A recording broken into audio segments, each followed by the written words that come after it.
Nithyananda Paramashivoham.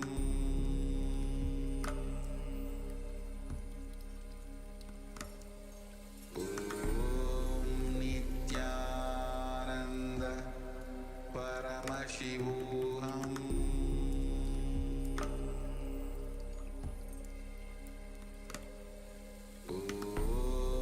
Nithyananda Paramashivoham.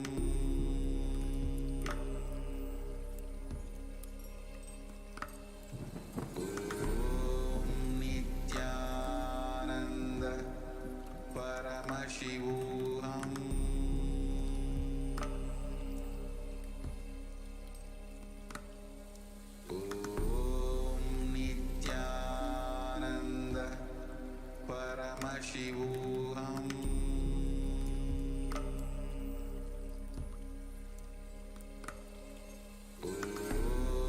Nithyananda Paramashivoham.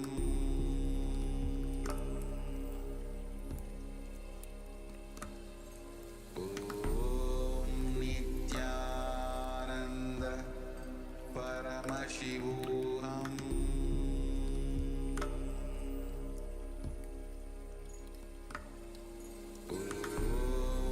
Nithyananda Paramashivoham.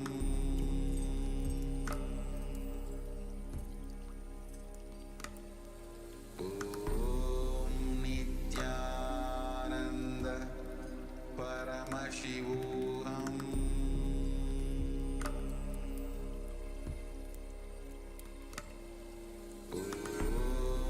Nithyananda Paramashivoham.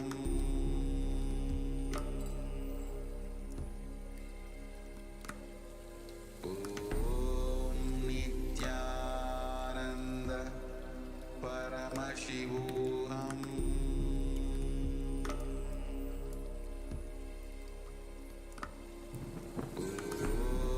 Nithyananda Paramashivoham. Nithyananda Paramashivoham.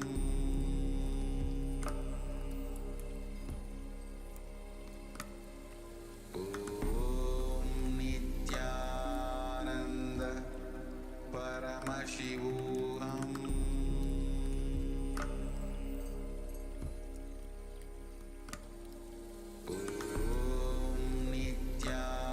Nithyananda Paramashivoham.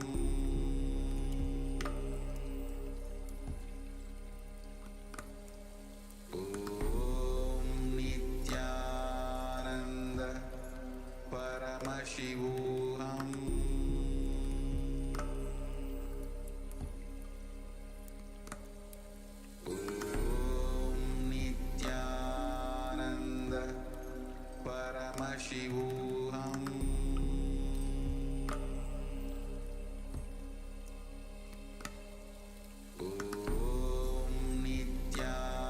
Nithyananda Paramashivoham.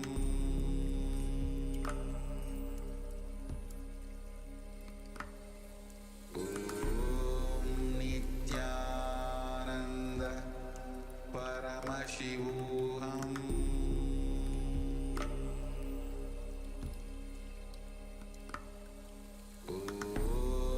Nithyananda Paramashivoham.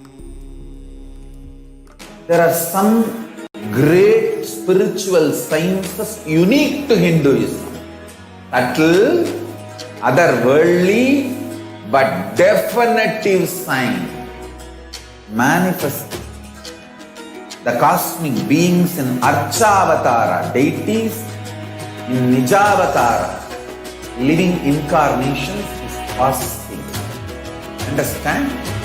Kriya Pada of Vedas and Agamas elaborately explain the whole science of making the cosmic beings manifest in Archavatara, deities and Nijavatara, living incarnate.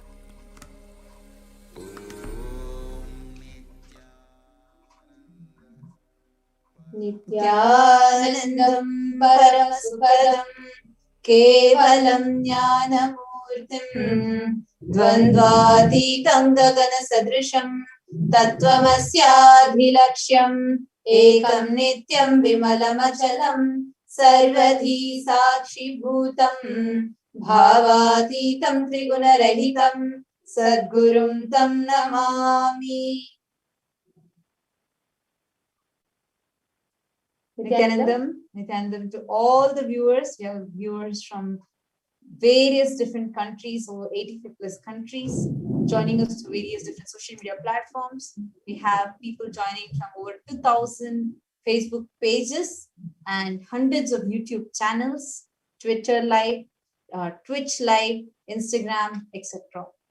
And we have viewers that are joining us through Kailasa's NTV, Kailasa's HNTV, Kailasa TV, and various other social media platforms for this very, very exciting, enlightening, and extraordinary the Parashakti Akashic readings with Devi herself manifesting through the Nija Avatara, the Supreme Pontiff of Hinduism, Jagat Guru Mahasannidhanam, His Divine Holiness, Bhagavan Shri Nithyananda Paramashivam. Now, we have had so far many Akashic readings that has been happening where Devi herself, the Supreme Pontiff himself, sits for hours together, attending to each and everybody's questions, answering their prayers, blessing them with boons, and guiding them spiritually, bestowing them with enlightenment, giving them spiritual guidance, giving them healing, giving them solutions for life, everyday problems in life, so many aspects, causing various miracles in their lives. Now, in this segment today, all of you are here to garner more experience, spiritual depth, and extraordinary clarity and intelligence of your how your life can go, especially during this whole COVID pandemic time. So now, to those of you that are here, what can you expect today in this program? What do you think is going to happen to you in the next 6 hours of your life? The Supreme Pontiff of Hinduism, manifesting the energy of Devi Parashakti, is himself going to sit and give the spiritual guidance, leading people to the path of enlightenment, to live a life of peace, bliss, and joy, and especially at the times of pandemic, how you can handle yourself at the best to manifest life the way you want.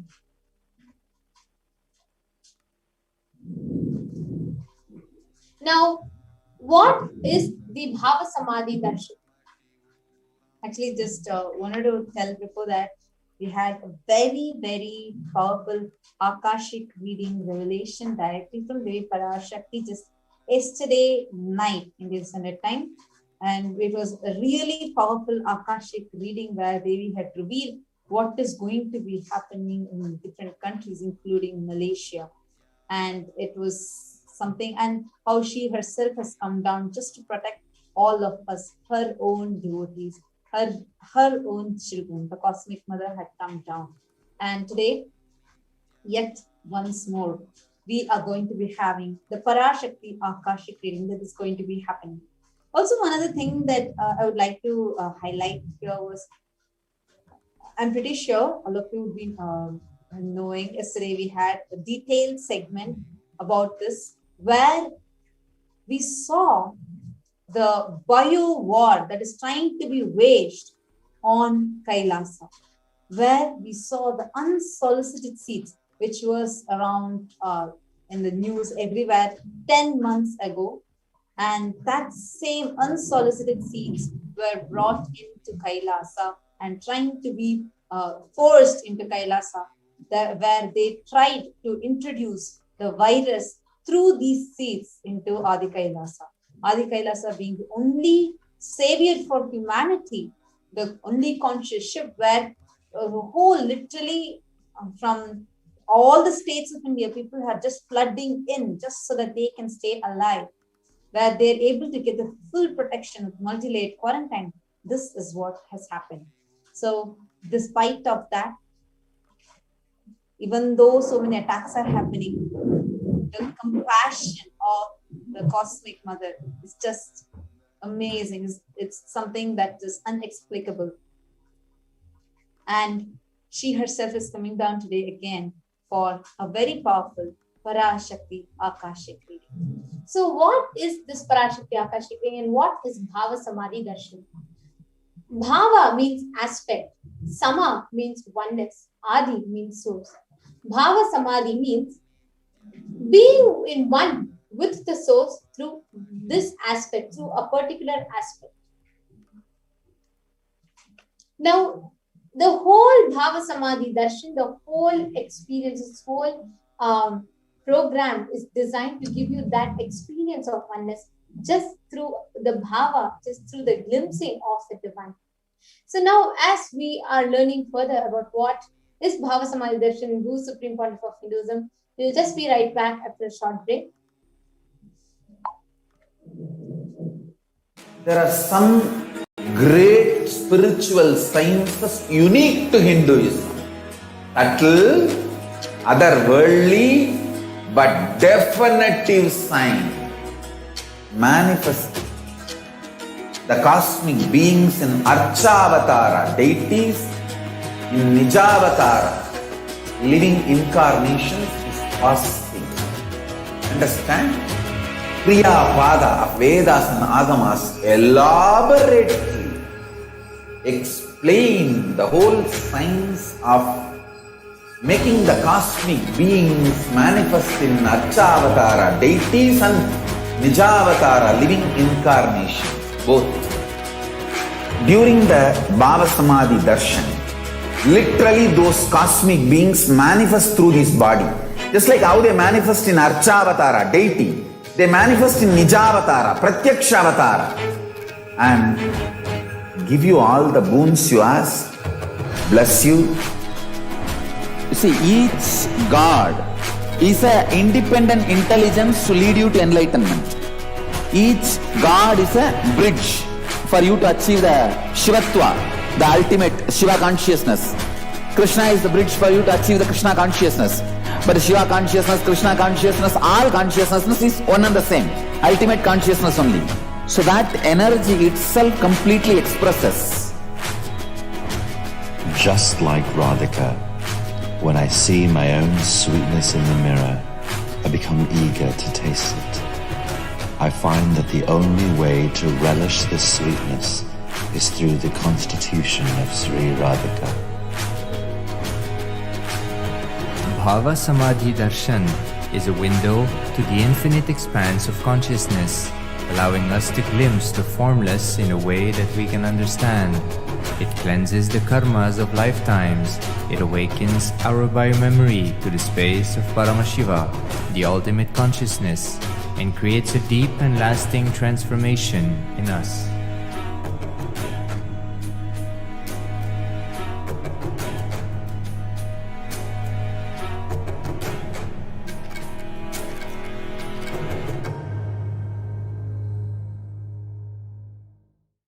There are some great spiritual sciences unique to Hinduism.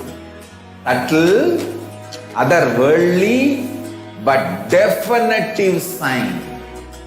Manifesting the cosmic beings in Archavatara, deities in Nijavatara, living incarnations is possible. Understand? Kriya Pada of Vedas and Agamas elaborately explain the whole science of making the cosmic beings manifest in Archavatara, deities and Nijavatara, living incarnations, both. During the Bhava Samadhi Darshan, literally those cosmic beings manifest through this body. Just like how they manifest in Archavatara, deity, they manifest in Nijavatara, Pratyakshavatara, and give you all the boons you ask, bless you. You see, each God is an independent intelligence to lead you to enlightenment. Each God is a bridge for you to achieve the Shivatva, the ultimate Shiva consciousness. Krishna is the bridge for you to achieve the Krishna consciousness. But Shiva consciousness, Krishna consciousness, all consciousness is one and the same. Ultimate consciousness only. So that energy itself completely expresses. Just like Radhika, When I see my own sweetness in the mirror, I become eager to taste it. I find that the only way to relish this sweetness is through the constitution of Sri Radhika. Bhava Samadhi Darshan is a window to the infinite expanse of consciousness, allowing us to glimpse the formless in a way that we can understand. It cleanses the karmas of lifetimes. It awakens our biomemory to the space of Paramashiva, the ultimate consciousness, and creates a deep and lasting transformation in us.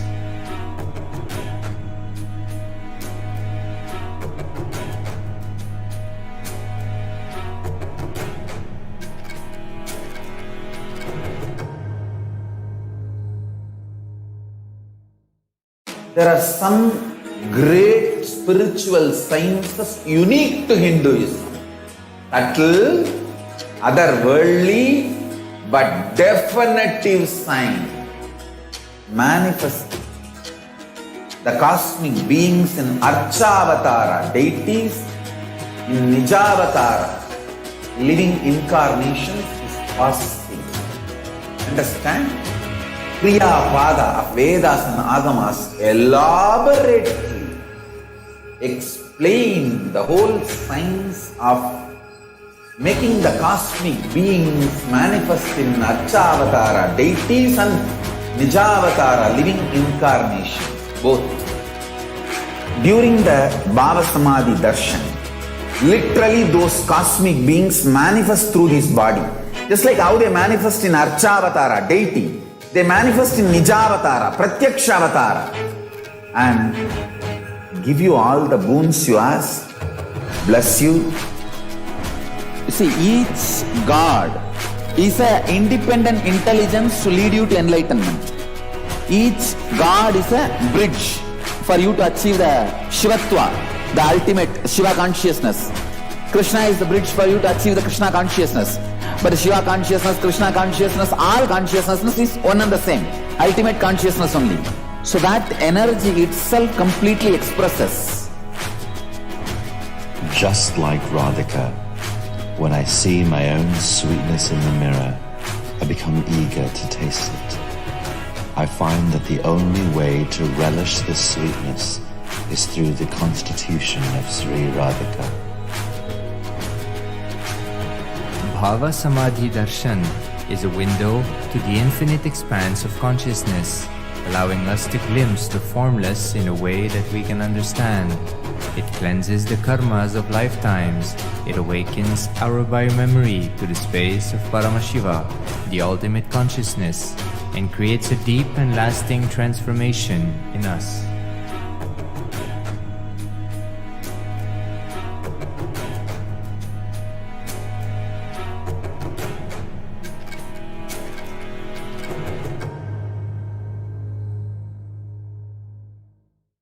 There are some great spiritual sciences unique to Hinduism. Subtle, otherworldly, but definitive sign. Manifesting the cosmic beings in Archavatara, deities in Nijavatara, living incarnations is possible. Understand? Kriya Pada of Vedas and Agamas elaborately explain the whole science of making the cosmic beings manifest in Archavatara, deities and Nijavatara, living incarnations, both. During the Bhava Samadhi darshan, literally those cosmic beings manifest through this body.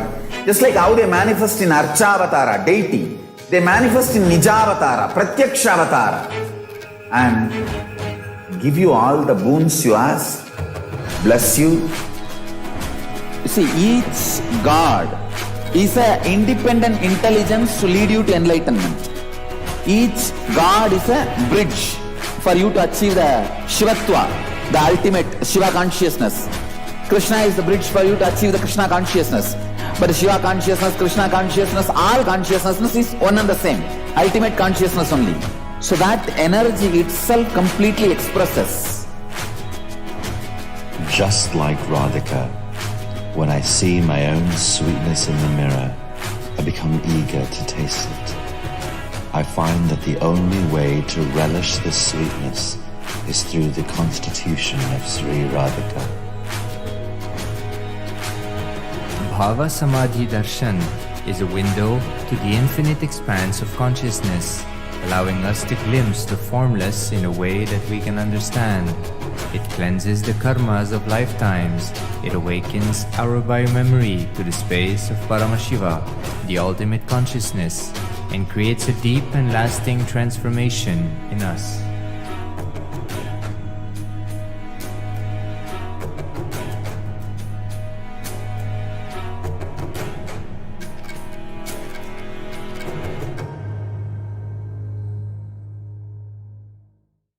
There are some great spiritual sciences unique to Hinduism. Subtle, otherworldly, but definitive sign. Manifest the cosmic beings in Archavatara, deities in Nijavatara, living incarnations is possible. Understand? Kriya Pada of Vedas and Agamas elaborately explain the whole science of making the cosmic beings manifest in Archavatara, deities and Nijavatara, living incarnations, both. During the Bhava Samadhi darshan, literally those cosmic beings manifest through this body. Just like how they manifest in Archavatara, deity, they manifest in Nijavatara, Pratyakshavatara, and give you all the boons you ask, bless you. You see, each God is an independent intelligence to lead you to enlightenment. Each God is a bridge for you to achieve the Shivatva, the ultimate Shiva consciousness. Krishna is the bridge for you to achieve the Krishna consciousness. But the Shiva consciousness, Krishna consciousness, all consciousness is one and the same. Ultimate consciousness only. So that energy itself completely expresses.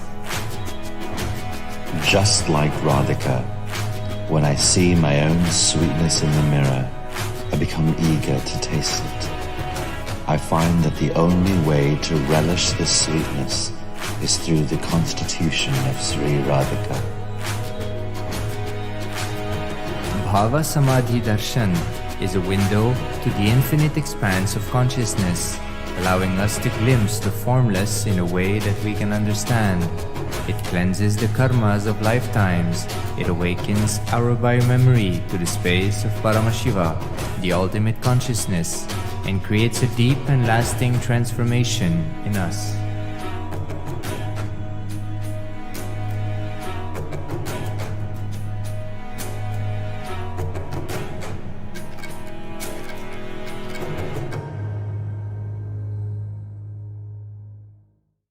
There are some great spiritual sciences unique to Hinduism. Subtle, otherworldly, but definitive sign.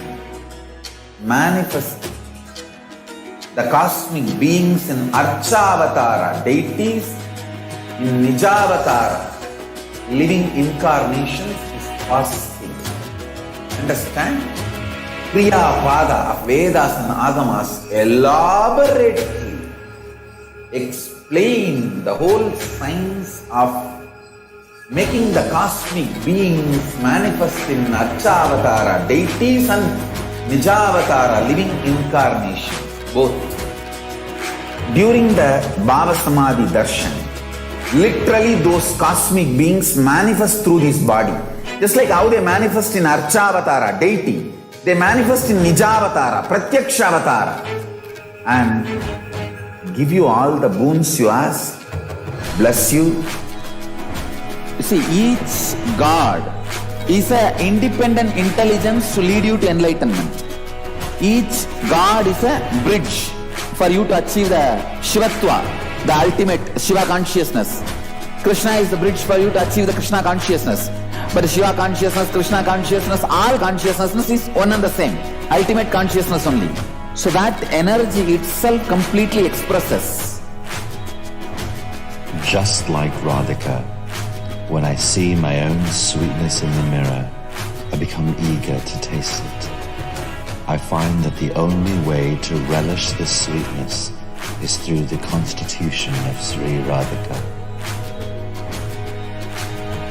Bhava Samadhi Darshan is a window to the infinite expanse of consciousness, allowing us to glimpse the formless in a way that we can understand.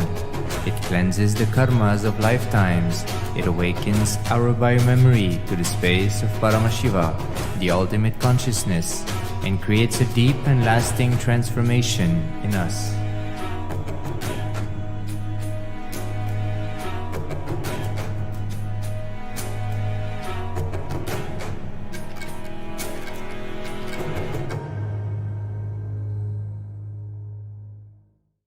There are some great spiritual sciences unique to Hinduism.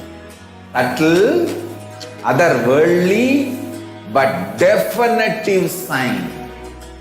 Manifesting the cosmic beings in Archavatara, deities in Nijavatara, living incarnations is possible. Understand? Kriya.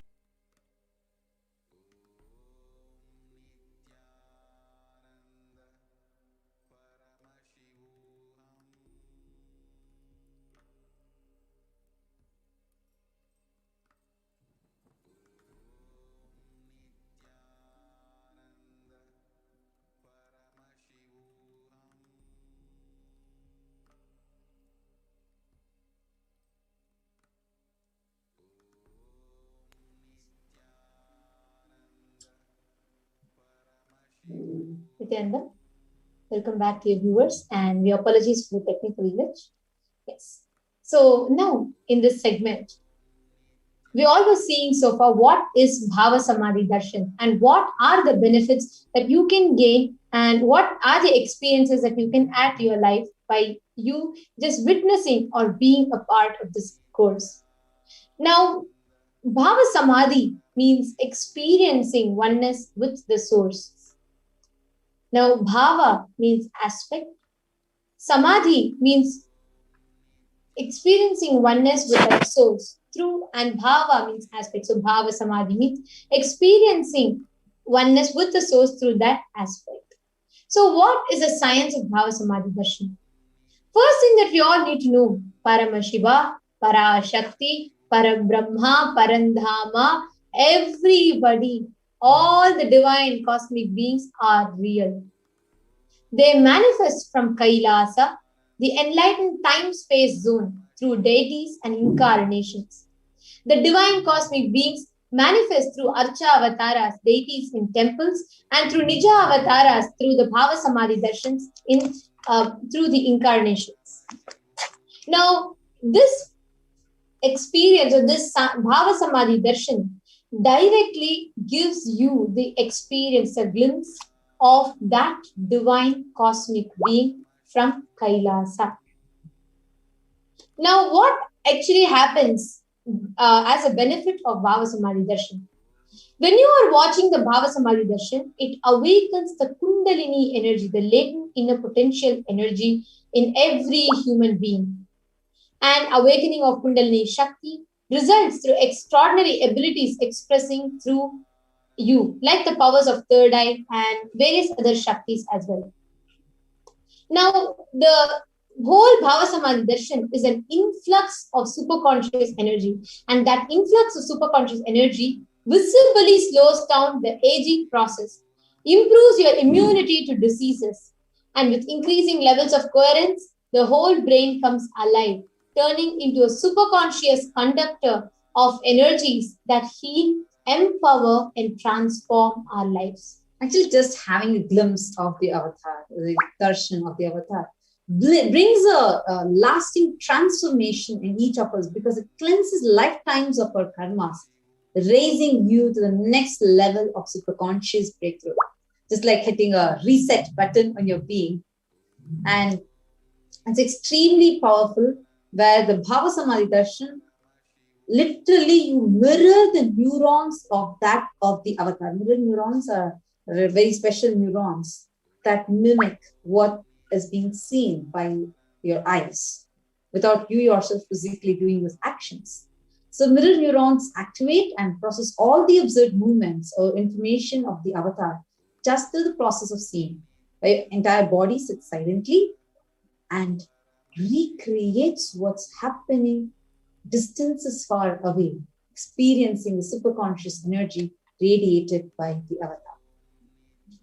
Now, we are also going to be having the Akashic reading directly by Parashakti herself. Akashic readings is not any prediction. It is a reading directly from the cosmic archives. Understand? Beyond space, creation and destruction happen simultaneously. Only from the dimension of time does this past, present, future, all these events start.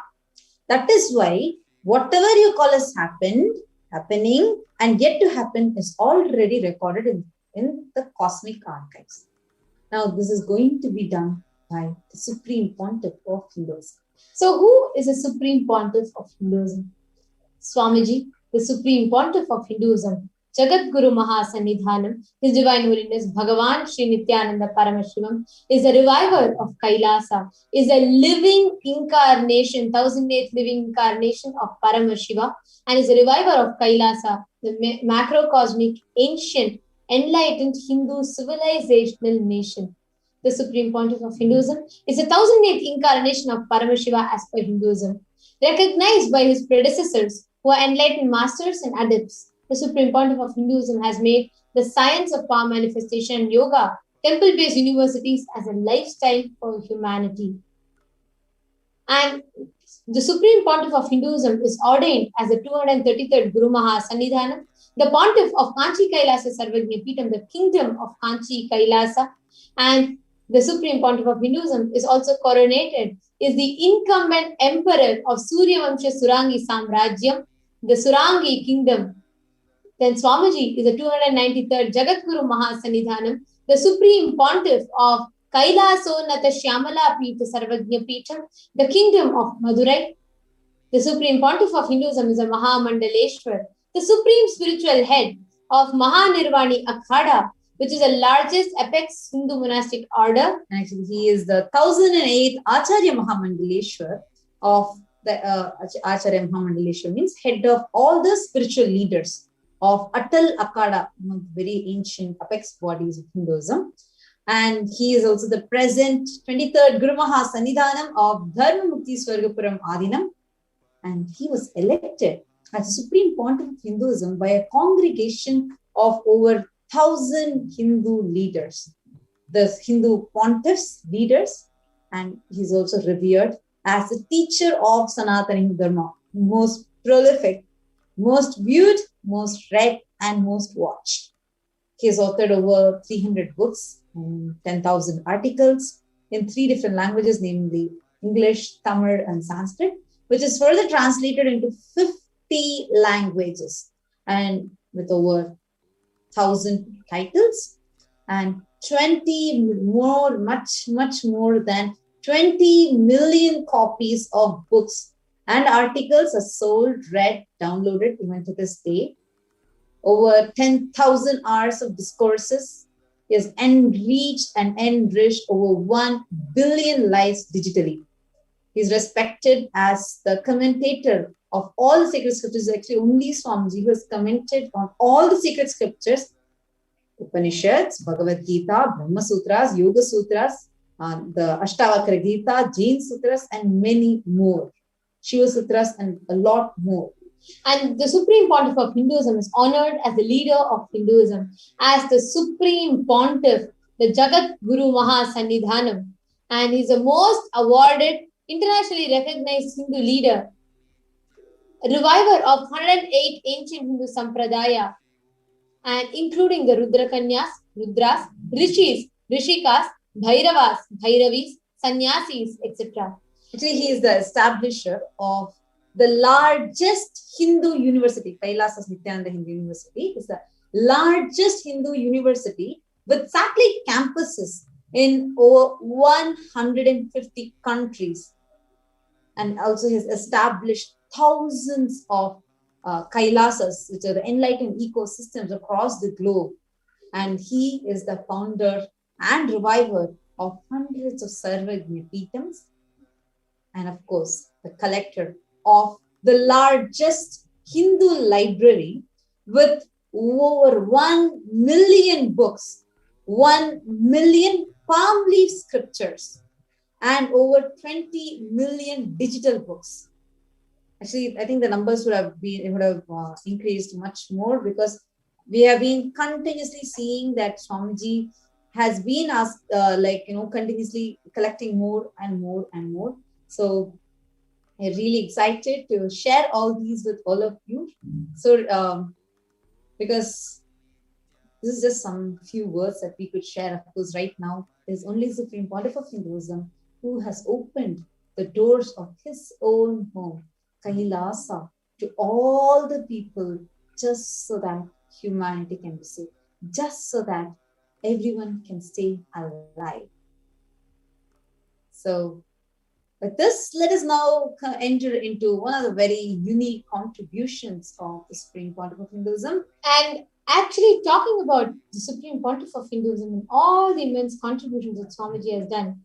Now, Swamiji, a very, very, very important truth, or a very, very, very important contribution, a very, very important science that Swamiji has brought forth to the humanity, is a revival of the science of power manifestation, where Swamiji has taken this greater science called Hinduism in a most experientially understandable way to humanity in every walk of its life, irrespective of its gender, nationality, caste, creed, religion, beliefs, or lifestyle practices, etc.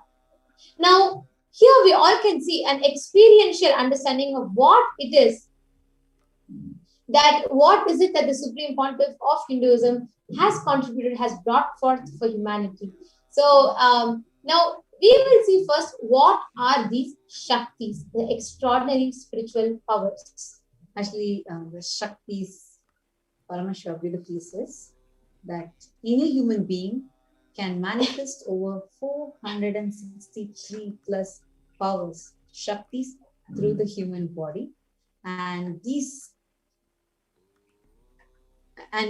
powers includes third eye reading, body scanning, remote vision, and various such Shaktis, 463 plus Shaktis. We already have been initiated with all these Shaktis, and we have also seen the manifestations happen in a very extraordinary way. Now, these Shaktis, each of these Shaktis that we are going to be sharing about are all from the cognition that it is not that you are a human who needs to reach the divine. No, but you are divine. You just need to manifest it. And every one of us are hardwired to manifest this. It is only an avatar who can awaken these extraordinary Shaktis in us. And actually that forms the fundamental difference between Shaktis and Siddhis. Now, Shaktis are what Shaktis that manifest, powers that manifest from the space of enlightenment, and Siddhis manifest on the path of enlightenment. Shaktis happen only and only through Deeksha, independent of your cognitions, existence, understanding, or ideas. But Siddhis manifest as a side effect of penance or tapas for enlightenment. Shaktis become and operate as a very source of enlightenment. The Shaktis of Paramashivoham manifest to ordinary human beings in an extraordinary way. And these Shaktis are permanent. Whereas Siddhis are not permanent and they may distract you from enlightenment. So don't worry, we are going to be manifesting Shaktis only here. And who is the source of all these Shaktis? Paramashiva. Paramashiva is the primordial divinity of Sanatana Dharma, the ultimate reality and cause, which is self-effulgent, the Swayam Prakasha, all-pervading, unchanging, beyond time, space, form, and causality. And he is the fundamental base of the Avyakta and manifests as, the Avyakta is unmanifest.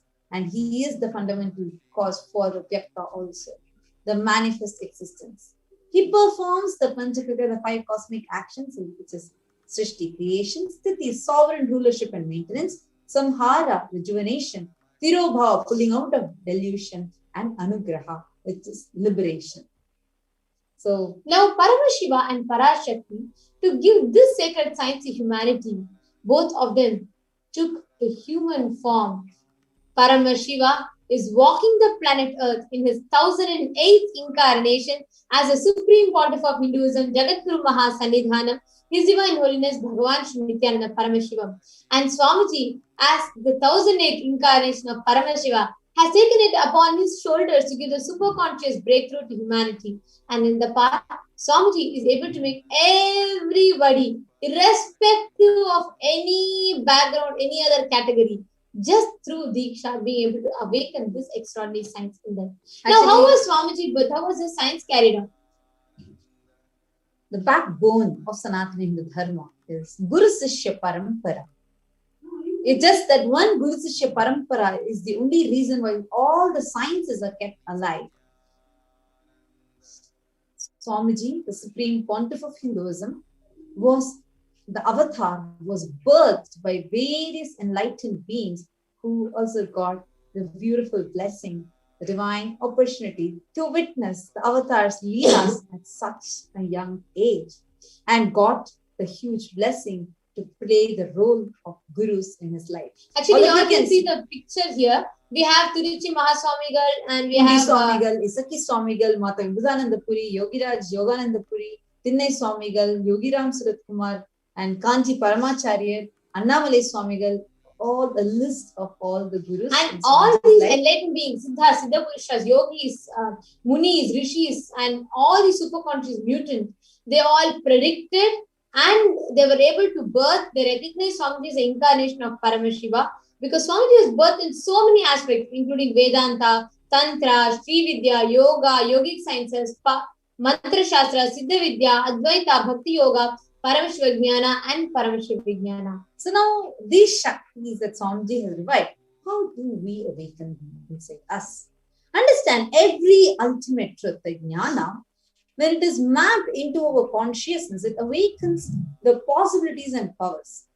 So this awakening happens through the powerful process called Deeksha. Deeksha is a process where the avatar, through his power of touch, look, and words, awakens, does the spiritual energy transfer to all of us. Just like how a lit lamp can light another lamp, he does this process called as Deeksha. And as every science is brought forth to you, each of these signs are acid washed, are clearly established through four aspects of evidences or pramanas. The Shastra Pramana being the scriptural reference from the source scripture of Sanatana Hindu Dharma. Then is the Apta Pramana, which are the experiences and results of Aptas or authorities of Hinduism, the Vedic rishis, seers, scientists, and who time tested and proved this whole science. The next is Atma Pramana, the accounts from the life of the Supreme Pontiff of Hinduism, who himself, out of his own love for humanity, performed so many leelas just to show humanity the possibility. The next is Pratyaksha Pramana, the research, the empirical evidence from modern day scientific research, where due to observation and scientific experimentation, greatest of truths are revealed. And many of these researches are directly conducted on the Supreme Pontiff himself directly. Now, without further delay, let's get into the power of third eye. Next slide. Now, we will be chanting the Shastra Pramana for the power of third eye. Kapalantar manonyasya tishtan milita lochanaha kramena manaso dhadyat lakshaye lakshyamuttamam. By fixing the mind on the inner space within the crown center and sitting stably without any movement, having the eyes closed in succession, by that stability of the mind and inner space, through the power of the third eye, one directly sees the ultimate goal, Lakshyam, through the power of the third eye.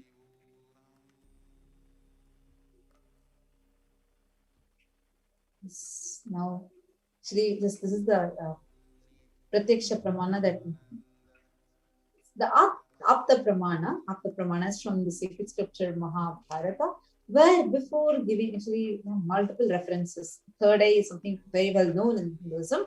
One such reference is from Mahabharata, where actually before giving the Vishwarupa darshan to Arjuna, Krishna says, Natu mam shakyase drashtum anenaiva swachakshusha devyam dadami te chakshu pashyam me yogamaishwaram. But you cannot see my cosmic form with these physical eyes of yours. Therefore I grant you the divine third eye. Behold my cosmic opulence. Therefore, this is one of the references that we have for this power of the third eye.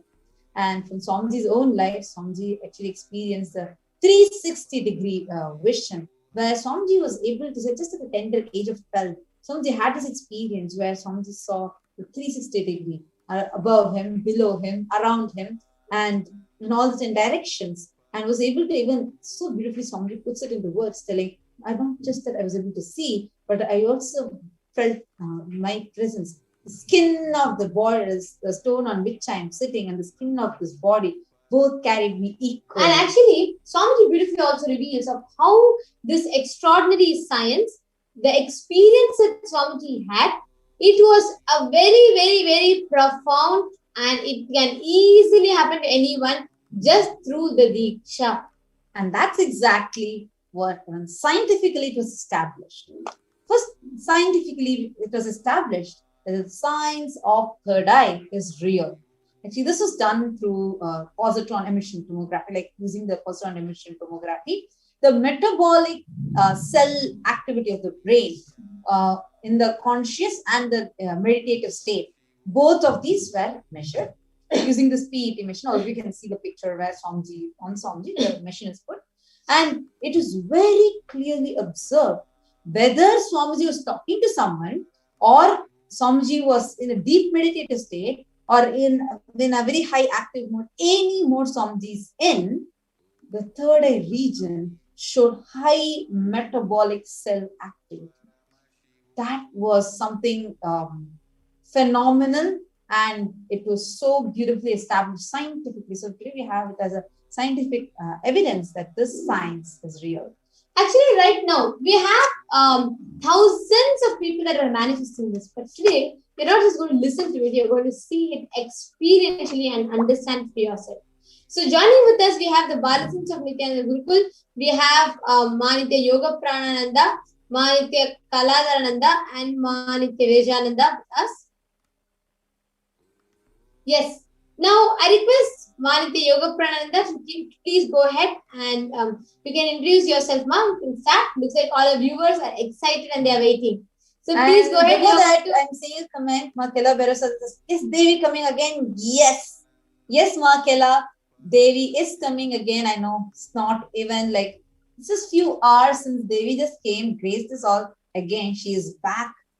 She is being so intense, so intense.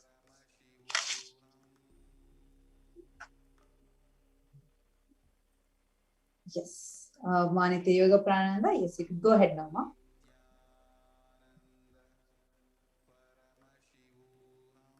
Yes. Nithyanandam, we welcome all of you to today's preparation for the Devi Parashakti Akashic readings.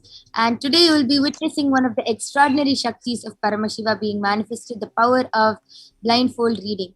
So along with me here, I have two eye bands. In front is a complete opaque sheet, and behind is a thick sponge with two holes where the eyes can comfortably fit inside. And this is an ophthalmologist certified eye band. It is completely proven and tested, and no light can enter through. It is actually used for people who have insomnia. And this is the eye band which we'll be placing on Ma Virija and Ma Kaladhara. So no light can enter through and there's no gap.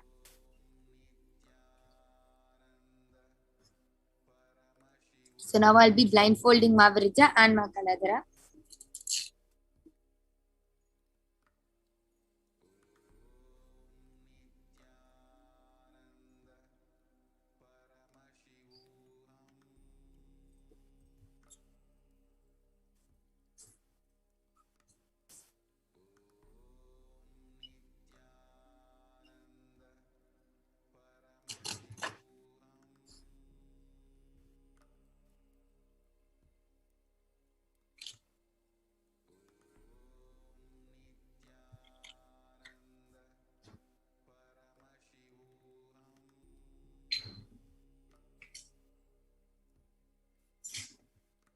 Yes. Are both of you comfortable?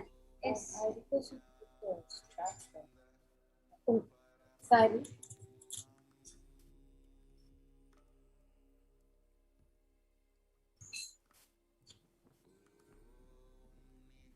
Now are you comfortable? Yeah. Okay. Yes. So all of you can actually start posting any comments on the live chat in YouTube. You can post emojis, stickers, comments, anything.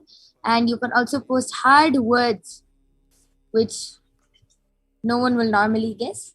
And Ma Kaladra and Ma Virja will be reading it through the third eye. And I request the side view also to be projected.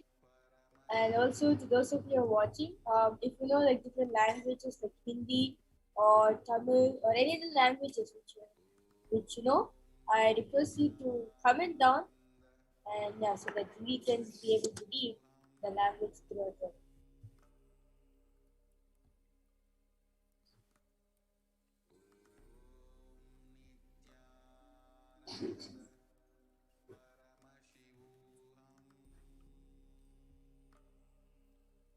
So you can also see the side view is being projected. There's no one around. It's completely empty and free. There's nothing on Ma Virijan or on Ma Kaladhara.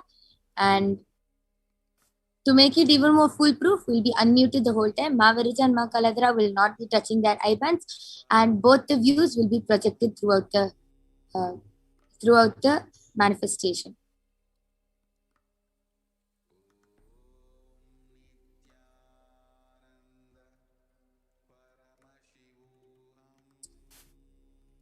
Yes, I request all of you to continue posting.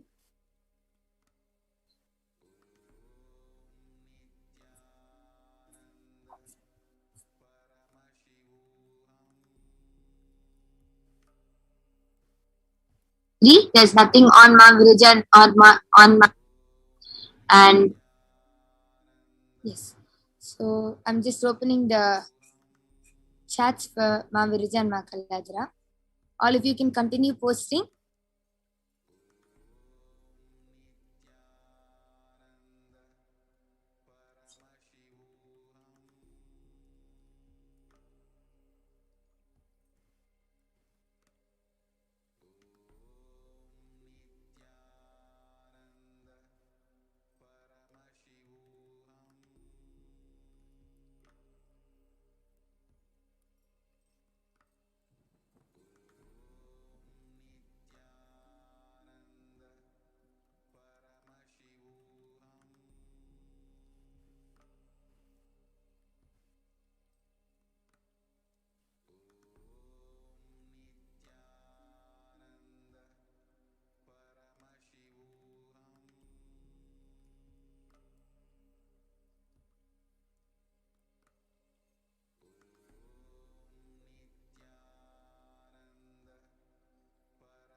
Yes, now just we all can see the Balasins here ready and waiting. And anyone that are here, you can actually, we have many viewers that are watching us on Facebook, YouTube, and many other places.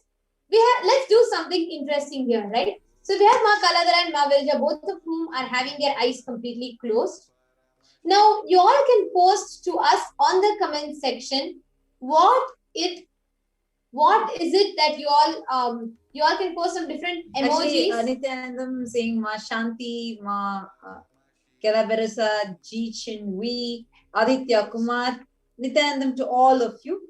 So now, Manitya Virajananda and Manitya Kaladharananda, actually it looks like there's a small technical glitch where the camera went off for the front camera. I request the front camera to be adjusted by the Balasins. So now we are going to be seeing Ma Virija and Ma Kaladhara, who have their eyes completely tight who are going to be reading your comments with And their actually- eyes tied.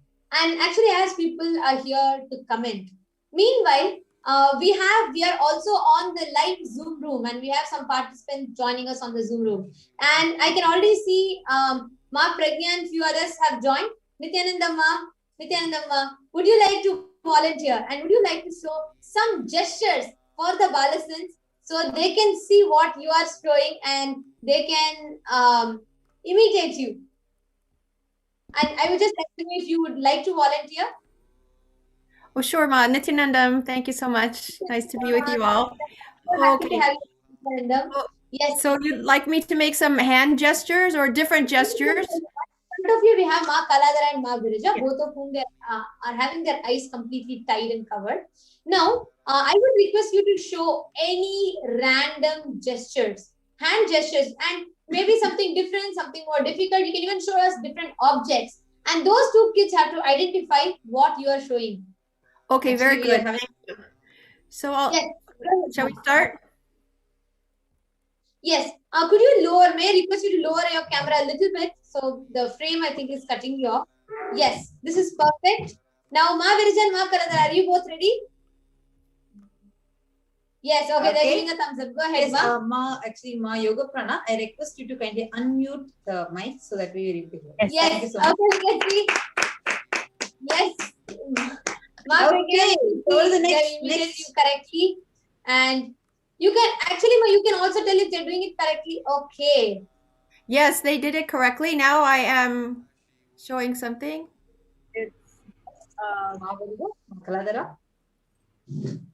yeah, it's a flower. It has pink, light pink flowers with has like a cup.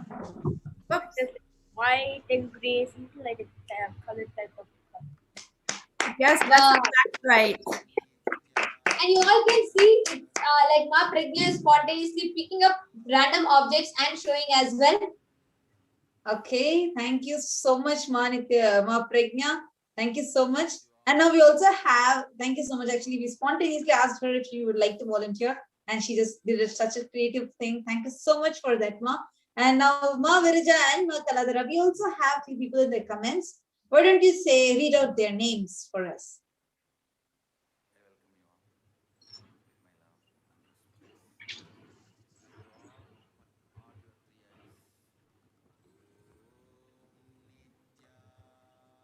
Please go ahead, Ma Kaladara and Ma Virija. We can read now. Yes, just 1 minute. I'm opening the comments in front of them. Sure, Ma. Sure, Ma. And meanwhile, there are many of you who are putting just one or two words. Can I ask you all to put something different, a little bit more complicated? Let's make it a little interesting for the Balasans. So you all can go ahead, like be as creative as possible, and please put different maybe words, maybe like a description, anything, emojis, combination of words, letters, emojis, etc. But please go ahead and put all of that so we can see if the Balasans are getting it correctly or not. Yes, we're ready. Go ahead, Ma. Go ahead, Ma. Yes, Ma Virija, Ma Kaladara, you can start reading. So Dr. Shanti MP has posted, Janu Dear Bhagwan, a heart shape and dark color, dark brown namaste emoji. And Aditya Kumar has posted 3 sunflower emojis. Carola Torkler has posted Nithyanandam and a full stop. And Barbara Hawk has posted Nithyanandam. Rian Birch has posted, there's always room for improvement of my tonal practices, Nithyanandam, full stop, and a namaskar emoji.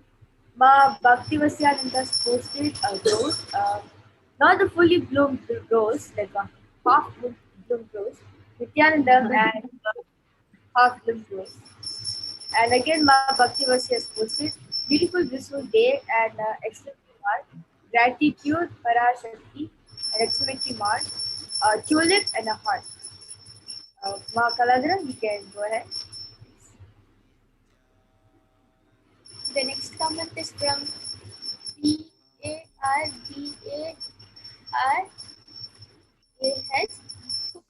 as posted, we are so blessed that Devi Parashakti is blessing the world. And the next comment is from Dr. Shanti MP as posted, COMPEREHENSIVE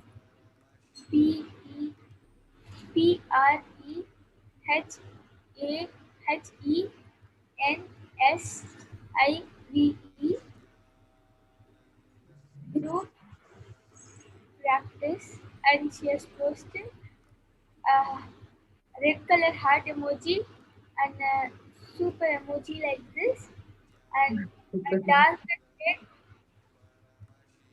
of namaste emoji. Beautiful. Yes, that was awesome, ma. It was wonderful. Actually, thank you so much for doing this for us, Manitya Kaladarananda, Manitya Virajananda, and Manitya Yoga Prananda. That was really sweet. Thank you so much every day coming and sharing this with all of us. And thank you so much, Manitya and the Pragya for coming and volunteering with us for this, because that is really nice, like spontaneously just picked up a flower and showed. That is great. And now let's see, actually, to establish this more, I would actually request you to kindly open the eye bands and show to the people to show if the eye bands are still intact. Today, we are having very exciting segments ahead, having some very interesting sharings of the divine Leelas of Parashakti coming ahead. So I'm so excited, waiting for the next 6 segments. I'm seeing already more and more people are joining in. So stay tuned. Do not miss today's segments. I know Swamiji's like showering is back to back. Yes, thank you so much, Manitya Yoga Prananda, for showing the eye bands. Could you also bend it like this and show, Ma? You can see how intact it is still. Yes, miss. So thank you so much, and thank you so much, Manitya Virajananda and Manitya Kaladarananda. It was interesting, and now let us all enter into the next segment, the next most important segment. So we are going to be learning about what is Akashic reading and who is Parashakti. So Akashic readings, actually, these are direct revelations from the cosmic archives itself. And before we enter into this, let us take a short break and we will be right back. There are some great spiritual sciences unique to Hinduism. Subtle, otherworldly, but definitive sign. Manifesting the cosmic beings in Archavatara, deities in Nijavatara, living incarnations is possible. Understand? Kriya Pada of Vedas and Agamas elaborately explain the whole science of making the cosmic beings manifest in Archavatara, deities, and Nijavatara, living incarnations, both. During the Bhava Samadhi darshan, literally those cosmic beings manifest through this body. Just like how they manifest in Archavatara, deity, they manifest in Nijavatara, Pratyakshavatara, and give you all the boons you ask, bless you. You see, each God is an independent intelligence to lead you to enlightenment. Each God is a bridge for you to achieve the Shivatva, the ultimate Shiva consciousness. Krishna is the bridge for you to achieve the Krishna consciousness. But Shiva consciousness, Krishna consciousness, all consciousness is one and the same. Ultimate consciousness only. So that energy itself completely expresses.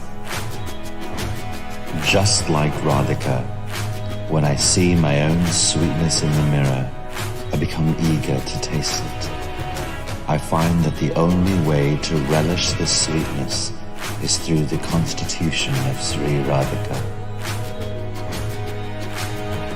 Bhava Samadhi darshan is a window to the infinite expanse of consciousness, allowing us to glimpse the formless in a way that we can understand.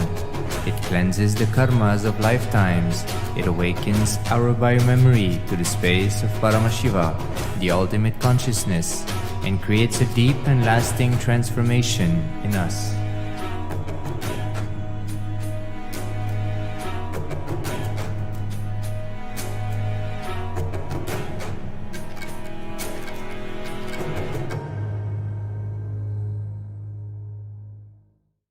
There are some great spiritual sciences unique to Hinduism.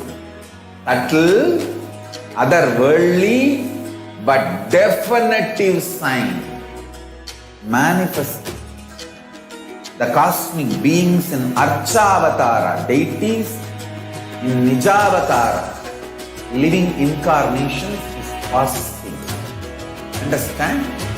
Kriya Pada of Vedas and Agamas elaborately explain the whole science of making the cosmic beings manifest in Archavatara, deities and Nijavatara, living incarnations, both.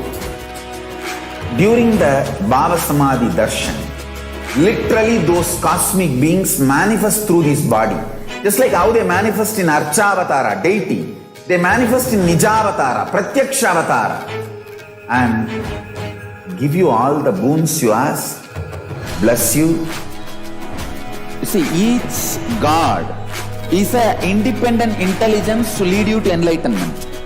Each God is a bridge for you to achieve the Shivatva, the ultimate Shiva consciousness. Krishna is the bridge for you to achieve the Krishna consciousness. But Shiva consciousness, Krishna consciousness, all consciousness is one and the same. Ultimate consciousness only.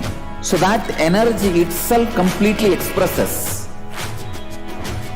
Just like Radhika, when I see my own sweetness in the mirror, I become eager to taste it.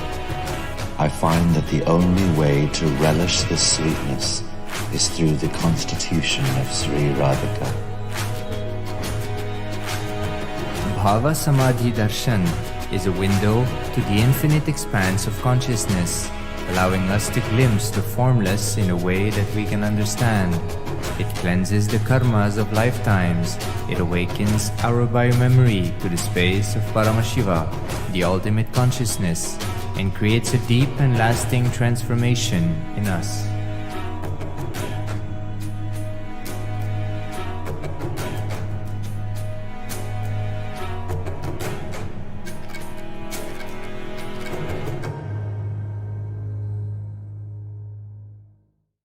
There are some great spiritual sciences unique to Hinduism.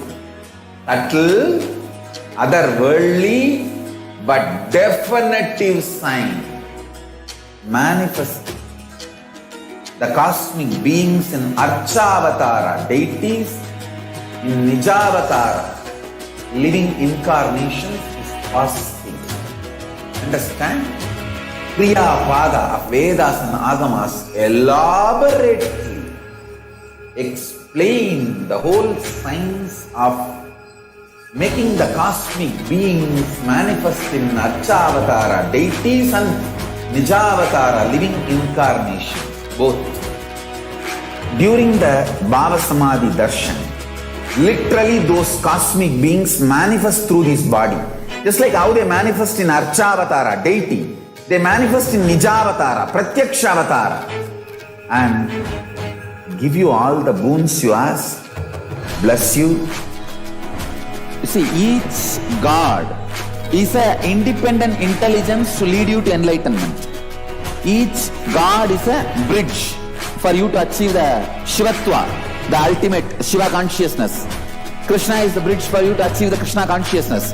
But Shiva consciousness, Krishna consciousness, all consciousness is one and the same. Ultimate consciousness only. So that energy itself completely expresses. Just like Radhika, when I see my own sweetness in the mirror, I become eager to taste it. I find that the only way to relish the sweetness is through the constitution of Sri Radhika. Bhava Samadhi darshan is a window to the infinite expanse of consciousness, allowing us to glimpse the formless in a way that we can understand. It cleanses the karmas of lifetimes. It awakens our biomemory to the space of Paramashiva, the ultimate consciousness, and creates a deep and lasting transformation in us.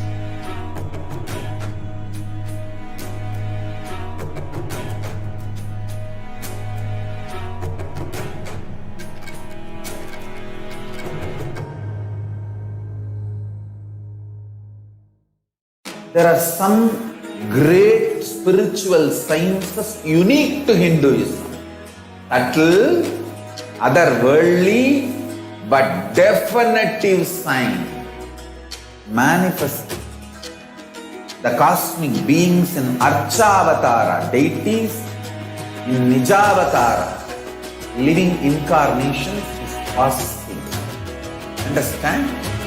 Kriya Pada of Vedas and Agamas elaborately explain the whole science of making the cosmic beings manifest in Archavatara, deities and Nijavatara, living incarnations, both. During the Bhava Samadhi darshan, literally those cosmic beings manifest through this body.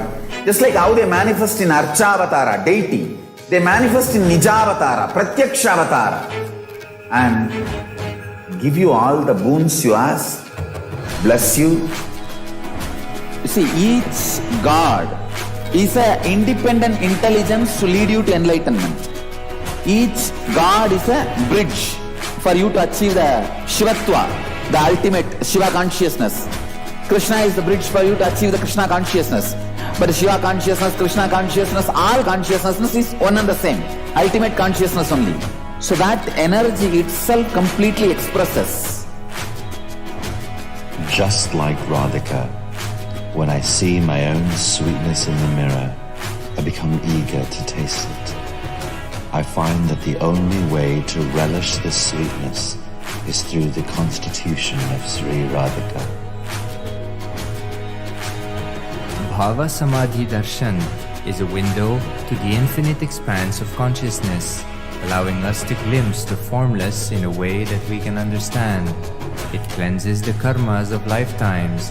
It awakens our biomemory to the space of Paramashiva, the ultimate consciousness, and creates a deep and lasting transformation in us. Welcome back, everyone.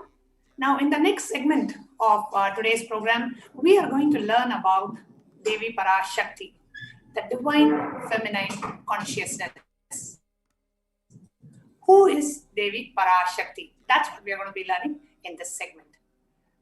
The reference to Devi Parashakti occurs in numerous Hindu scriptures. The first of that we are going to share with you today is from Saundarya Lahari. The Dhyana Shloka means the shloka to meditate on the very form of Devi Parvati is from Saundarya Lahari. The shloka goes, Shiva Shaktya Yukto Yati Bhavati Shaktaha Prabhavitum Nache Devam Devo Nakalu Kushalaha Spanditumapi Atastvam Aradhyam Harihara Viranjadi Virapi Pranatvam Stutum Va Katamakrita Punyaha Prabhavati. Lord Shiva only becomes able to do the creation in this world along with Shakti. Without her, even an inch he cannot move. So how can he, one who does not do good deeds, or one who does not sing your praise, become adequate to worship you, O Goddess mine, who is worshipped by the Trinity? Beautifully describing that without the Shakti, Devi Parashakti, nothing can move in this cosmos. Bhavanitvam dasi mahi vitara drishtim sakarunam iti stotvam vanchan kadyati bhavanitvam itiyaha tadaivatvam tasmai disasi nija sayuchya padavim mukunda brahmendra sputa makuta nirajita padam.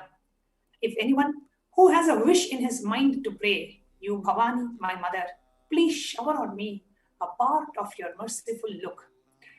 Even before he says, you Bhavani, you my goddess, would give him the water falling from the crowns of Vishnu, Rudra and Brahma, at your feet and grant them eternal life in your world. So who is Devi Parashakti? Devi Parashakti is the ultimate pure feminine consciousness. All the great things actually start with the mother. She is the cosmic mother.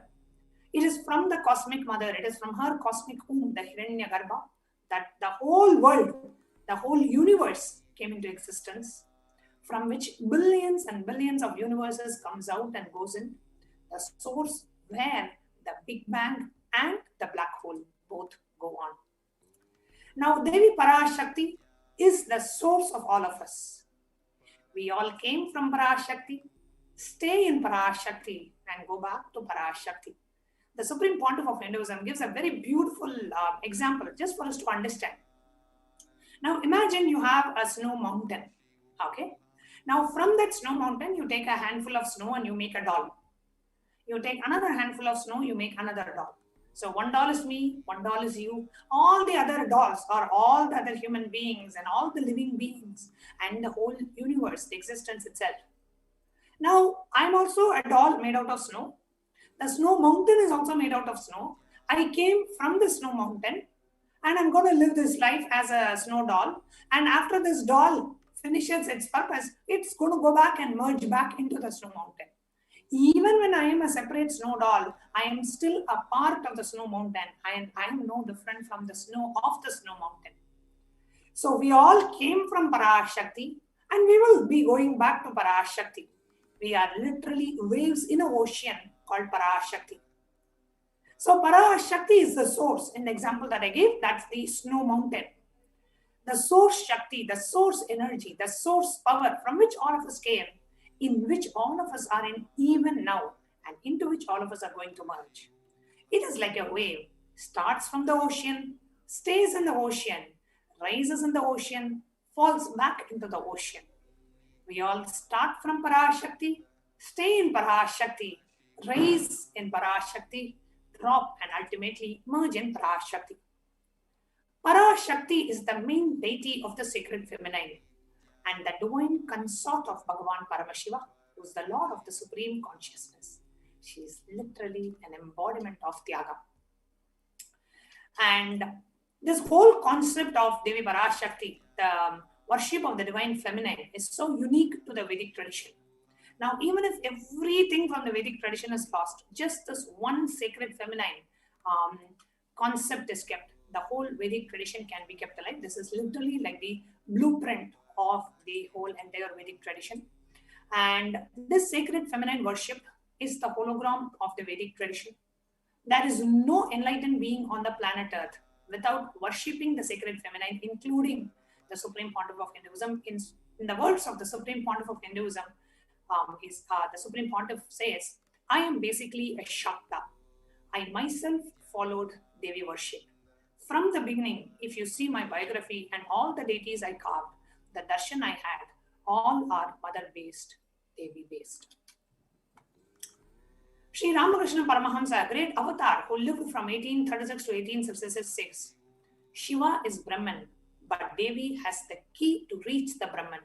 Unless she opens, nobody can reach. It is like a beautiful household scene where the husband is the owner, but the key is in the hip of the mother.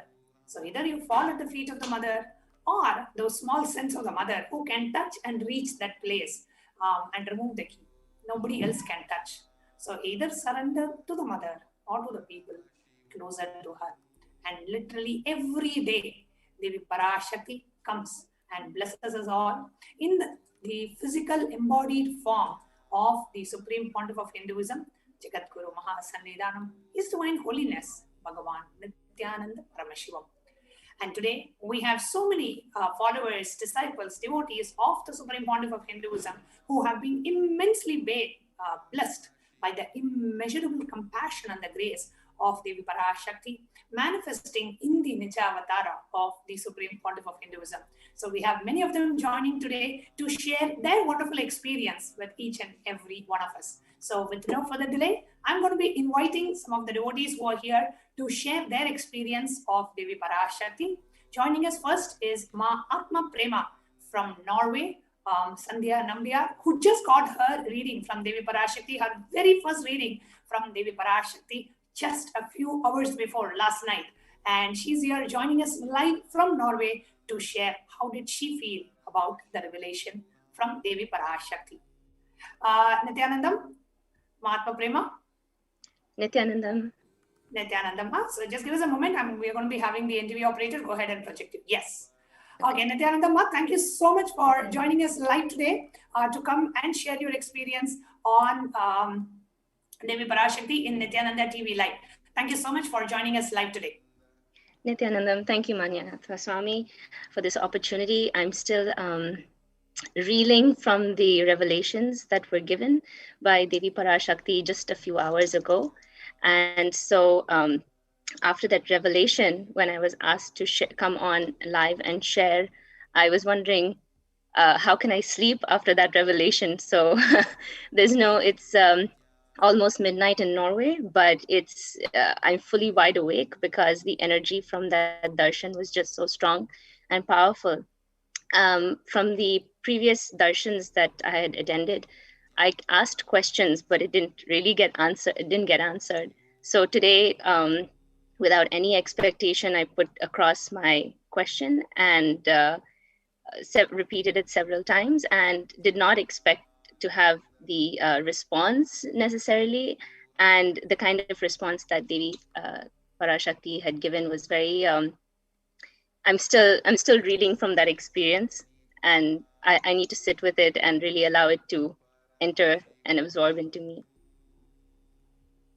And when Devi Parashakti read out your name and gave the revelation as a very powerful answer to really awaken you to your life's experience, to the true purpose of your life. And when you heard that, and when you went back and read the translation, and Devi said, contemplate on it for 3 days, and then come back and I'll give you the next answer.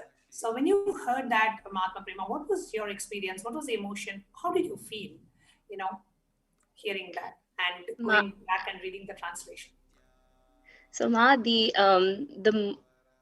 of course I don't understand Tamil, but I was trying to absorb the energy that was being given, and I could feel myself resonating with the words. When I read the translation, it felt like it hit me right where I knew the truth, that this is what I have always known, and this is what Devi Parashakti is just revealing to me, what I've always felt.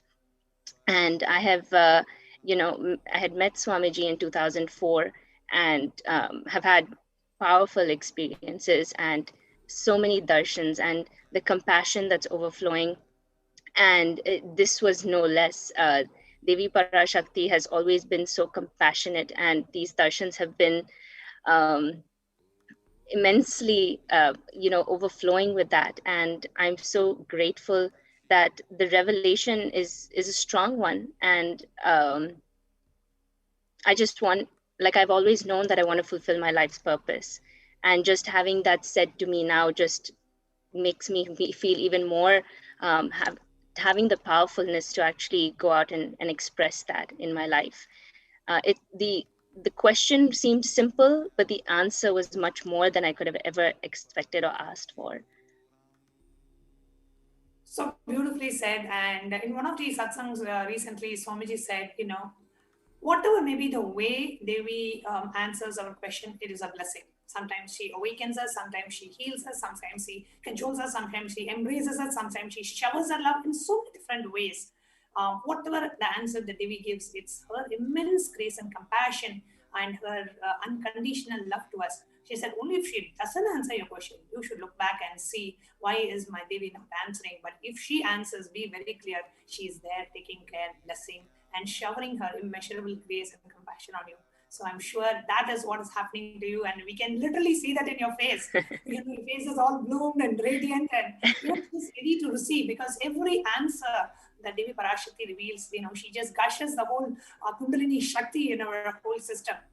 And yes, Ma, it feels as if it's like a rebirth, almost like a rebirth. I can totally understand, Ma. I can totally understand.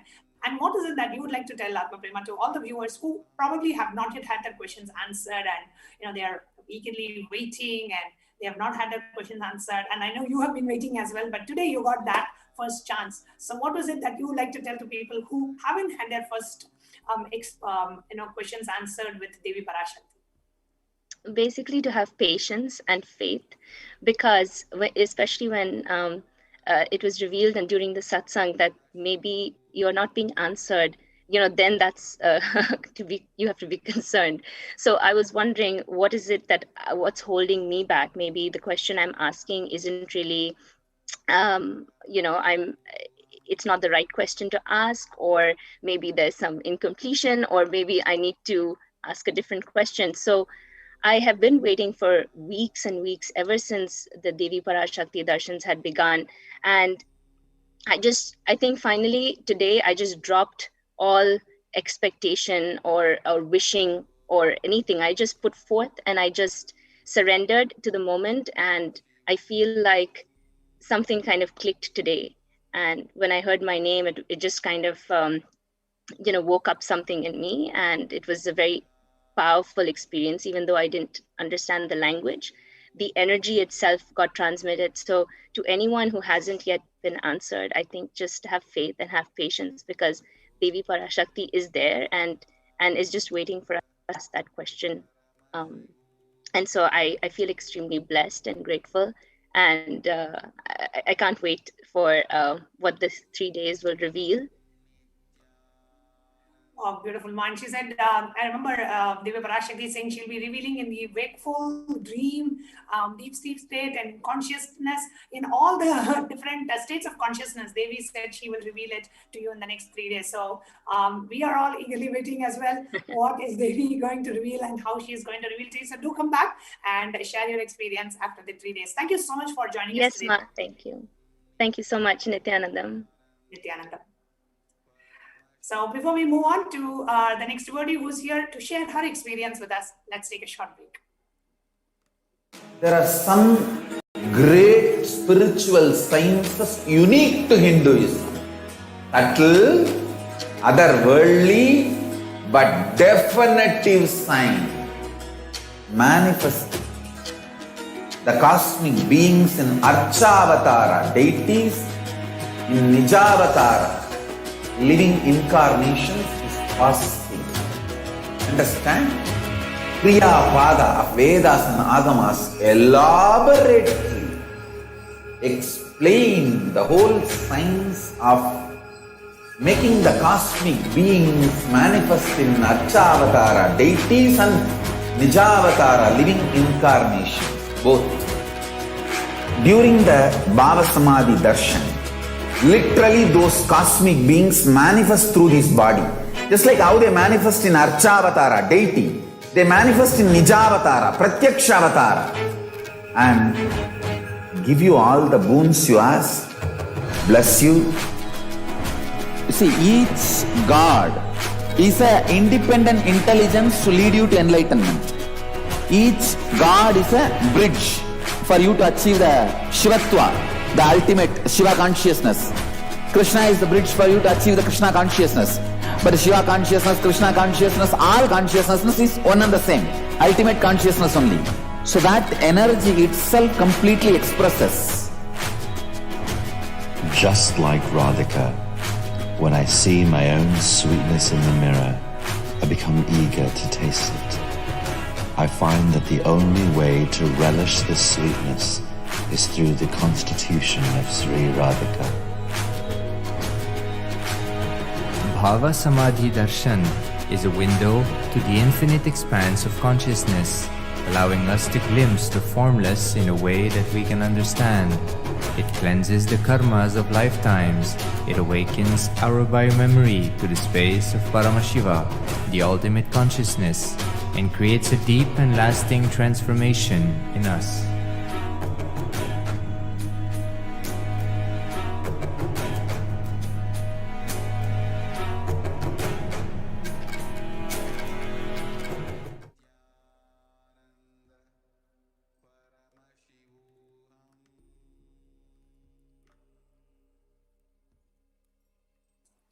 Nithyanandam, dear viewers, welcome back.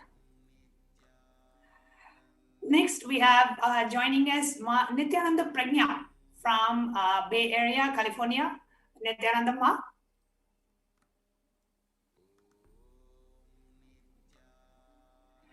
Nithyananda Ma, can you go ahead and unmute yourself, please? Yes, Nithyananda Ma, thank you so much for having us here. Nithyananda Ma, thank you so much, Pragya, for joining the live today. And if you can kindly go ahead and share your experience of Devi Parashakti. I know a few days back you had asked a question and you got a beautiful blessing, not just for you, but for the whole country, for the whole state of California, and for the whole country of US. So maybe you can share with the viewers, what is it that you asked and what was Devi's blessings and what happened after that? Sure, Ma. Thank you so much. I just also want to say that I very much relate with what Ma Atma Prema was sharing in terms of her experience, as well as not being answered and the surrender for the answer to happen. And you know, earlier Devi had blessed me, and it's such a state of completion. I feel there's nothing I need to ask for myself anymore. You know, it's completely changed. And usually I will not ask anything because I want everyone to experience that. But I had a strong feeling inside, and I asked Devi to please bless and bring healing rains to the Western United States, because we're experiencing intense mega droughts, and which most likely will lead to really devastating wildfires. And we have had in the last 3 or 4 years incredibly devastating wildfires. It's taken in Northern and Southern California, Oregon, Washington. You know, people's lives have been lost, animals' lives have been lost, millions of acres have been lost. It's really been incredibly devastating, and it's been a combination of different factors: corporate greed, climate change, many factors. And I felt, you know, it's really only Devi, you know, with the science of working with the nature. All the nature comes from her, right? And with her compassion for all of us, she can intervene here. So from that space, I just asked, please, to do this, and she responded with a beautiful blessing. And interestingly, I said in my question, I said the Western United States. But after I posted it, in my mind, I was saying, oh my gosh, there's so many other places, you know, the Southern United States, Chicago, other places are having this hot, droughty weather. I should have said, you know, the bigger area. And so then what Devi responded was, see, right now, it has started showering. Huge rain will be showered. Sufferings will be solved. Forest fire will not be there. Mother I gave my grace showering. It has started to rain in your country. Go and come. So, you know, even Devi expanded it, you know, even knowing in my heart and my mind what I was thinking of a larger area than what my mind originally conceived. She blessed and showered all of that. And then we were watching, I want to say over this last weekend, the entire California has been in a huge triple-digit heat wave throughout the weekend. But in a few places, one place down in Southern California, they had rain right after Devi had given the blessing. And then in Northern California, close to the mountains leading to Lake Tahoe area, they also had, one area had almost half an inch of rain, another area had almost an inch of rain, completely unexpected. Yeah. Wow. So just after Devi said in the Akashic reading that she is going to shower and your country, and basically the places where there was nowhere the rain was predicted, it actually rained. Is that what you're saying, Ma? Yes, Ma. There was no rain predicted in California anywhere. In fact, all we've been hearing was triple-digit heat wave throughout the state. And if you look at the maps, it was the same things. But so shortly after, in both of those, one place northern, one place southern, that rain has happened. Wow. Beautiful. Dear viewers, if you can see here, in California state, where there is absolutely no rain prediction, just after Devi Parashakti's blessings, two places, one in Northern and one in Southern California, immediately experienced rain. So beautiful, Ma. Like what Devi Parashakti's literally showered.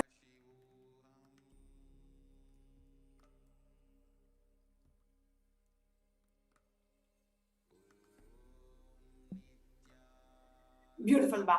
And anything else that you would like to share about the revelation, and how did it feel for you, and what has been your whole experience just witnessing the compassion of Devi Parashakti? Oh my gosh, I will.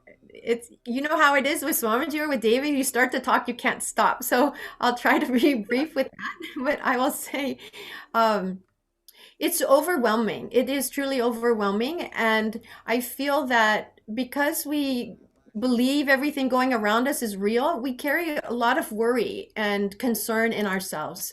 And so, what I have felt with Devi's direct blessings and being in the darshan, whether my name is called or not, is this feeling that she's taking care, that I am seen completely. Any negative thought I have of myself isn't even relevant to her. She just sees me purely, and that love is showered, and that she literally is taking care of everything for me, that I can just relax and just focus all my energy and attention on Devi, remembering Devi in my inner space, allowing every cell of my body to radiate with that Devi energy and love, and then expand that in sharing with others, which is why if there's some prayer that I put, it's always for somebody else, because there's nothing I need. She's taken care. There is nothing that I need, because Devi is here so beautifully taking care. So perfectly said, Ma Pragya. And I'm sure you have you experienced any such instance like this with the Supreme Pontiff of Hinduism earlier, where so many different instances where Swamiji manifested rain and changed the weather. So have you experienced anything like that? Yes, Ma. Actually, I have, and it's an amazing experience, and I thank you for asking, because for those beloved and devotees who have not had the chance to physically be around the Supreme Pontiff, I feel grateful to share this. One example I can tell was July 2012 Inner Awakening in Kodaikanal. We were all meant to sit outside with Swamiji for a session, and this beautiful lawn up on a hill in a kind of like a peak of a mountain area, and the clouds were all coming in, and somebody was saying, "Oh, Swamiji, please don't let it rain, don't let it rain." So beautifully, Swamiji, he shared the science with us of, like, everything is Paramashiva, everything is Paramashakti. And it expresses as Lord Vayu with the wind, with the rain, with all of the nature. And he shared that it's not like he gives some command, but it's with deep reverence and humility that he relates with the energy. Oh, Lord Vayu, please move the clouds. Thank you so much. I mean, here's the avatar who actually is the source of the clouds, the source of the energy that moves the clouds. And still he's showing us, the level of humility and care to relate with all of the nature, and that is the solution. I hear Swamiji say, Hinduism is real. It has something to offer the world. This is, if we all lived with that level of reverence for the nature, we wouldn't be in this situation where I would even need to ask a blessing of Devi, right? Very much. So I've also seen in Bali, IA, we had all gone for a field trip, and Swamiji was going to take us out on boats on a lake or something, and it was pouring rain, just lashing down rain. We were in a covered area, and so he was just, again, reminding us of the science of being centered in that restful awareness and relating and asking with reverence and visualizing the rain leaving. And so he had us all sit, and he initiated us into that. Literally within a few minutes, all of the rain stopped, the clouds cleared, and it was just beautiful. Then we were able to walk all around the grounds and take photos and just have a really lovely time. And it's just you get a different level of understanding of our potential, and how much Swamiji wants us to awaken to that potential of those extraordinary powers. And it can only bring good for us and for all the nature and for the world. Beautiful, Ma. So beautifully described. And I'm sure you were there when Swamiji manifested rain in 108 places on a single day. We actually had on a satsang 108 places around the world where the Supreme Pontiff of Hinduism manifested rain on a single day, and in none of those places there was a weather forecast of rain. And the Supreme Pontiff of Hinduism manifested rain just like that. And if you speak to any disciple and devotee or follower of Swamiji, they will have at least 2 to 3 such sharings. How the Supreme Pontiff of Hinduism, in the space of being complete oneness with everything in and around, complete oneness with the nature, complete oneness with the entire Prapancha, the whole Prapancha Shakti, the being in oneness with the whole cosmos, has manifested for the sake of his disciples, for the joy of his disciples, manifested and expressed this power of being in complete tune with the nature. And where the sun coming, the sun going, the moon coming, the moon going, the rain coming and the rain going, everything is just a child play for the Supreme Pontiff of Hinduism. And I remember when I did my inner awakening way back in the year 2009, that was the time in Adi Kailash, we just had one main hall, and that was called the Anand Sabha, and it was not an air-conditioned hall. And we were about, I think, 200, 250 of us from all over the world attending a 21-day retreat, and it was pretty hot. Especially June, July time, it gets pretty hot in Bangalore, and it was pretty hot. And one of the participants wrote a letter to Swamiji, Swamiji, can you do something to cool down this place? It's very, very hot. And there are people, they were not used to such hot climates of India. So Swamiji immediately called the in charge of the hall, who was a male monastic member, a male brahmachari.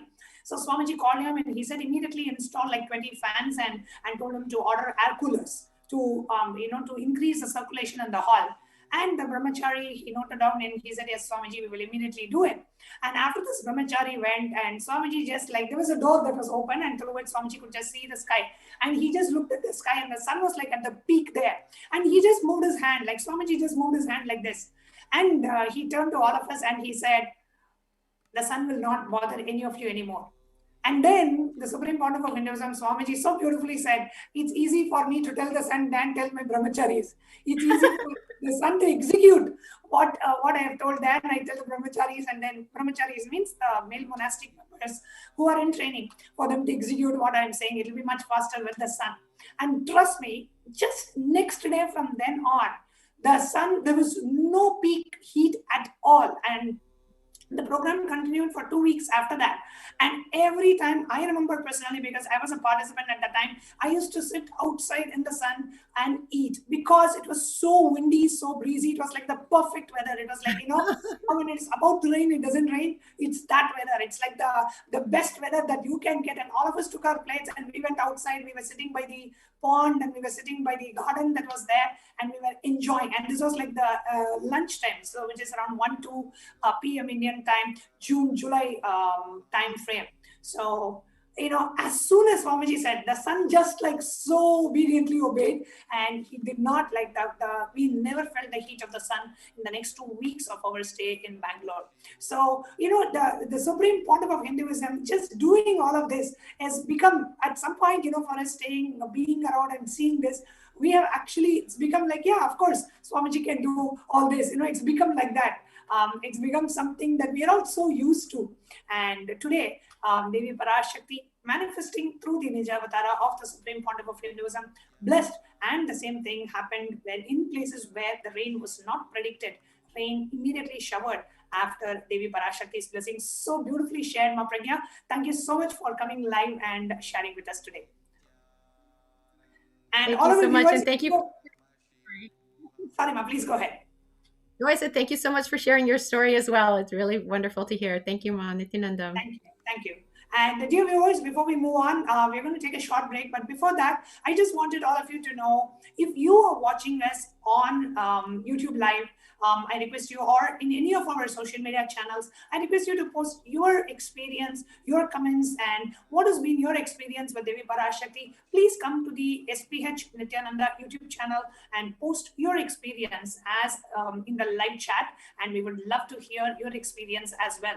I'm sure many of you have had experiences of Supreme Pontiff of Hinduism, completely in tune with the nature, and you've had amazing experiences with Devi Parashakti. So please do post your experiences in the YouTube live chat of the main channel, Kailasa's HDH Nithyananda YouTube channel, and we'll be reading out the comments of our viewers as well. And before we move on to the next devotee who's here to share her experience with us, let's take a short break. There are some great spiritual sciences unique to Hinduism. Subtle, otherworldly, but definitive sign. manifesting. The cosmic beings in Archavatara, deities in Nijavatara, living incarnations is fasting. Understand? Kriya Pada of Vedas and Agamas elaborately explain the whole science of making the cosmic beings manifest in Archavatara, deities and Nijavatara, living incarnations, both. During the Bhava Samadhi darshan, literally those cosmic beings manifest through this body. Just like how they manifest in Archavatara, deity, they manifest in Nijavatara, Pratyakshavatara, and give you all the boons you ask, bless you. You see, each God is an independent intelligence to lead you to enlightenment. Each God is a bridge for you to achieve the Shivatva, the ultimate Shiva consciousness. Krishna is the bridge for you to achieve the Krishna consciousness. But Shiva consciousness, Krishna consciousness, all consciousness is one and the same. Ultimate consciousness only. So that energy itself completely expresses. Just like Radhika, when I see my own sweetness in the mirror, I become eager to taste it. I find that the only way to relish this sweetness is through the constitution of Sri Radhika. Bhava Samadhi Darshan is a window to the infinite expanse of consciousness, allowing us to glimpse the formless in a way that we can understand. It cleanses the karmas of lifetimes. It awakens our biomemory to the space of Paramashiva, the ultimate consciousness, and creates a deep and lasting transformation in us.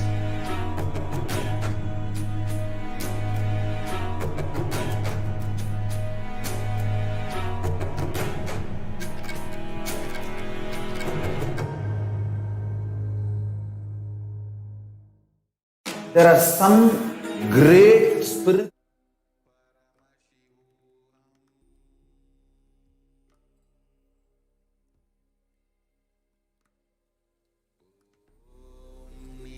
Welcome back, dear viewers.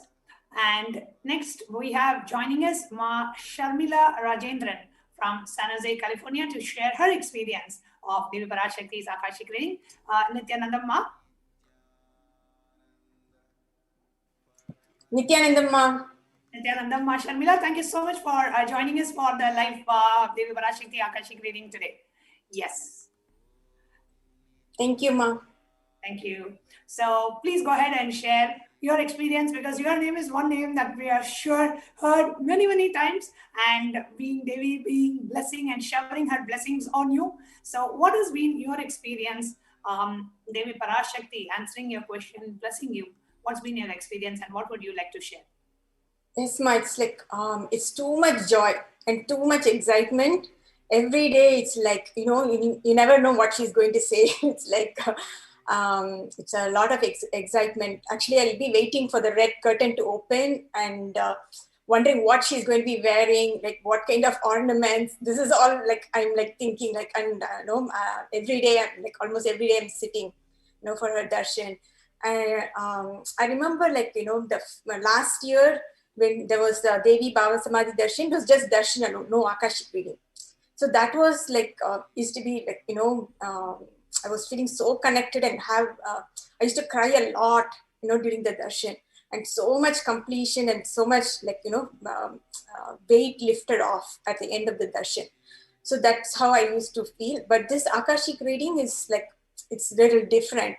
It's like continuous. It's for a long time. It goes on, right? For almost 2 hours, and you're sitting and it's like in an energy field. It's constant excitement. It's like listening to other people, like, for readings also. It's like, you feel like she's talking to you, right? And you can relate, so well to others reading as well. But one experience I want to share is like, about a month back, I started chanting Lalita Sahasranamam. I don't know, suddenly I just felt I'm supposed to chant that Lalita Sahasranamam.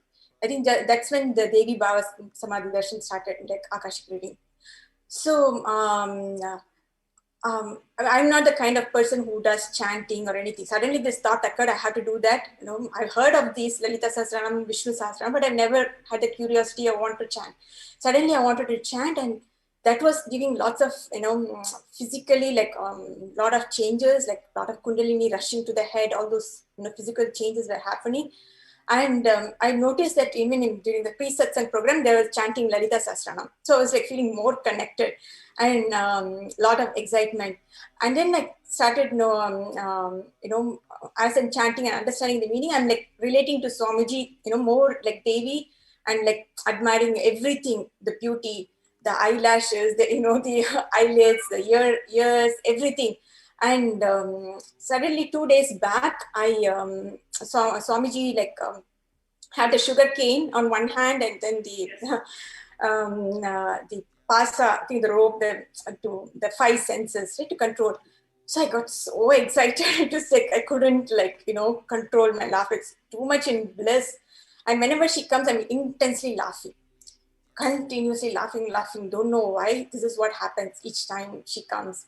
And today it's like even more excitement. It's like she had the arrow and the sugar cane together, and then the on one hand, and then the bow and sugar cane together in one hand, and arrow and the pasha, I think, together in one hand.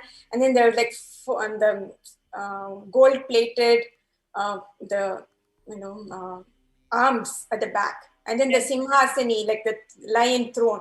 So it was just too much to handle. Like it's like, oh, I'm like relating everything in the Lalita Sahasranam to, in the screen. It's all there. Like it's just, gave me so much joy. And she always answers anything I ask. Right? It'll be mostly about my family. So it just gives me lots of completion. Just some fears getting removed. She's just there. Right? She's so beautiful, yet at the same time strong, powerful. That gives so much confidence. So it's just pure joy and excitement. That's what I can say. So beautiful, Ma. Actually, so beautifully shared. Just looking at her and receiving the blessings for our family members, and when would we have imagined that we are going to be having a live darshan of Devi Parashakti in a physical embodied form every day, almost every day, talking to us with utmost compassion, with utmost love and care, and just listening to the cosmic mother's showering of love on her children and on her daughters and sons. And it just is so healing. See, whether that question or the answer is for you or not, just being there and just watching Devi Parashakti, and she coming down from Kailasa every day, attending to our questions. It brings so much of healing. It's too much compassion. The amount of time she spends day after day. It's too much. Either Paramashiva or Parashakti, both dimensions, right? Constantly being there, and especially in this kind of environment, COVID environment, we need the support. Beautiful, Ma. And one more thing I actually wanted to ask you. In the recent satsangs, the Supreme Pontiff of Hinduism has opened up pretty much all the temples, monasteries, adhinams which we have in India, Kailasa rushing its aid to India.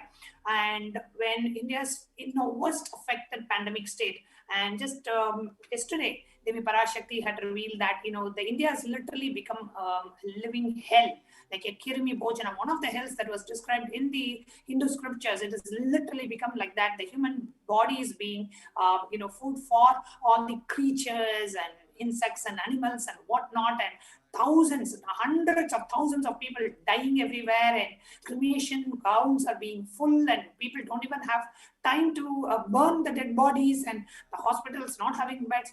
And at this time, the Supreme Pontiff of Hinduism, in his most compassionate gesture, has opened up every monastery, adhinam, where we could provide the multi-layer every day, sharing about how it is important for us to just be alive in this year, and what are all the actions and services the Supreme Pontiff is doing through Kailasa to India, in the very country where he was, had so much of human rights violations and so much of abuse and character assassination. To that very land, the Supreme Pontiff is extending his services. And what is it that you would like to share about that, Mom?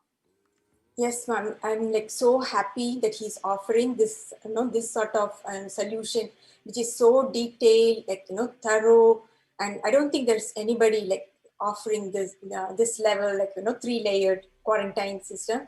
And also seeing all the pictures on Facebook, like, they're like, I'm seeing like the detail that he's handling. About I'm seeing all the sanitizing material, the food that's taken care of, even the ink cartridges are being bought and kept for people to use. So and all the herbal supplements, right? So it's such a thorough level of planning. It's a huge undertaking that Swamiji is doing.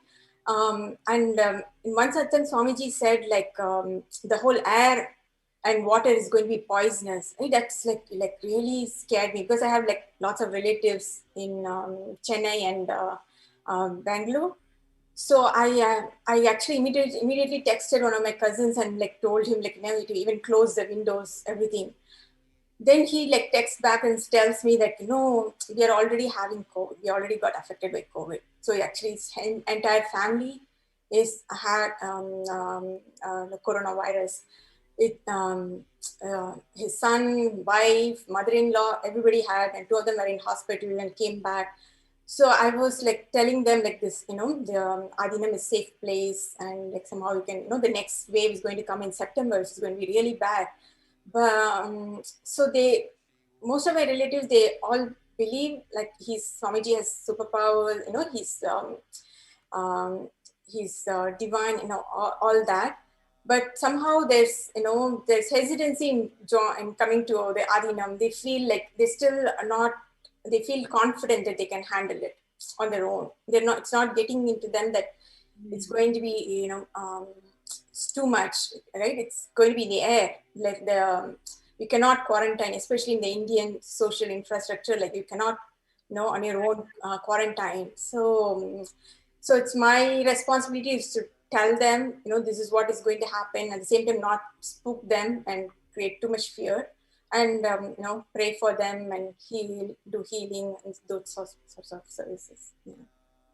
And what is it that you would like to share, Ma, in terms of how Swamiji is opening up, his compassion and his tyaga, and how Swamiji is literally opening up every monastery wherever we could provide the multi-layer quarantine. When you heard that and Swamiji doing this, what was your experience? How did you feel about this whole? I felt that he's like so compassionate and so courageous also, because there's always so much goes on in India, especially right in Swamiji, the Adinams, all that. So in spite of that, whatever has been done in the past, he just wants to do constantly and keep always having people in their well-being in mind. Somehow he always comes up with some creative solution, right, to take care of humanity. So, and this is like such a huge scale, and at this time I hope like a lot of people are able to join the Adinam and live there and stay protected till the end of the year. So it'll be it's make use of this opportunity. Yes. Beautifully shared, ma'am. Beautifully shared. Thank you so much for coming and sharing your experience today on the Nithyananda TV, Ma. Thank you so much. Thank you, Ma, for having me. Thank you. Yes. And dear viewers, we have many of you who have been commenting on YouTube. We have Aditya Kumar is saying the heaven is showering when Devi Parashakti is online. Yes. And we have Bhakti Vasyama saying a being to being conversation. It's a beyond language. This is truly a gift. It is beyond the logic of the mind. Just being an Upanishad. Gratitude. So beautifully expressed, Ma Bhakti Vasyama, and sharing of your Devi Parashakti Akashic reading. And if you are watching us live, you can go ahead to the main YouTube channel, SPH JJM, SPH Kailasa's SPH Nithyananda channel on YouTube, and share your experience as a comment under the live feed that you're watching just now. And we will come back to you to read your comments, your experiences after a short break. There are some great spiritual sciences unique to Hinduism. Subtle, otherworldly, but definitive sign. manifesting. The cosmic beings in Archavatara, deities in Nijavatara, living incarnations is possible. Understand?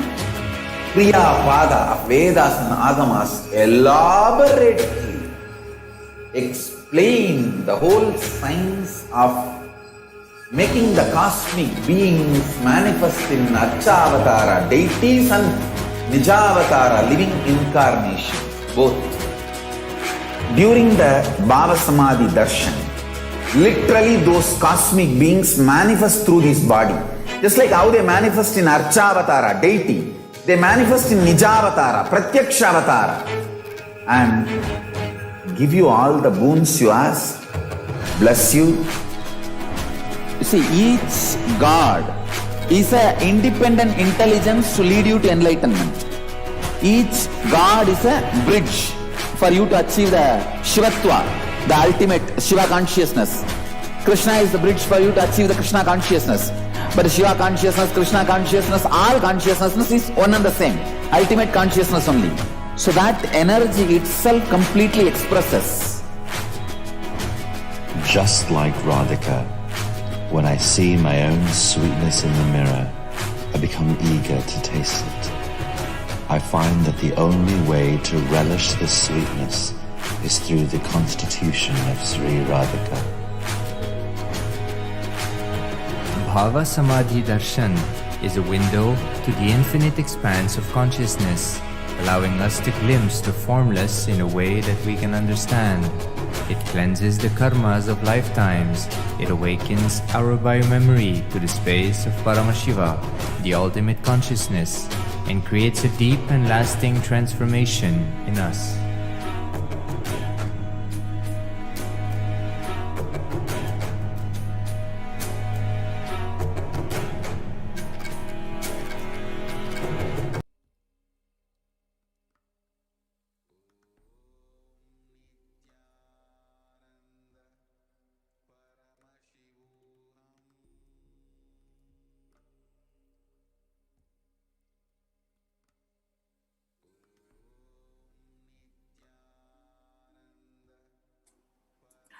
Nithyanandam, dear viewers, welcome back, and you can continue to share your experience of Devi Parashakti Akashic reading in the YouTube live chat if you're watching us on YouTube.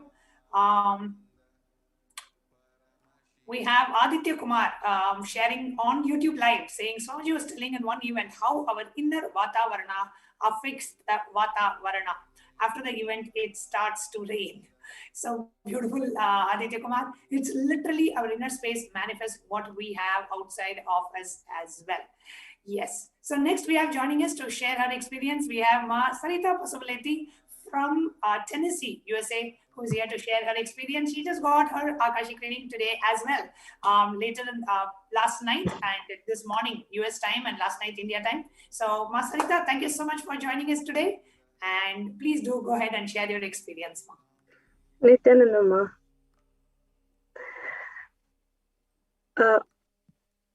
it's an awesome experience, Ma. When Parashakti says I am her favorite daughter and her blessings, it's like I don't know how to express my words.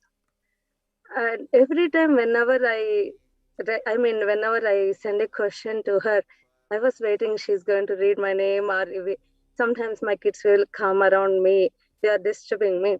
Whenever I'm in the listening mode, she gives the answers to me. Like today is awesome. Like I didn't realize. She's going to express, and she accepted the devotion, whatever I have. Like it's amazing. Like there is no words to express. It's an awesome experience.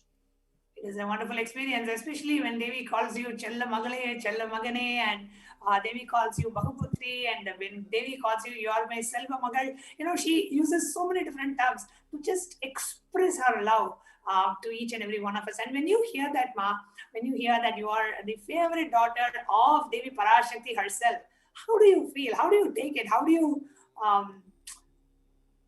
what is the experience that you go through? It's usually even has like that also we feel, oh my God, like they are calling daughter, especially Devi Parashakti calling me as a daughter. It's like she's showering everything, like she's accepting me as a daughter, and then she's showing her compassion, love, and everything. That is awesome. Like that experience, like giving so much. Like I couldn't explain the words. Also, like the words are not coming. How she's she's expressing. I can totally understand your experience. The words are not enough to share what you feel, what you go through. How can you translate that? How can you share the sweetness of a honey or a taste of the sweetness of an apple? How can you share that in words, right? The words are incapable of transmitting the experience that happens in us especially when Devi so personally connects with us, attached to us, and just makes us feel that she is there. She is taking care. And I know Devi today said she will take care of everything else for you. She will give you the wealth and the name and the prosperity, and she will take care of all your sufferings and all your loans and karmas and whatnot. And when you are hearing that, we go through a lot in life. We have family to take care, we have stress of the office and stress of the family, stress of finances, so many things. And when you heard that today, how did you feel? I felt like I asked her just for one blessing, but she showered a lot. She showered she said that she's going to take out my karmas, and she said she's going to take out my taking care of my wealth and for everything. And not only that one, last month when I request her to take care of my kids, like she said, she's going to take care of the kids also. Like as a mother, she's taking care of everything. Like she's telling, you don't need to stress for anything. I'm here to taking care of you and your kids and everything. So like I felt like I'm in her lap. You are in the lap, and you are indeed in the lap of the divine cosmic mother who is coming to shower her blessings. Not just you, because of you, your whole family, your kids are being taken care by the divine mother. It's such a beautiful experience. Would like to share about your experience? She asked a question to the 90 or 100 Fahrenheit. Like it's so hot. We are feeling, oh my God, it's so hot. How we can go out also? So, because kids are playing outside, I was calling them, but they are not coming, and they are playing. So hot. Suddenly it started raining, and then everything is cool down, and like the weather is like balanced. I felt, oh my God, how is it possible? She blessed like whole US, not only West Coast US.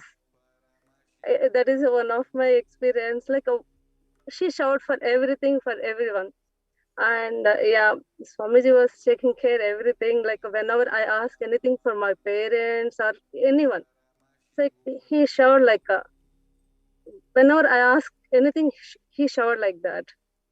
Wow. Shawat, he's taking care of your children, he's taking care of your parents, he's taking care of the weather, he's taking care of your karmas, he's taking care of your loans, and he is showering you with wealth. Well, what more you want? Devi is an all-inclusive package. Whatever you want, just come to Devi Parashakti, connect with her, receive her grace and blessings. And today, during the Akashic reading, Devi so beautifully said, she was answering a devotee, he said, blessing a devotee saying, just because you called me Amma, you connected with me as a mother, I am showering you with whatever you want. That's all it takes. It doesn't take anything for you to experience Devi Parashakti. Just sit and connect with her as a divine mother. How you will talk to your biological mother, how you will talk, how you will relate, just like that, relate with your cosmic mother, Devi Parashakti herself, and experience showering of wealth and grace and blessings and health and career breakthrough and ultimately enlightenment, Jivan Mukti itself. That is what Devi is here to share with all of us. And today she even shared that the ultimate purpose of human life is Jivan Mukti. And that is what she's blessing us all with. So beautifully shared, Ma Sarita. Thank you so much for coming live on NTV and sharing your experience. Thank you. And dear viewers, and if you are watching this live and if you have an experience to share, please don't shy away. You never know how many thousands will be able to relate with your experience. It can be a one-word comment, it can be a one-line experience. Whatever you experience with Devi Parashakti, please do go ahead and post it in the YouTube live chat. In the live chat section, we will be reading out some of the comments as well. And next we have joining us Ma Purnima Rao from California is here joining us to share her experience with all of us. Let's hear and see what she has to say. Nithyananda Ma? Yes, Ma. Can you go ahead and unmute yourself, Ma, in Zoom? Nithyananda Ma. Nithyananda Ma Purnima, thank you so much for joining us live to share your experience of Devi Parashakti Akashic readings today, Ma. Thank you so much. Please go ahead and you can go ahead and share your experience. Thank you for considering me for this, Ma. And when Devi Parashakti called my name, I went into samadhi. I just heard one sentence. After that, I had to watch the YouTube again and then hear what she said. But my inner space knew what she's saying. And one more small miracle in my side is my name is registered in YouTube as Purnima Rao. And Devi called Purnima Rao in YouTube recording. What I heard is Purnima Rama Rao, which is my official name. I can't believe. Oh my God. Yes, Ma. That was something I checked again and again. I heard Purnima Rama Rao. That's my official name. But in YouTube, I put Purnima Rao. But that's the difference, Ma. And then, you know what? Actually, she said, you'll get the house. And my house was not getting closed. There was obstacles. She's taken care of that now. Oh my God. Yes, Ma. Immediately. She is very fast in giving results, Ma. Very, very fast. Wow. So she wanted Devi to take care of your house and immediately it was taken care. Yes, she is actually. In fact, I have been worshipping Lalita Tripura Sundari for maybe 20-30 years, Ma, through Lalita Sahasranama. The only day Devi called me out and gave me the name was the day Bala Tripura Sundari came. Wow. Ma, after that, I had trouble with surrendering. And right after that, my connection to her has been very deepened. Now, every step I tell, if Devi wants, this will happen. If this is good for me, she's my mother. She will do this for me. And it's such a blissful experience seeing her every day on the TV screen, twice a day, listening to her kirtanas. Like it's become such spontaneous connection. Wow, so blessed you are, Ma, so blessed. Your 20-30 years of your intense, sincere devotion has brought the Nija Avatara of Devi in your life. Devi in the form of a Guru blessing you and giving you all the things that you wish for in life. What a beautiful blessing is it, Ma. Have you ever imagined that you will actually see Devi in the Pratyaksha Rupa every day in your life, being able to relate to her, talk to her? Absolutely, Ma. Even I question myself, what have I done to even deserve this level of love, Ma? After that, I've been able to see she's nothing other than my mother. I can reach to her and she answers me back. What have I done in any life to get this level of blessing? Do I even deserve? I've asked myself, Ma. I'm so blessed. Wow, so beautiful, Ma, so beautiful. Anything else that you would like to share about your experience, Purnima, Ma? Yeah, after that experience, like I have been connecting to her and she answers me. Like I suggest everyone to connect to Devi through their third eye and ask them, she'll start responding to us. And for me, the way Swamiji happened to me and the way he started guiding me from past few years, it's been such a blissful experience. And I can't imagine what kind of level Swamiji, Sangha, Devi has brought in me. Total completion, Ma. Wow. Total completion with the blessings of Devi Parashakti. And literally we can see the completion radiating through your face, Ma Purnima Rao. So beautifully expressed. And just that experience, we know Devi is there taking care of us. Like how you said, That ultimate surrender happens when you know she is taking care of our life. Yes, ma'am. Much better than the way we are even planning for it.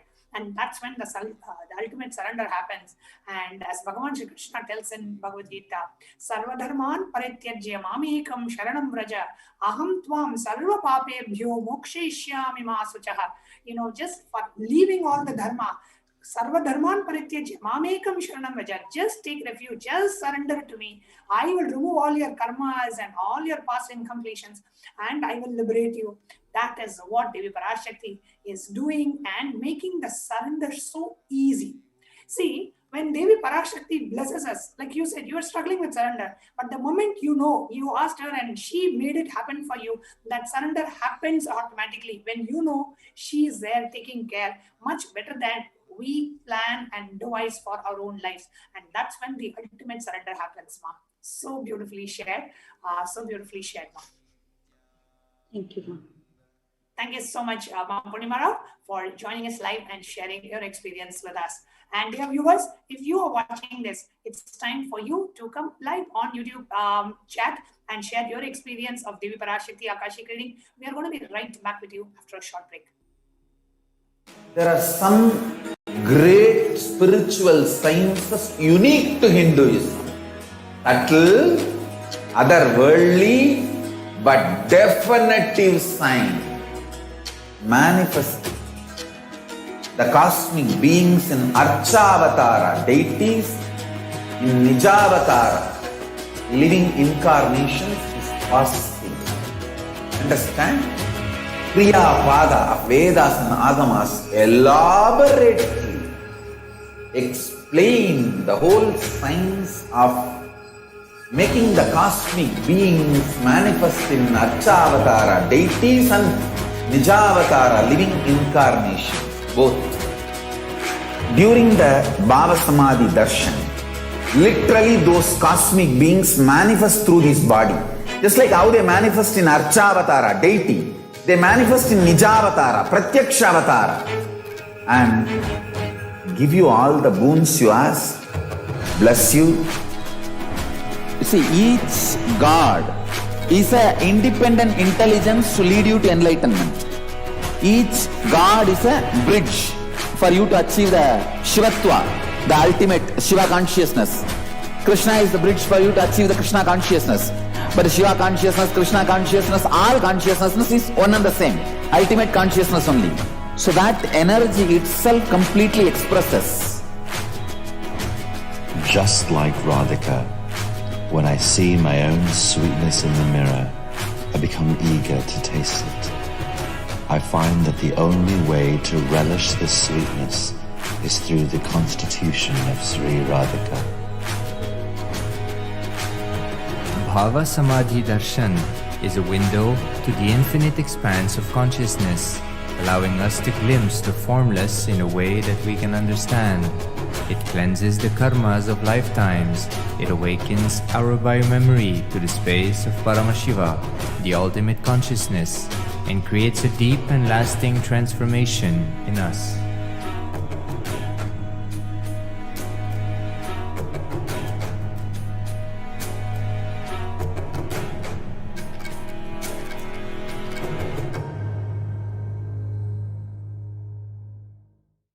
There are some great spiritual sciences unique to Hinduism.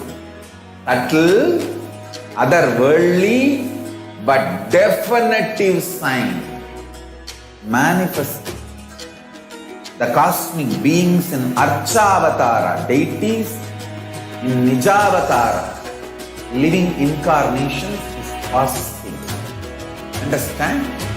Kriya Pada of Vedas and Agamas elaborately explain the whole science of making the cosmic beings manifest in Archavatara, deities and Nijavatara, living incarnations, both.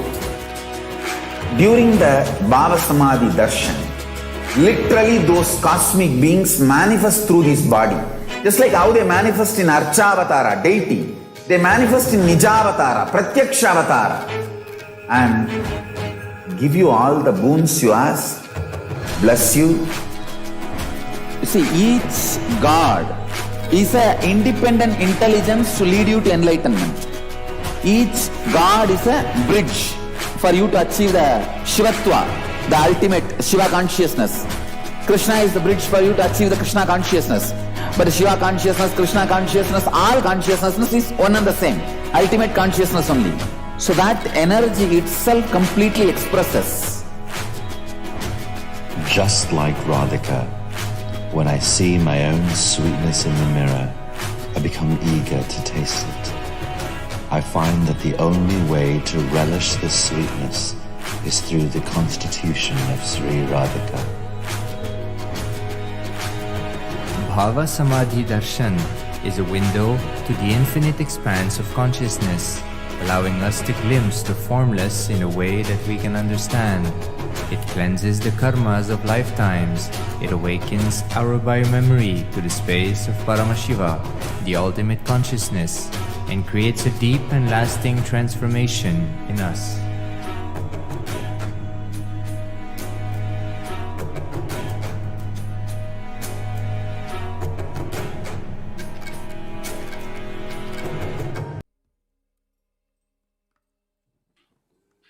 Welcome back, dear viewers. And in the next segment of today's program, we are going to be sharing with you about what are Akashic records. Now, Akashic records are records created by space. Now, whatever has happened in time is there as a file. Nothing can be destroyed. Please understand, none of our actions, thoughts, plans, words, nothing can be destroyed. Akashic records are cosmic archives of everything happened, happening, and will happen. Akashic records are verbal, visual, 5-dimensional document. Whatever is happening is continuously getting recorded. Now, all the information that we collected from all of our births is there in our DNA. We can access some of them just to understand and not to waste the time doing the same actions again and again. Now, Akashic records, it's like, it is not a prediction, right? Akashic reading, it is a reading from the cosmic archives. And in the cosmic archives, there is no such thing as past, present, or future. Beyond the dimension of space, creation,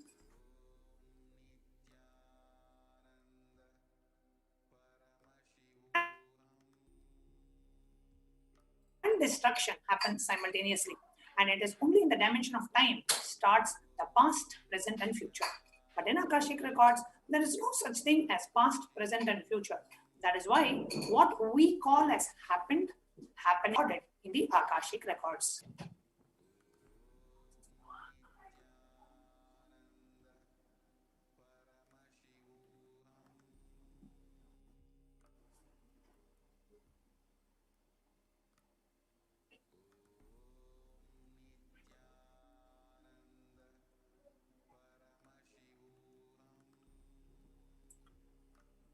Now, what is Akashic reading in the words of the Supreme Pontiff of Hinduism?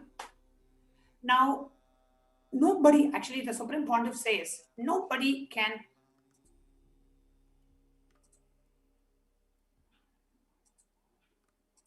comment on these Akashic readings. Nobody has the right to interpret or manipulate these readings. Nobody has the right to comment on these readings. They are complete unto themselves. For anybody to live in tune with the cosmos, the Jivan Mukti, living enlightenment, does not need any special practice other than listening to these great teachings again and again. Now, when you listen to these great teachings, naturally your negative logic is penetrated, broken, and these great truths settle in your inner space and they make you live enlightenment. Now, only an avatar can decode Akashic readings. As an avatar of Paramashiva, the Supreme Pontiff of Hinduism has graced humanity with the blessings and darshan in the form of Devi Parashakti, revealing answers to questions to the earning of seekers, the solutions, breakthroughs, and liberating humanity from pain and suffering. Any answer given by Devi Parashakti is not just an answer, but a karmic breakthrough for the receiver. The Shastra Pramana, the reference in the Hindu scriptures to the power of Akashic reading, is in the Vijnana Bhairava Tantra Sutra 84, Dharana 61. It says, Akasham vimalam pashyan kritva drishtim nirantaram stabdhatma takshanat Devi Bhairavam vapurapnuyat. Bhagavan Paramashiva says, looking at the infinite, spotless, etheric space, Akasha beyond the sky and clouds, one should fix one's gaze from the third eye without blinking continuously and make the body and inner space steady and motionless. In that very moment, O Devi, one attains the nature and powers of the infinite space Bhairava. The Apta Pramana, the reference from the Hindu scriptures to the power of Akashic reading, is mentioned in the great Hindu epic Mahabharata. The Hindu Purana Mahabharata narrates the story of the sage Maitreya, who reveals the secrets to Vidura, the story of his birth in human form and the reason for all his sufferings. Sage Maitreya accessed the Akashic records and told Vidura that he was not an ordinary man, but was in fact an incarnation of Yamaraja, the Lord of Death. He was to play the part of the so-called Shudra for 100 years, being cursed by Mandaka Muni. What are the benefits of Akashic reading? Now, all the information that we collected in all our births is there in our DNA. We can access some of them just to understand and not to waste time doing the same actions again and again. Accessing the DNA code, reading the Akashic records will be useful for you to be liberated from your default future, bringing an end to binding cognitions, known and unknown suffering, leading us to experiencing enlightenment, Paramashivoham. And only an avatar can alter the Akashic records. The initiated Balasans, the disciples of the Supreme Pontiff, can only view the Akashic records, but an avatar, Swamiji, can alter, edit, upgrade, delete the Akashic records. And during the darshan and the Deekshas, the Supreme Pontiff of Hinduism blesses and upgrades the Akashic records as per the prayer of the devotee. Now, what kind of questions you can ask in the Akashic readings? You can ask questions about your past, present, future. You can ask questions about your professional life, your personal life, about your career, about your path in life. What is the ultimate path? What should you be doing in the near future, in the far future, today? Whatever blessings you want for wealth, health, relationships, enlightenment itself, whatever. And to remove any of your karmas and doshas and anything that you're going through in life. And if you're not able to understand why things are happening the way you are, just come to Devi Parashakti, seek your blessings and manifest life the way you want. And you can ask the questions in various platforms. You can ask it in the YouTube live chat, which is only for the members of the YouTube channel, the HDH Nithyananda channel. You can ask your questions on the Facebook live chat. You can ask Facebook comments in Instagram, in Twitter, in WhatsApp. We have so many different mediums in which you can post your questions for Devi Parashakti. So now we are going to move on to the next segment to learn how can we connect with Devi Parashakti after a short break. There are some great spiritual sciences unique to Hinduism. Subtle, otherworldly, but definitive sign. Manifesting the cosmic beings in Archavatara, deities in Nijavatara, living incarnations is possible. Understand? Kriya Pada of Vedas and Agamas elaborately explain the whole science of making the cosmic beings manifest in Archavatara, deities and Nijavatara, living incarnations, both. During the Bhava Samadhi darshan, literally those cosmic beings manifest through this body. Just like how they manifest in Archavatara, deity, they manifest in Nijavatara, Pratyakshavatara, and give you all the boons you ask, bless you. You see, each God is an independent intelligence to lead you to enlightenment. Each God is a bridge for you to achieve the Shivatva. the ultimate Shiva consciousness. Krishna is the bridge for you to achieve the Krishna consciousness. But the Shiva consciousness, Krishna consciousness, all consciousness is one and the same. Ultimate consciousness only. So that energy itself completely expresses. Just like Radhika, when I see my own sweetness in the mirror, I become eager to taste it. I find that the only way to relish this sweetness is through the constitution of Sri Radhika. Bhava Samadhi Darshan is a window to the infinite expanse of consciousness, allowing us to glimpse the formless in a way that we can understand. It cleanses the karmas of lifetimes. It awakens our biomemory to the space of Paramashiva, the ultimate consciousness, and creates a deep and lasting transformation in us.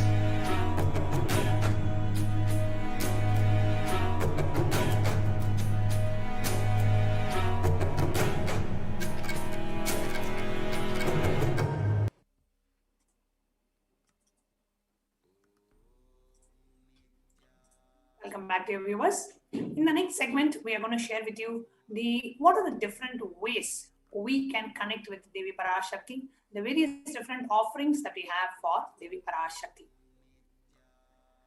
Now, there are two aspects of offering. One is giving and the second is accepting.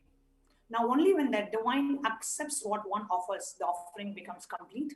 The offering is not made out of fear nor out of greed. When an avatar lands, the offerings are purely a part of the grand Leela played and out only for the purpose of enlightenment.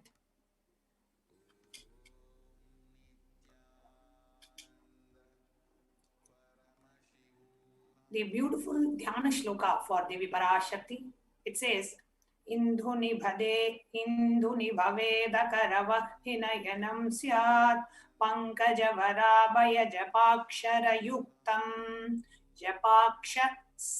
yuktam angahi mabhushana vichitranayanam syat tungamakudochvala manonmani swarupam.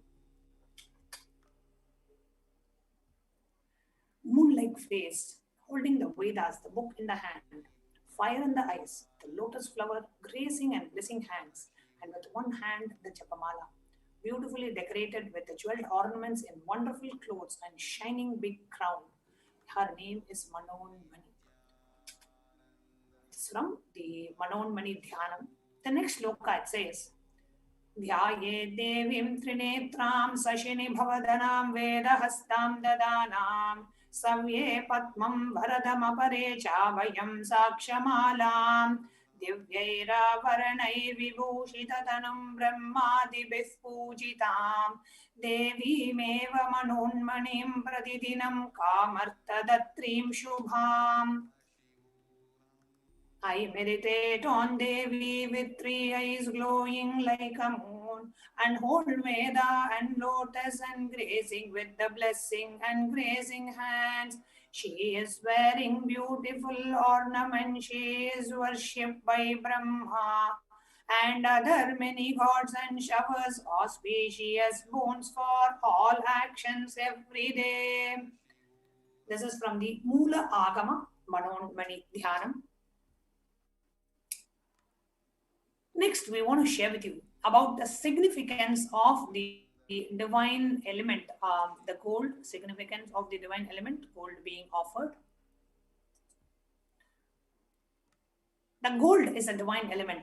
It purifies anything it touches. It is an element of spiritual significance and great spiritual power of healing and enlightening. The vibration of gold has the power to infuse the sattva energy and positive thought currents to anyone who wears or anyone who sees or operates in its vicinity.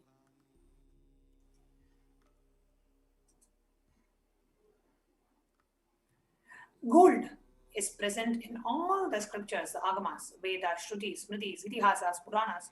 In all the Hindu scriptures, it is abundantly displayed that gold is the most auspicious and the purest metal which purifies our being. In the Hindu civilization, everything was built in gold, exchanged in gold. Rituals fees were offered in gold bricks. And when one was to be saved from the life-threatening illnesses, gold was offered as a ritualistic fee. Gold was in abundance and used for weighing equal amounts of commodities, including cows. Kingdoms were built in huge doors of gold, and the streets would have huge columns and huge archways made of gold. Horses and cows were dressed in gold. Now, the Hindu civilization thrived on the banks of rivers of gold. In this river called the Hiranmaya, the river of gold in the Vedic Rig Veda. The river Saraswati was called Hiranyavartini in Atharva Veda. Gold is the supreme element for offering gifts to the ones whom you love and revere. Temples are constructed and paved in gold. Deities are made in gold and decked and adorned in gold because it preserves the enlightenment energy for thousands of years. It lasts forever. Now, the next what we are going to see is what are the various different offerings that we have for Devi Parashakti. The first is the offering of E-Hundi. The reference to Devi Parashakti, it says, Bhakti Priya, Bhakti Gamya, Bhakti Vasya, Vayapaha. Shambhavi, Sharada Aradhya, Sharvani, Sharmadayini. Devi, who is fond of true devotion and who is realized through true devotion. She can be won over through true devotion. She removes all the fears. So just by worshipping Devi Parashakti, she removes all the fears that we are going through.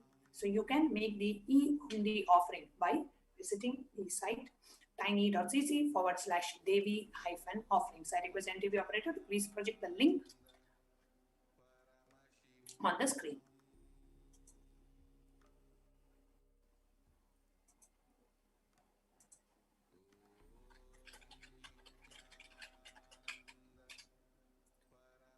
Next we have is the Sankalpa chanting, where you can get the blessings for you and for your family members by offering the Sankalpa, just taking the conscious resolution into Devi Parashakti to receive her grace and blessings.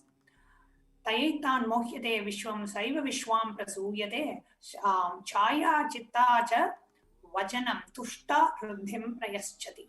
The goddess enchants this universe and she herself gives birth to this universe.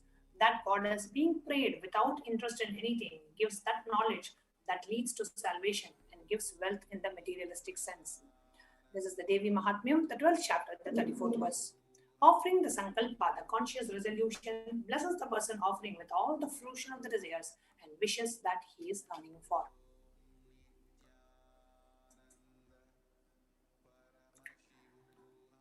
The offering of the Sankalpa chanting can be made by visiting the link tiny.cc/Devi-offerings. We are projecting the link on the screen for you.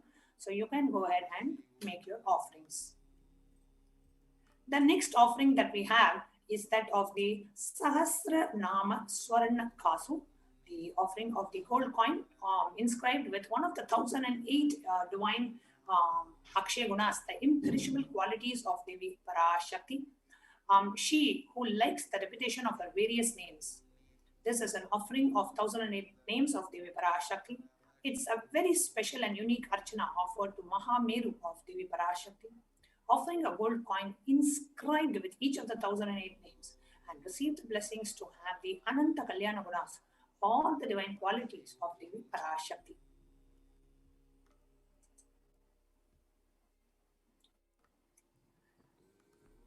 The next offering that we have is that of Mukta Anguti, the finger ring with a pearl.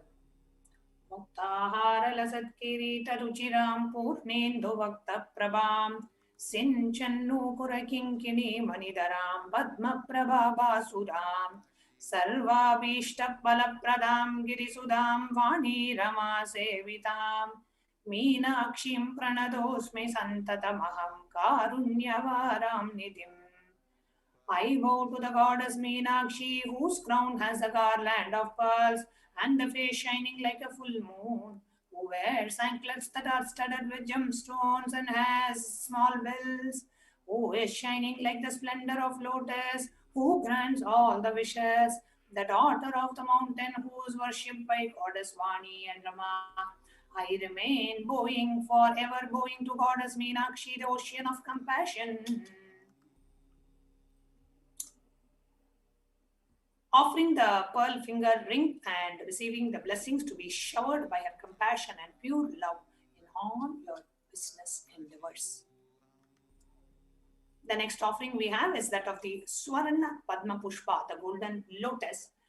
We have a beautiful reference to the golden lotus from Kamika Agama. It says, Ashta Vidyeshwa Rupata Kumbha Varna Samyutam Sarve Shastra Vastradhya Hemo Pankaja Bhushitaha Sapi Dana Sukrachasya Pakwa Vilba Palapradaha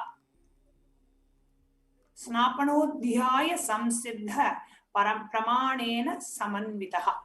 All the Kailasa Kalashas should be wound around with a suitable thread and covered with a new cloth. They should be adorned with a lotus flower made of gold. So it's called the Swarna Padma Pushpa, the lotus flower, the golden lotus flower. There are hundreds of scriptural references for using lotus in the worship of Paramashiva. Almost everything in the worship of Ultimate involves the consecration of deities of worship or meditating on or on the mudras and asanas used during worship involves the lotus flower, lotus leaf, lotus pericarp, lotus petals. The lotus is a divine flower. Now the Shakti of Paramashiva is also called as the lotus. The base of Paramashiva Linga is a lotus. The disciple of Paramashiva is also considered as a lotus. Offer the golden lotus in any size you wish to and be blessed to have the state, space, powers and being of Devi in your inner space amidst any and every adverse situation in life.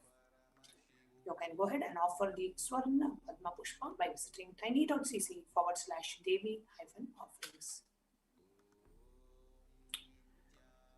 The next offering that we have is that of the Swarna Miti, the golden toe ring. Nakadhiti Samchanna Namajjana Tamoguna Patmatvaya Prabhajala Parakrita Saruruha. You whose brightness from the toenails destroy the darkness of ignorance from the minds of your devotees who prostrate at your feet. You whose brightness from your 2 feet overpowers that of the lotus flower. So the Swarnamiti, the golden toe ring, is $750. Offering of the toe ring to Devi, adorning the sacred feet to be in constant gratitude to receive her blessings in the most, even in the most difficult aspects of your life. So offering of Swarnamiti is $750. The next offering that we have is that of the Swarna Mangtika, the golden hairline jewelry, which is $750. Sudha Sara Bhivarshini, she who makes the nectar flow in all your nerves from Sahasrara, she who gives the very pleasant experience of the ultimate. The golden hairline jewelry, the Swarna Mangtika, represents the nectar flowing from the Sahasrara chakra when it is fully opened.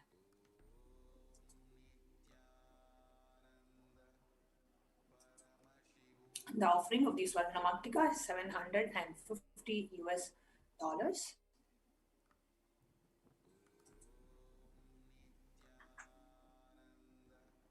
Offer the Mangtika to Devi and receive blessings of achieving the blissful state of overpowering gratitude and space of complete completion.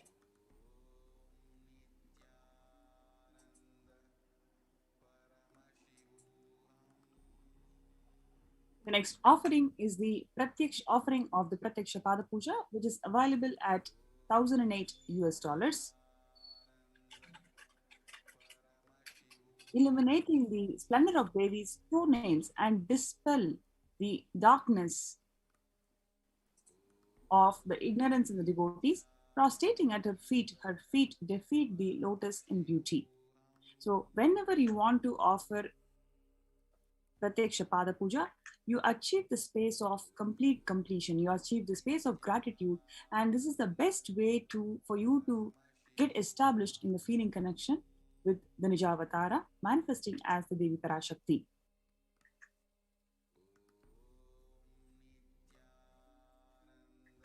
Next slide. Yes. So along with the Pratyaksha Pada Puja, you can also offer Vastra Seva, which is available at $1,008. offering of the Vastra Seva blesses the Yajaman with all the auspiciousness and blessings of the Supreme Pontiff of Hinduism, Swamiji. All these offerings are available at tiny.cc/Devi-offerings.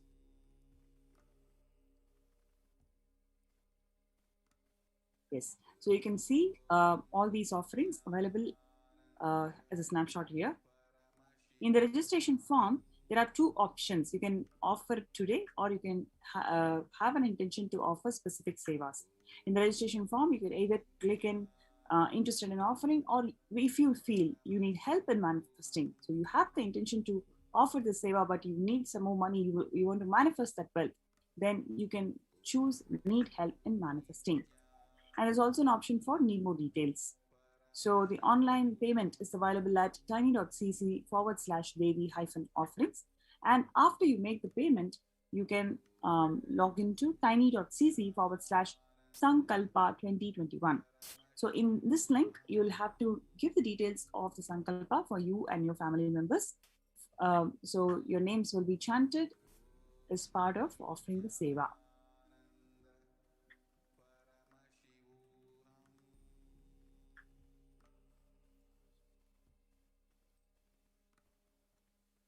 Yes. So we'll just go through how do you log into this and what are the things that you will see. So basically, when you log into tiny.cc/Devi-offerings, you will be directed to this page.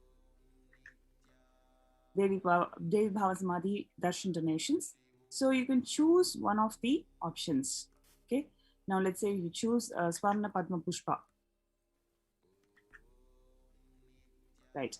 So then you click on to add to cart.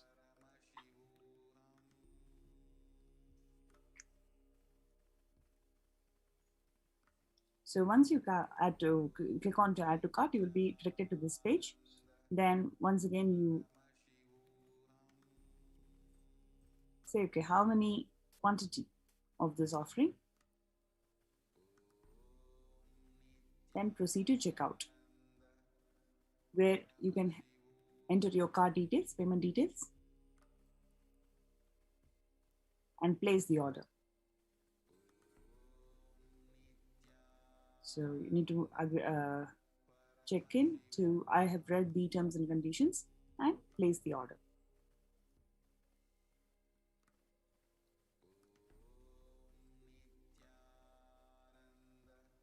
After which you can get into Sankalpa 2021, tiny.cc/Sankalpa 2021. Click into next.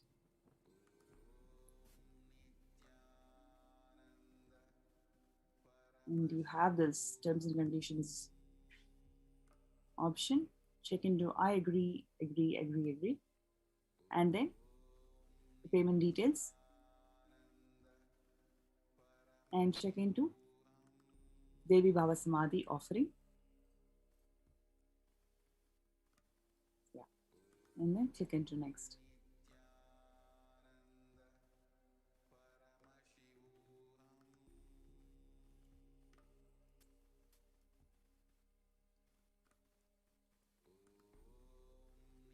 So this is how you log into the registration form and also enter into the Sankalpa details.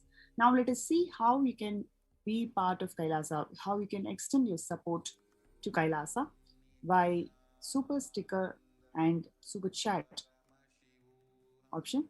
So when you go to youtube.com, you can see on the right hand corner, there are two options.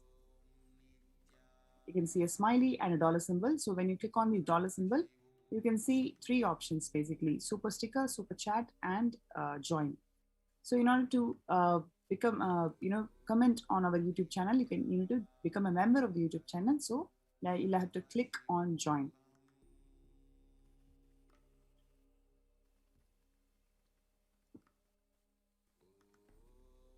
So when you click on this join option, join this channel option, there are different denominations, whether you can become a bronze member, silver member, gold member, platinum member, or a premium member. So which is available right from $3 per month. So you can click on that and complete your purchase. by adding a credit card or a debit card and enter your details and save the card and place the order. Now let us see how you can become part of the super sticker. So click into super sticker and you can see there are a number of stickers which is available at different denominations. So you can click on to this, any of the denominations.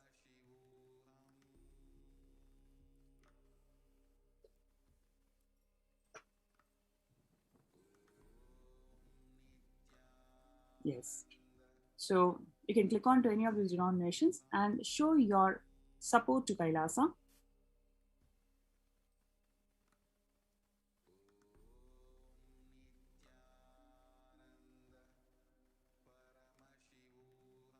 Next, let us move on to super chat option.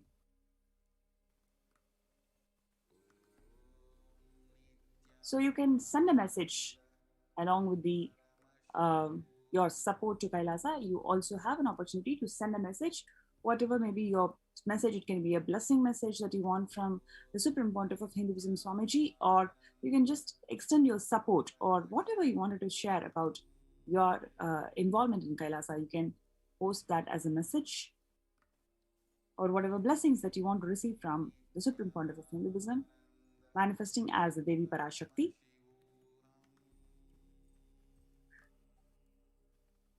Yes. So you can click into buy and send, where you'll be directed to this purchase window, where you can add the credit card or your debit card, or you can also make the payment through your PayPal account. Yes.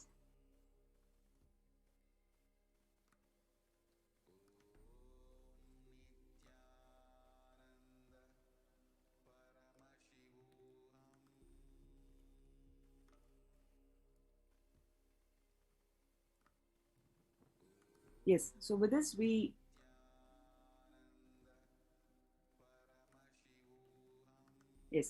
before we move to the next segment, let us have a short break. There are some great spiritual sciences unique to Hinduism. Subtle, otherworldly, but definitive sign. Manifesting the cosmic beings in Archavatara, deities in Nijavatara, living incarnations is possible. Understand? Kriya Pada of Vedas and Agamas elaborately explain the whole science of making the cosmic beings manifest in Archavatara, deities and Nijavatara, living incarnations, both.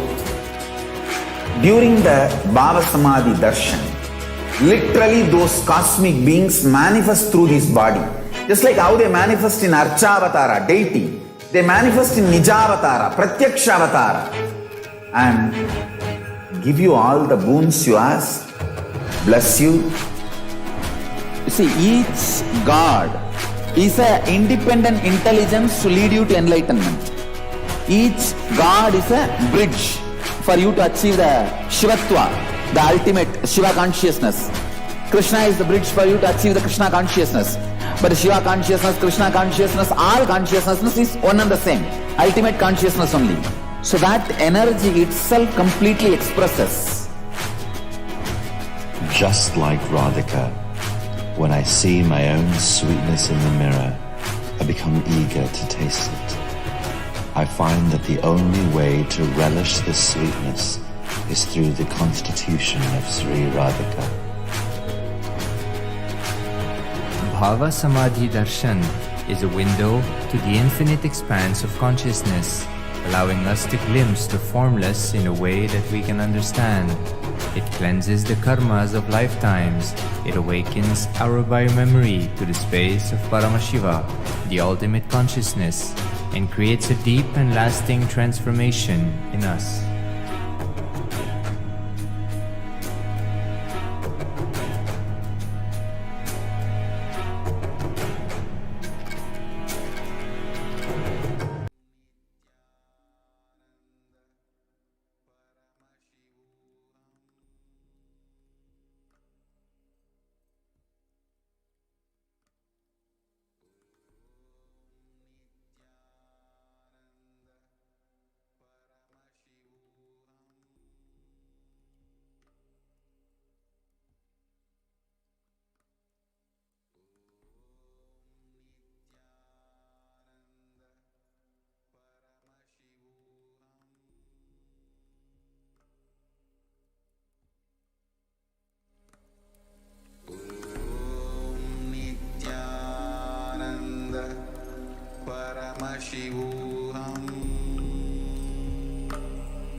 there are some great spiritual sciences unique to Hinduism.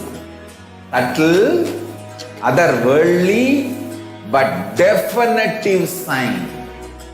Manifesting the cosmic beings in Archavatara, deities in Nijavatara, living incarnations is possible. Understand? Kriya Pada of Vedas and Agamas elaborately explain the whole science of making the cosmic beings manifest in Archavatara, deities and Nijavatara, living incarnations, both. During the Bhava Samadhi darshan, literally those cosmic beings manifest through this body. Just like how they manifest in Archavatara, deity, they manifest in Nijavatara, Pratyakshavatara, and give you all the boons you ask, bless you.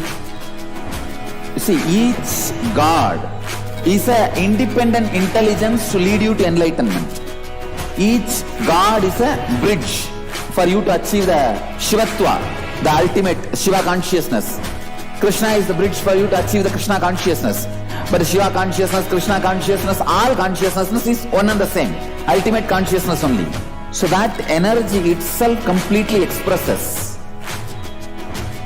Just like Radhika, when I see my own sweetness in the mirror, I become eager to taste it.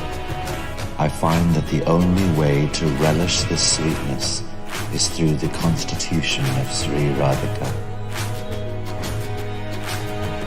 Bhava Samadhi Darshan is a window to the infinite expanse of consciousness, allowing us to glimpse the formless in a way that we can understand. It cleanses the karmas of lifetimes.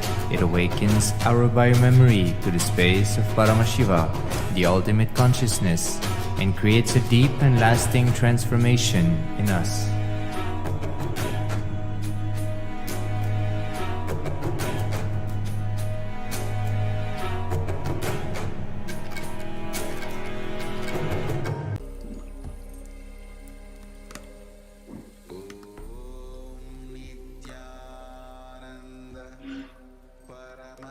Yes.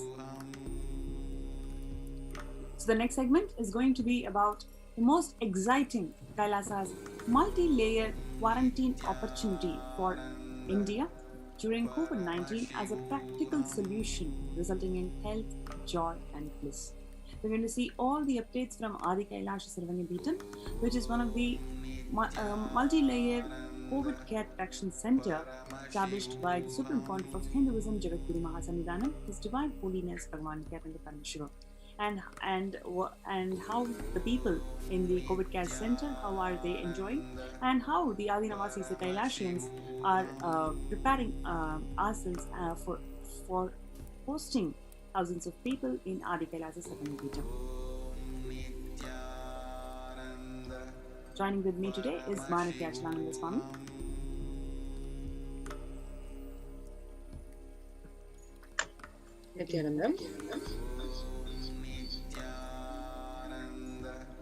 So before we get on to the segment today, let us see a quick cap. We can see a quick run through into what is happening in the world today.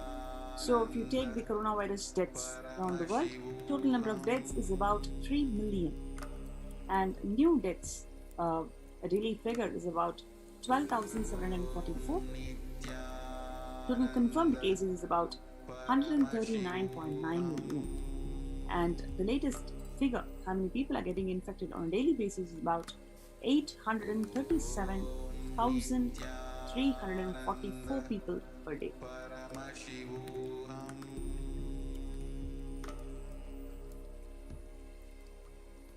And you can see the country and region, the number of cases and the number of deaths as per the country and region. And you can see almost every single part of the world is completely affected by corona.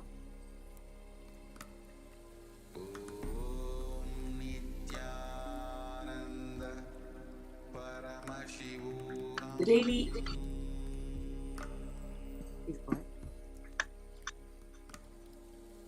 the COVID-19 cases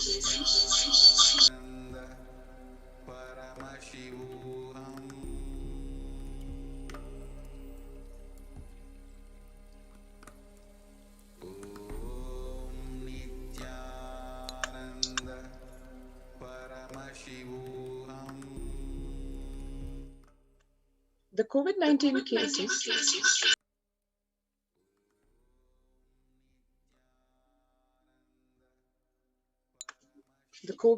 cases in around the world, one can see the graph actually a very concerning trend as far as countries like India go. As Devi Parashakti revealed in the Akashic readings, the third wave, which is expected to happen around September to October, there are signs of it, of course, not in the magnitude that Devi has revealed, but to whatever extent human beings are able to perceive, one can see over here the first and the second waves taking their toll in the Western Hemisphere, in countries like the United States, United Kingdom, Italy, where the graphs have peaked around November of 2020, starting there and continuing till about January to February 2021. And in these times, the graphs much lower in India, but now over the last couple of months, precisely from around April the 15th, 2021, there is an absolutely non-dipping graph, which is a very concerning trend where the number of cases and the number of deaths in India have just consistently been increasing.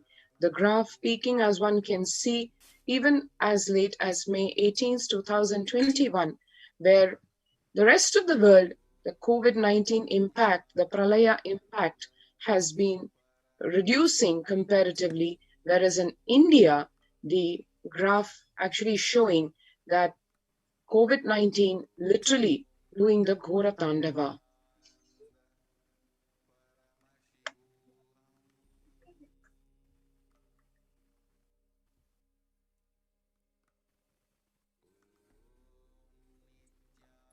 So the fact that the Indian cases rise up to 350,000 cases in 7 days, while in US, United States, it drops to 50,000 per day. So you can see there's something fundamentally happening in this side of the hemisphere where you're not able to control the new strain, where the deaths and the people affected is increasing in an exponential way.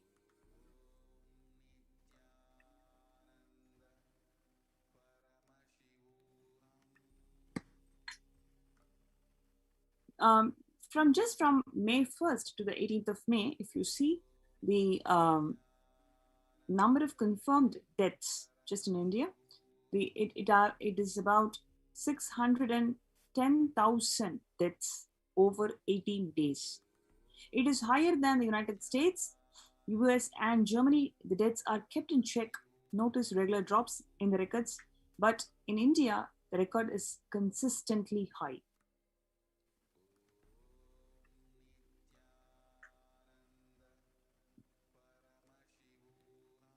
In India, totally about 283,248 deaths, in which 4,529 new deaths in last 24 hours. And the number of confirmed cases, it is just too high. At almost 25.5 million, and with a graph that shows no drop. In the weeks to come, in the months to come, as Devi predicted, because India drove away the captain of the Kailasa ship and away from the sacred space of Bharat, India going to face and already facing the Kirimi Bhojanam as described in the Garuda Purana, literally as one can see in the graph worldwide, practically the entire India affected by this deadly corona. Not just that, the logistics of the infrastructure in India, as one knows, and the population that exists in the country, both by no means support the quelling of this pandemic. It is only all hell let loose.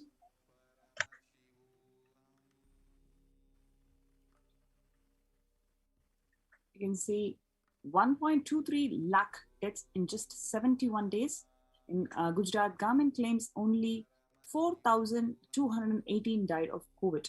So there is a lot of under-reporting that's done by the government, and it has been pointed out by several media handles and several executive bodies that the government is not showing the right picture, not showing the real picture to the public.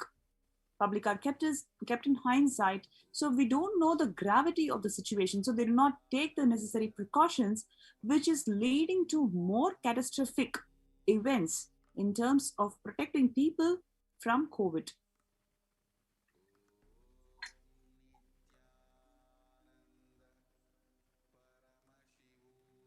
One can see here, more COVID vaccinations and medical support are needed in India is what the conclusion is. As one can see, the graphs where India consistently rising, especially over the past couple of months, where the rate of increase is just uncontrolled. And yet, what happens after the vaccination is yet another concerning story. So where is the world heading, and where are we safe in today's world? Before we go to this segment, let's have a short break. There are some great spiritual sciences unique to Hinduism.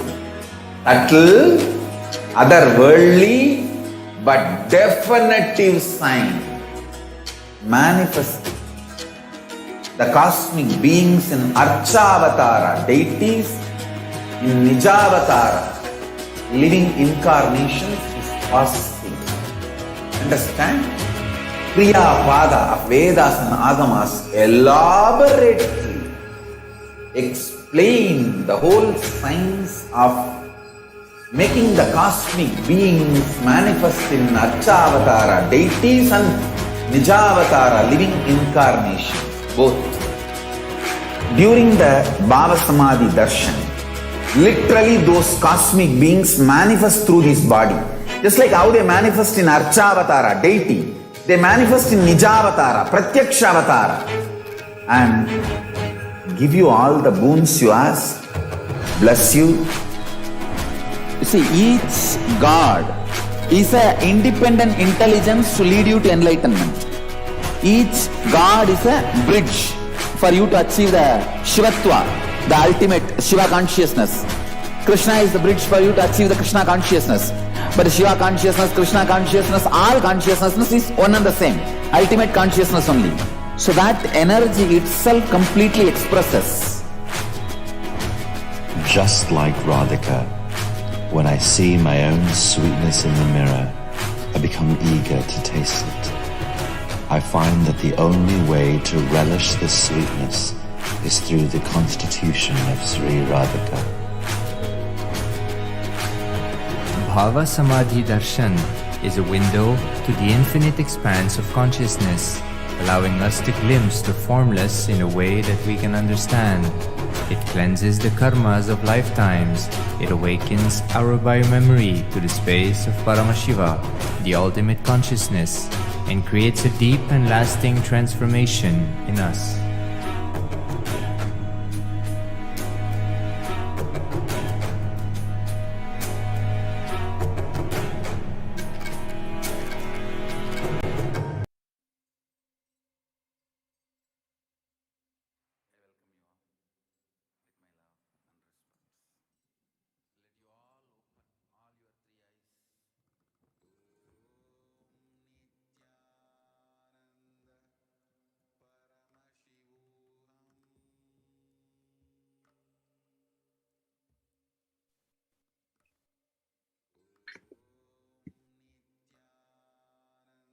Yes, where is the world heading, and where are we really safe in today's world?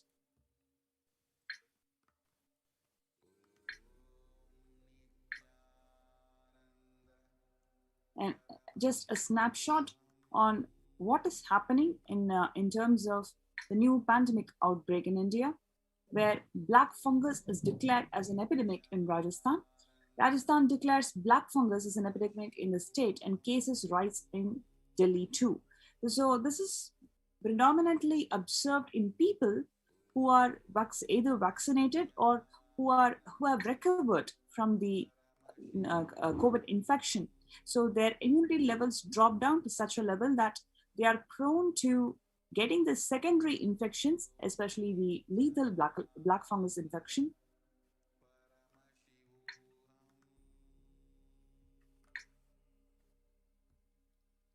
And in Uttar Pradesh, we can see the cases of yellow fungus. So every week or every 10 days, new infections, new secondary infections outbreak is happening predominantly in India.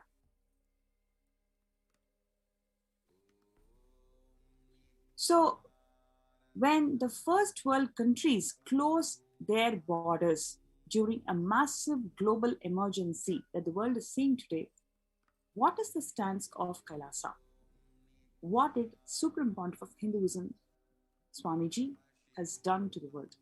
He has literally opened his doors. He has opened all his Kailasas as the COVID care protection centers. Please understand, this is something phenomenal from the Supreme Pontiff of Hinduism, especially when all the powerful countries of the world today is closing down their borders in this global emergency. It is Swamiji, it is Kailasa who has opened the doors without any reservation, without any attachments, without any conditions. He has simply unconditionally opened his doors of Kailasa to every single person, whoever wants to get protected from COVID.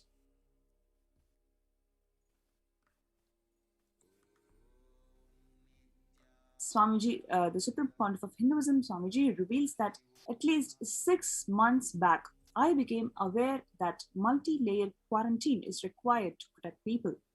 If you are in India and if you want to protect your immediate family or an extended family, anyone who will listen to you, get them immediately to our campuses. He has simply unconditionally opened all his enlightenment ecosystems that he had built over 26 years. And not only that, these enlightenment ecosystems were attacked profusely. It was attacked brutally by these anti-Hindu militants.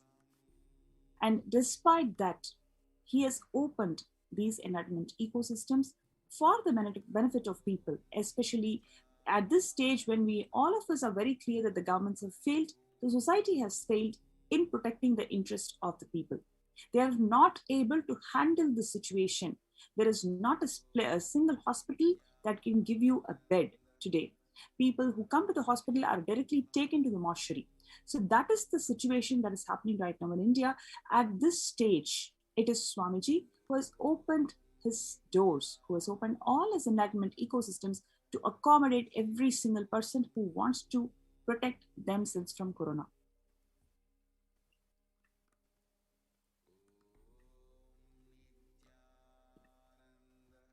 And the other issue here is, in India, it is impossible to practice the home quarantine because one, all the places, living spaces are very, very small. That indirectly makes you to have mental breakdown. So that is why many people don't bother about whether they're going to get affected by the corona infection or they're going to die. They just say, yes, I'm not able to handle this home quarantine. They are experiencing immense anxiety issues and mental breakdown. That is on the other one hand. On the other hand, it is simply not possible for them to continue being in the home quarantine because they have to look after their livelihood. They don't know what to do in terms of protecting their family, in running the living expenses of the family. So there are multiple reasons why this home quarantine is simply not possible. It is not possible to educate the people the importance of the home quarantine on one hand, and on the other hand, the government and society is failing in providing the necessary medical aid to the people.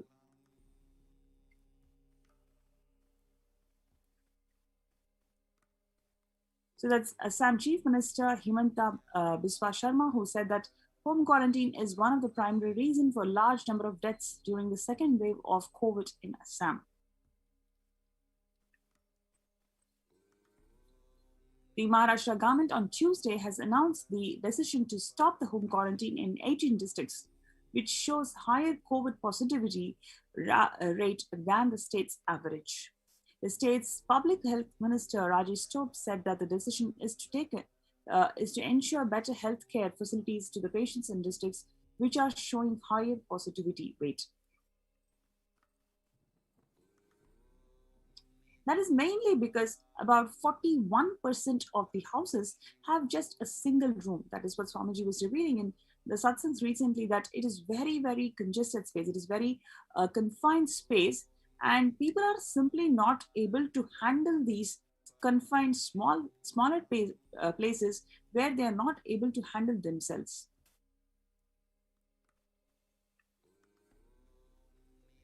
Therefore, in order to utilize India's healthcare infrastructure optimally to manage the expanding fallout of coronavirus, the central government on 27th of April, about a month before, signaled a change in approach. From mandating that every person who tests positive for the virus be moved to isolation beds in the dedicated hospitals or units, the government allowed home quarantine for those with milder symptoms. The self-isolation for COVID-19 is simply impossible for 40% of the Indian families. So despite knowing that the approach is not going to be practically successful, the government and the society is pushing the people to follow the practices, which we know that it's going to fail anyway. Now, where is this space for home quarantine in cities? A number of media handlers has been highlighting these issues continuously, consistently. Now, at this stage, when the society and the government is not able to handle the situation, it is Swamiji, the Supreme Pontiff of Hinduism, who has opened all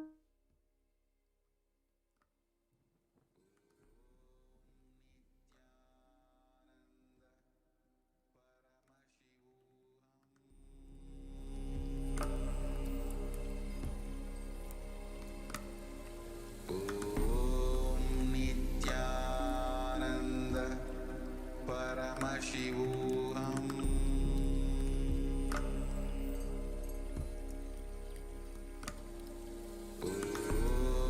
Nithyananda Paramashivoham.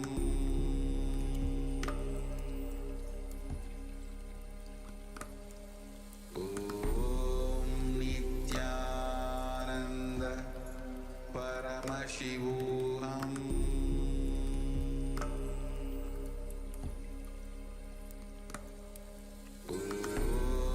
Nithyananda Paramashivoham.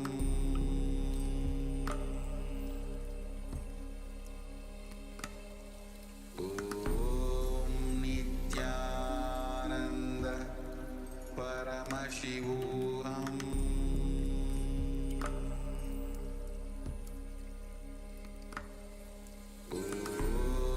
Nithyananda Paramashivoham.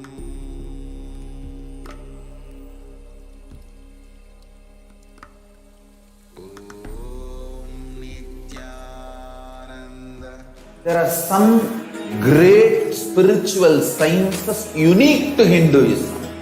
Subtle, otherworldly, but definitive sign. Manifesting the cosmic beings in Archavatara, deities in Nijavatara, living incarnations is possible. Understand? Kriya Pada of Vedas and Agamas elaborately explain the whole science of making the cosmic beings manifest in Archavatara, deities and Nijavatara, living incarnations, both. During the Bhava samadhi darshan, literally those cosmic beings manifest through his body.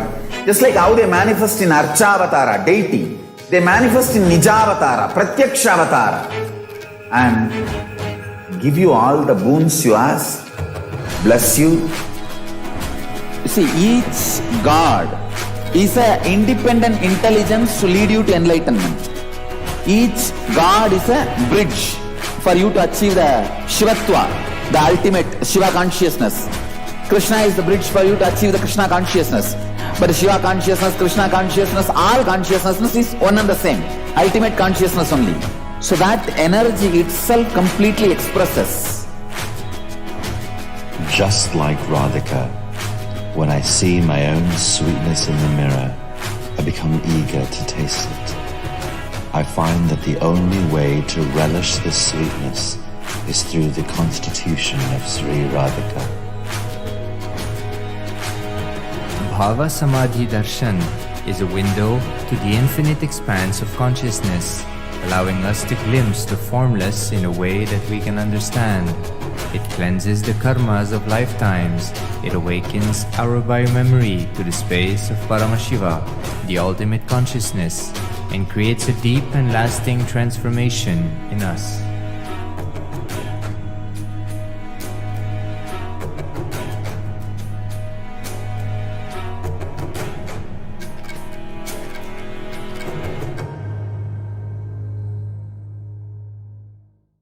There are some great spiritual sciences unique to Hinduism. Subtle, otherworldly, but definitive sign. Manifesting the cosmic beings in Archavatara, deities in Nijavatara, living incarnations is possible. Understand? Kriya Pada of Vedas and Agamas elaborately explain the whole science of making the cosmic beings manifest in Archavatara, deities and Nijavatara, living incarnations, both. During the Bhava Samadhi Darshan, literally those cosmic beings manifest through this body. Just like how they manifest in Archavatara, deity, they manifest in Nijavatara, Pratyakshavatara.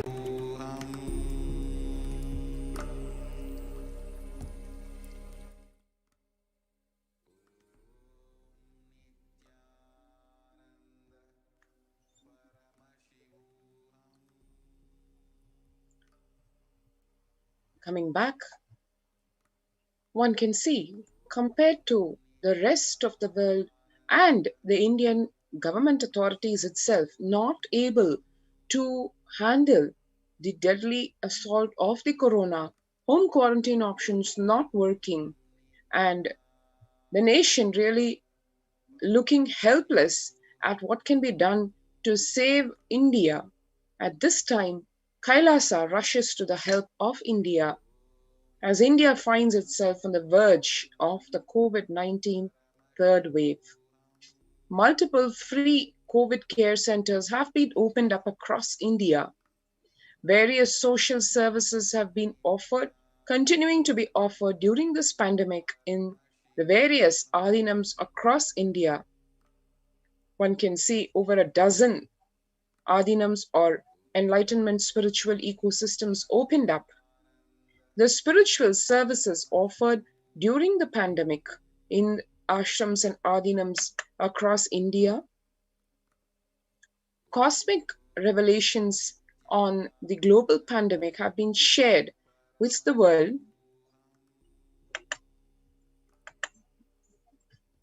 The multitude of social services offered during the pandemic in the adinams across India, including free medical care in the form of allopathy, Ayurvedic and Siddha medicine, fire safety equipment maintenance, infrastructure being made available to accommodate the thousands who are going to rush into the Adi Kailasa ship, accommodation being made taking into account the multi-layered quarantine which is essential as revealed, where home quarantine or single layer quarantine does not work anymore.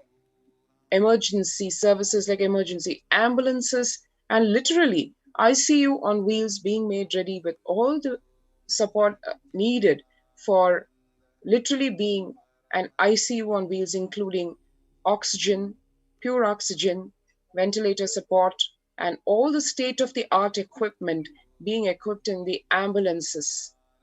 personal protective medical equipment in terms of hand sanitizing, face masks, steam inhalation, and the groceries collected so that Annadan can be served, food can be made available to one and all and served to the people at large.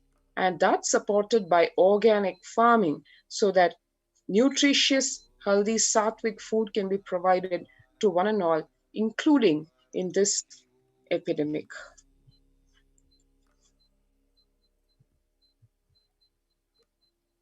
The social. So while we go to the next segment, we have Ma Mahavidya, who's one of the Kailasians, Kailasvasi, who's actually preparing the Adi Kailash, who's involved in the major infrastructure team, who's preparing the Adi Kailash to support to support the COVID care protection center. So I'm going to invite her to the show today.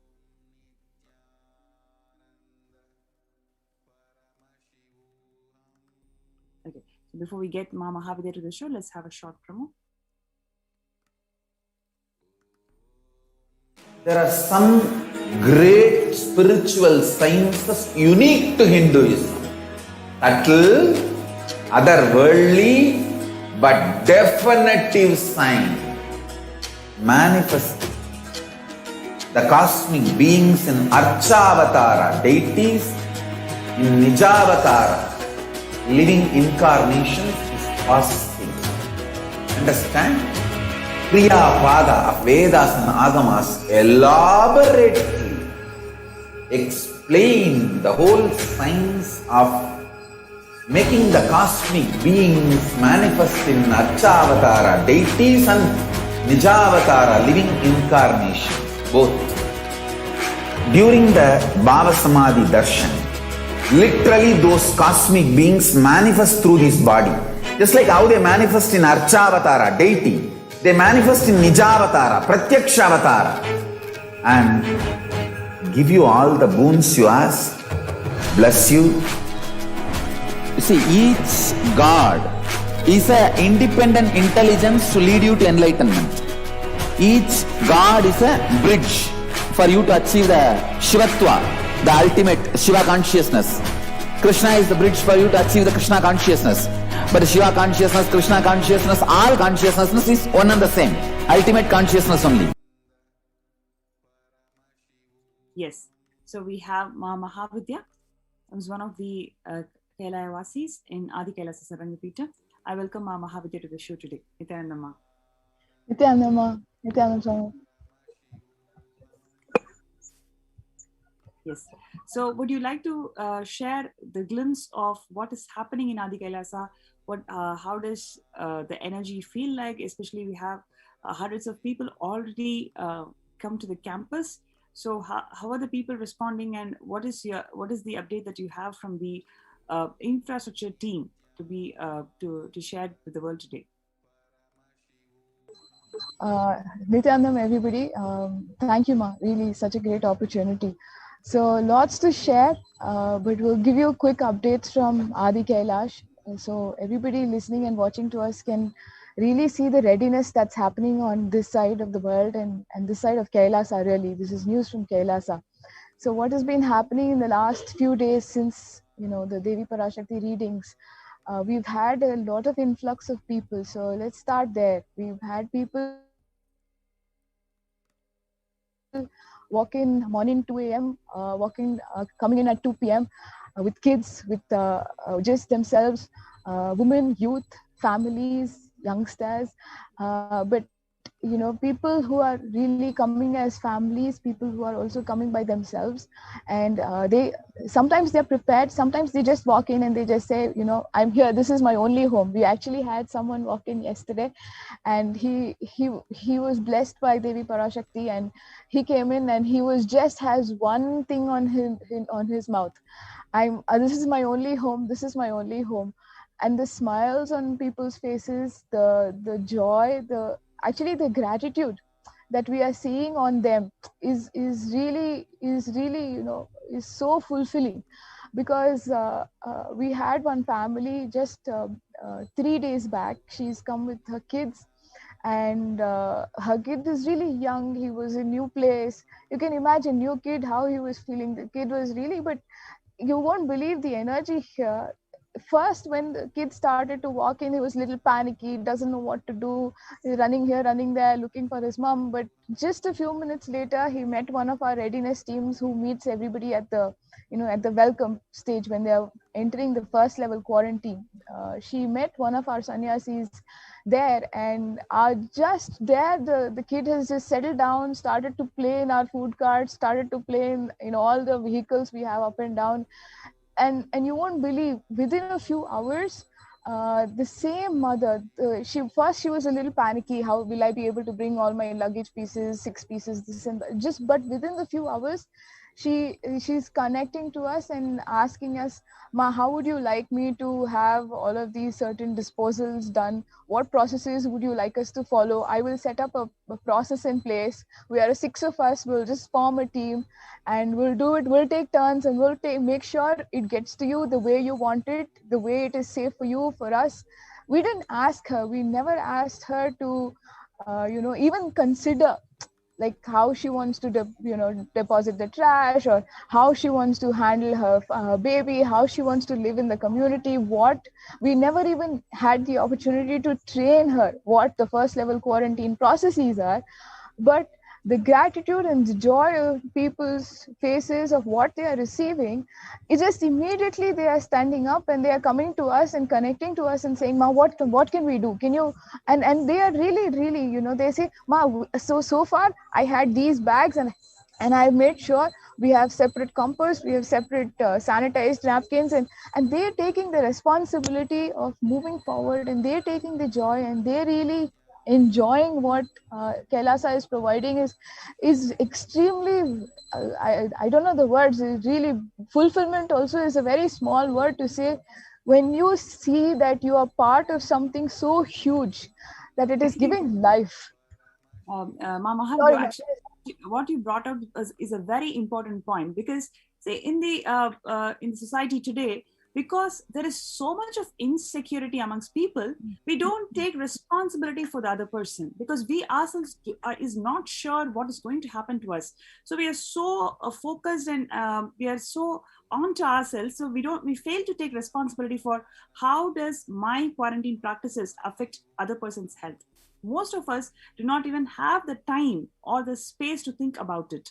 That is why the home quarantine practices is failing in India, because people are not feeling secured. But here in Kailasa, because Swamiji has provided complete security, they can do whatever they want to do, because internet is available. They can continue their work from home options. They can practice anything that they want. He is spiritually empowering them. So, and the whole energy field that he has built for last with the Nithyananda Lingam that has been built for last 12 plus years. So everything is coming together. People are feeling so much of gratitude, so much of security.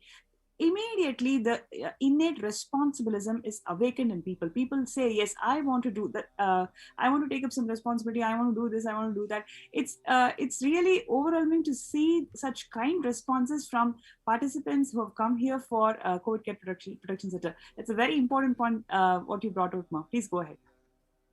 Yes, Ma. And so when I'm seeing, and I'm not alone, I'm part of a readiness team here for the preventive and protective quarantine facilities we are setting up in Adi Kailash.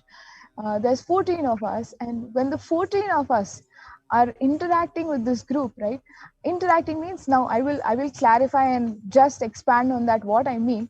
But just to finish my thought current here, really the way they are approaching and they are feeling secured is making us feel that in this whole Leela, really, in this whole ship that Devi has created, there is one little tiny part that I am able to contribute to. That fulfillment, the joy that each of us is feeling is immensely empowering us for whatever is next. And that let me now expand on interaction, readiness, and maybe even sharing information to all of us who are watching here. So we've got many layers of quarantine, The first layer quarantine where we have, there's only one specific individual that interacts to whoever is coming, and we have special practices, social distancing, we have our masks, we have our sanitizers, we have proper dispensers, we have proper processes for garbage disposal, different types of garbage disposal, food. How long do you guys take, so if I may ask this question, yes, how long do you guys take to streamline this whole processes? Because you're telling a list of things, right? Yes. So what was involved behind this?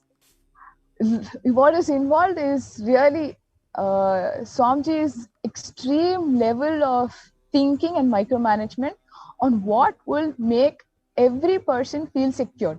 So whether it is the inmate, Adinavasi, us, how we will feel that I am protected from what is coming from outside, because we have been, we have been really been taken care of by this ecosystem. We are living a mask-free life. This is a real blessing to all of us.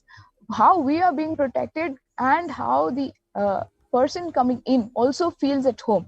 So there's security at the levels of, they know that, okay, if I'm in this specific location, and I'm saying location, it's not a room, you have a place, you will walk around, you can come out, you can, do your things, but you are given a specific location, a place where, okay, I can move about in this area.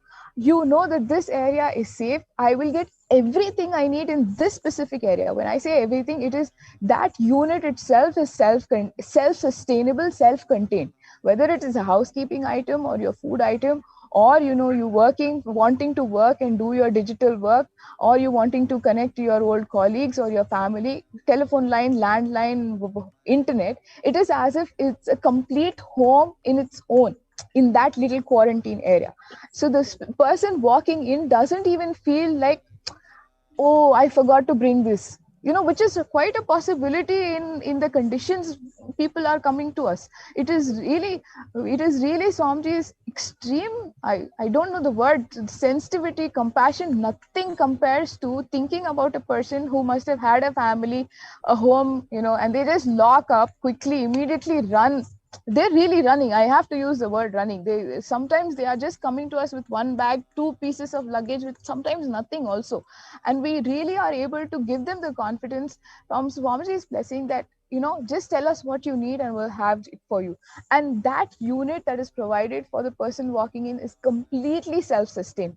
So this responsibilism is immediately happening because they feel like, oh, I'm at home. I can just take care of this myself.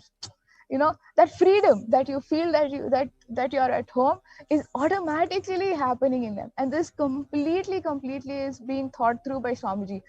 Any of us on the ground is just on the ground, like hands and legs. Okay, put this here, put this there. That's all. Really nothing more than that. We are not doing any thinking, planning. The thinking, planning is really that side. It's absolutely true, because every single step is totally micromanaged and guided by Swamiji to ensure what will make the people feel protected, what will give them the confidence that, yes, I'm going to live in this world, I'm going to contribute to this world, what will make them feel so secure. So every single step has been completely thought through and micromanaged and personally guided by Swamiji. And all of us, what we are really doing is, we're doing really nothing, just enjoying this whole process. It's more about how we are getting together, how we are enjoying this whole experience of welcoming people to our homes. Yes, ma. That really is so true. So yesterday, so we are done with almost our first level quarantine readiness. We are kind of almost there. We finished with little things here and there that we want to finish up and wrap up. So it's completely self-contained. So yesterday we've also moved on to the second level quarantine, and where, once you've settled down, you want to start thinking and planning for your future. And even that Swamiji has micromanaged, because he is ready. He's put a whole like, okay, what all will an individual need? So yesterday we were in a place where he's thought through of where Swamiji is really thinking through of, now a person wants to sit and work and think and really, cognize what is next for me. Let's make an office space for them. Let's make a place for them where they're all together, yet feeling that he has that private space. So we were able to put together and finish that readiness, that facility readiness yesterday. pardon me here, that facility readiness yesterday, and it's 14 of us. We spent about 12 hours, 13 hours just setting up everything, moving furniture, cleaning up, clearing up landlines, this, that. The joy, right? The experience of meeting people and how they are taking the responsibilism, I have to tell you, it is empowering all of us to work more and be like, oh wow, let's do this also. And yesterday when all of us are working together, not one of us felt like tired, or I can't use the word tired actually, not even feeling like we are doing work, to be honest. Didn't feel like we were doing work. It just felt like, hey, this only now I can do, what is there? It was just that much. And all of us were so, what, 13, 12 hours, we were just like, hey, this only, let's do. But in the this only, the amount of spaces we got ready yesterday and how it was so extremely profound. And really it's a power manifestation level. And to tell you, it feels like Swamiji is giving us the experience also at the same time while he's bringing everybody on board. It really is feeling like it's really easy. It's all we have to do is just hold the intention that this is going to contribute to humanity so much. Fulfilling them is making us experience joy. So me personally, I can share you my experience. And when I was setting up the place yesterday, at 12-13 hours, if somebody who knows my background, you know that I'm not somebody who's a physical fitness yoga person. I will do my morning routine, that's it. I'm not somebody who will go out extra 1 mile to really build my body and be really physically fit. But for even somebody like me, not at all experiencing any pain, anything, I'm ready for another 12 hours, 16 hour day, and actually I'm up again this morning. So it's actually experiencing one of the powers of Swamiji through us. We have no body pain, no extreme pain, shoulders, nothing. We are moving heavy equipment. I have picked up equipment that maybe double my weight, and it is as if it really feels like a feather when I'm doing it. So if all of those Ashtamaha Siddhis that Devi is also blessing so many individuals, that experience is happening in me while I'm doing this readiness. So this joy, this part of this process is not like part of the process. It is like an experience of everything that Swamiji is showering and Devi is showering on others. It's happening to us right now while we are here in the readiness team. Really, I cannot say that, oh, I'm part of this facilities services team, which I am, but I can't say I'm doing the work. I can only say I'm standing and experiencing all the experience that everybody else is happening around me. So when the 14 of us worked together, it became such extreme energy. There is no words to tell you, just except joy on my face. We are ready for another day. We have our full next 3 days planned out actually. From 7:30 onwards, we don't need a follow-up. We don't need anybody to tell us what to do. We know our team. We know we'll just go. We know next 3 days we have to get this done. We'll get it done. Because we are not even looking at it as getting done. We are like, okay, let's see now what is going to happen when I go there. What will be my new experience? So this is how we're doing. If I have to update, like also to new people who may be new to Adi Kailash, there's infrastructure set up for your, wherever you need to stay, your living areas, infrastructure for you to just move around, walking places. Of course, Navapashana Linga readiness is happening also along the way. So there's layers, and exactly like how Swamiji said, living quarters, moving quarters, everything is being set up. So Manchla Swami, please, if you'd like to add more. I hate to interrupt as you were talking.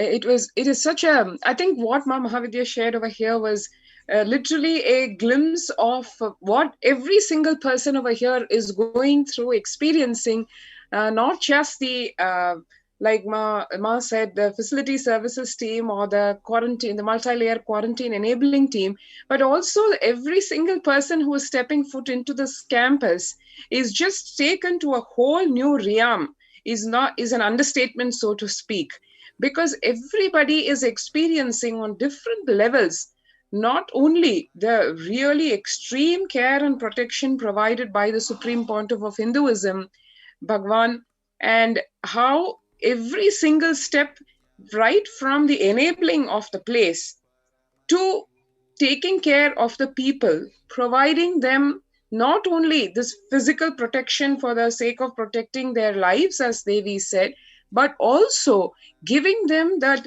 spiritual strength and the transformation, the mental strength needed to handle the oncoming months.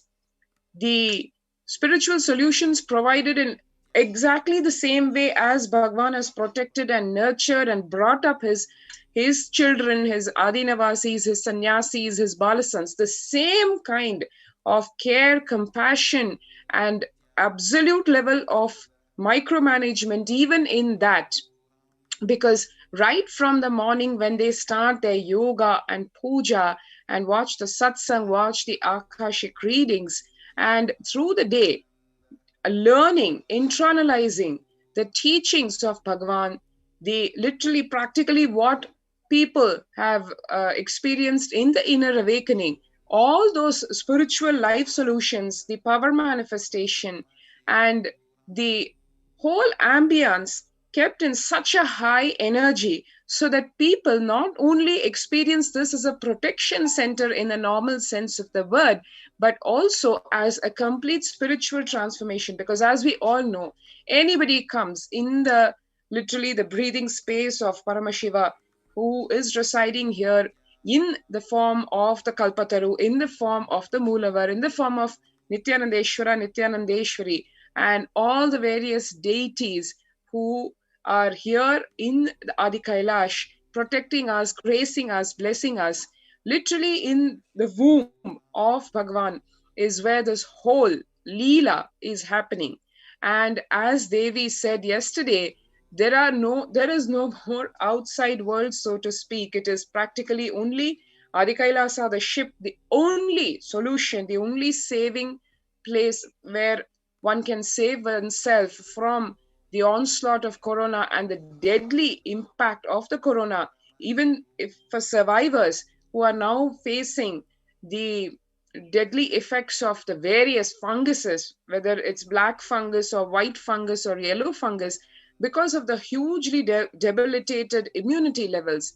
And how here in Adi Kailasa, there is complete protection in literally multi-layers, not only physically as Ma Mahavidya was explaining, the multi-layer quarantine, but also literally in the various realms, in the various layers of one's existence, in the physical layer, the mental layer, the psychological layer, the spiritual layer, in every which way, Bhagwan actually holding every being who's coming over here, seeking his protection, seeking the grace of Devi. So it is such an incomparable, probably unprecedented experience in terms of the level in which people are experiencing, as well as in the level where they're really seeing grace being showered on them.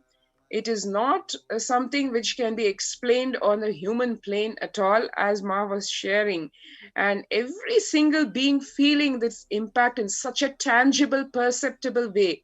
And people really recognizing that now is a time for all of us to come together, to stand together for a much bigger cause, which is the cause which the Supreme Pontiff of Hinduism, Jagadguru Mahasannidhanam, His Divine Holiness, Bhagwan Shri Nithyananda Paramashivam, has been espousing for the last practically almost more than 26 years of his public life, where Sanatana Hindu Dharma is the only solution for all problems that are plaguing the world today in any sphere of life, be it economical, in terms of health, in terms of relationships, in terms of one's personal fulfillment, in every which way. The only solution being living what is taught in the Veda Agamas, living exactly the way Paramashiva has ordained. So here, this, in spite of the outside world going through such a crisis, yet the core mission of Bhagwan, which is reviving Sanatana Hindu Dharma, making us taste, experience, and be established in the lifestyle because of the very inherent properties of it, which is completely life positive, that being the unique trait of Sanatana Hindu Dharma. All this is being provided as an experience to the people who are coming to the Adi Kailasa ship. And here we are fulfilling our responsibilities, as Ma said, of every single sannyasi, every single Adinavasi, every single Balasan.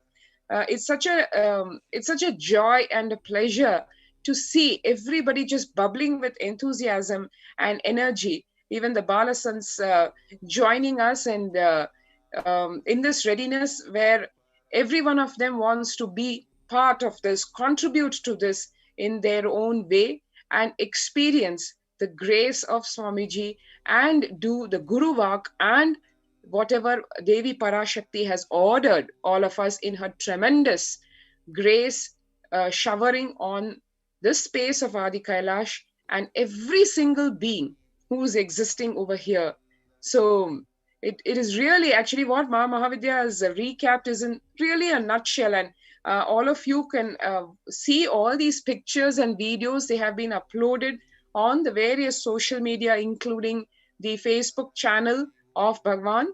And every single day we are documenting this phenomenal historical happening, monumentally historical, cosmically historical, and probably we are all blessed. Probably we are the only ones to have been blessed in history with an opportunity to record every one of such of the leelas of Bhagwan, where in this case, the unique leela where he is not physically present here, yet he is there in every minute, in every inch of this Adi Kailasa ship, micromanaging everything, just like in the case of Manu's ship, where he led in the pralaya that happened eons ago. In the same way, this time we have the unique privilege and blessing of Paramashiva himself leading the world through this Adi Kailasa ship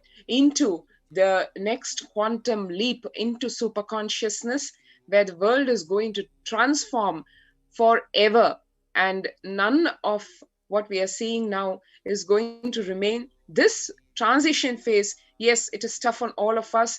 It is tough to read the headlines daily of the deaths that are happening across the world, but the only ray of hope and the sure ray of hope is the last lamp of Hinduism, the Supreme Pontiff of Hinduism. So let's all of us cognize this monumentally historical happening. Let's all become a part of it in whichever way we want to, be it being a part of the COVID care centers. You come in, you enjoy the privileges that are being offered over here, the life solutions and the lifestyle that is being offered over here, or you want to contribute to this happening, come join us, become an Adinavasi and help share this responsibilism and this powerful state of living with yourself, your family, the rest of the world. There are so many ways in which one can become a part of this beautiful happening, and one can really experience life at its peak intensity, if not the miracles really that one experiences day to day, not only in one's own life, but also in the lives of others in so many levels. And it's such a joy to be part really of this cosmic family, which where we are all bound together by the singular thread, the ideological thread of being disciples, children of Paramashiva himself.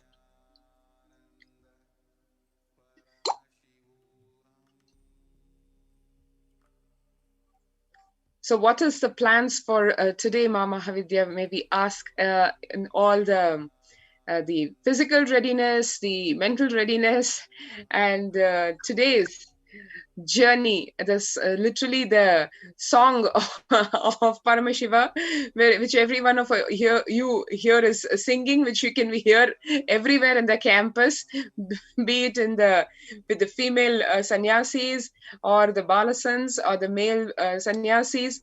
Everywhere it's all buzzing with that one music. So can you share a little bit of that harmony? Yes, Swami. So here really there's really like how Macha Swami is sharing, the security that everybody is feeling is immense, because one thing I'm trying to share with what I'm sharing here, I'm just being a voice of a big, large team behind me. So please don't think I'm doing any justice to their contribution or what else is happening, because there are people taking on a lot of tasks, emergency responders, people taking up a lot of physical activity, doing things we are also learning as we go, but everything is being done with such meticulous care, which is what is something I'm trying to bring out here, is that in the micromanagers of Swamiji, it's not just about a micromanagement. It's not just taking it on as a project. Okay, it's not as taking it on just as a project, but the thing is, what I'm trying to share here is from the micromanagement, it is coming from the context of making sure that that each person feels that they are part of a home. Each person feels that they are not part of just, okay, you've come here, okay, it's not like a hospital. You've come here, okay, you're a patient to me and I'm going to treat you as one other number. Not at all. It is more of making sure that each individual feels that they are home. So from that context, today we are going to really step up our plumbing facilities that we have for each individual in both first level, second level quarantine. And we'll make sure that anything there in terms of plumbing or anything that needs to happen specifically for, some people also will have different kind of physical abilities, different kind of physical disabilities. They may need different kind of facilities for, restrooms and bathrooms. So our task today is really setting up that layer of facilities and make improvements to what we already have provided, to make sure we are able to cater small children as well as slightly elderly people as we have them. So that is our task for today. And then tomorrow onwards we have the next list. What we really want to do is, just before my sharing here began, we were talking about how Bhagwan has also thought through of the next 3 years of Annadan, providing food and security. So to people everyone who are with us, who are going to come, who are going to visit us, everybody, right? So our next 2 days are going to be just setting up those facilities, protecting, preventing, securing, safeguarding everything that we need for Annadan. As we hit very tough times. I don't need to talk about news, because news already is said enough of what is going to come next. But this is the only place where we are discussing solutions of what's going to happen next. So only here in Adi Kailash and Swamiji are talking about what happens in the next 3 years and how we are going to make sure that Annadan and food is secured for every person who visits. So this requires us to just make sure that all that food grains that we have procured or we are procuring and we are keeping them safeguarded in different cold storage facilities, different types of storage facilities, different temperatures, different locations. So as and when we need them, as and when we need to, utilize them, or we need to provide them, or those who are in quarantine need to use them, they know where to go, how to use it, how to procure it, how to safeguard it. So that's going to be our next 2-day activity. So that's our next 3 days, which are we've kind of planned. But of course, when we start, we'll know what next, and whatever needs to be done, really, whatever needs to be done to make sure the person understands why Kailasa as a solution is being able to provide so much life positivity, is about everything being Veda Agamic, everything about life positivity, everything being followed with a transparency. You can go through and find out why a certain facility is built in a certain way. You can go look up a book and you'll find the exact Shastra Pramana, and we've replicated it and we can show you the proof, which is why the experience is happening. We are just really, with Swamiji's guidance, we're just really just laying out our rich, 60,000 eternal tradition, which is already proven that it is going to help you and support you in pandemic times. We're just recreating with his blessings and grace here exactly like how it should be done, how it can be done with success given tough times, and having that experience and being able to provide that to everybody else. So that's for our next 3 days, Swami. So we'll work with our facilities first, restrooms, and then we'll move on to any help that the kitchen and Analya needs to safeguard all of the Anadan items that they have procured. Great. Thank you so much, Mama Mahavidya, for sharing this with the rest of the world and being the voice of all of us over here in Adi Kailasa, who are part of this blessed team, which is going to provide the multi-layer quarantine facility in the Adi Kailasa ship as not only as an emergency service in the physical sense, but also a very, very holistic home in this spiritual enlightenment ecosystem, Adi Kailasa. Thank you so much. Thank you, Ma. Nithyananda. Yes. There are some great spiritual sciences unique to Hinduism. Subtle, otherworldly, but definitive sign. Manifest. Important guidances for the whole of the world. So we're going to have a segment on Devi Parashakti's revelations about how to combat COVID. There are some great spiritual sciences unique to Hinduism. Subtle, otherworldly, but definitive sign. Manifest.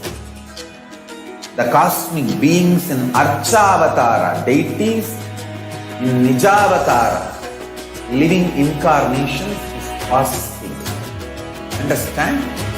Kriya Pada of Vedas and Agamas elaborately explain the whole science of making the cosmic beings manifest in Archavatara, deities, and Nijavatara, living incarnations.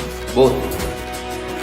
During the Bhava Samadhi darshan, literally those cosmic beings manifest through this body. Just like how they manifest in Archavatara, deity, they manifest in Nijavatara, Pratyakshavatara, and give you all the boons you ask, bless you. You see, each God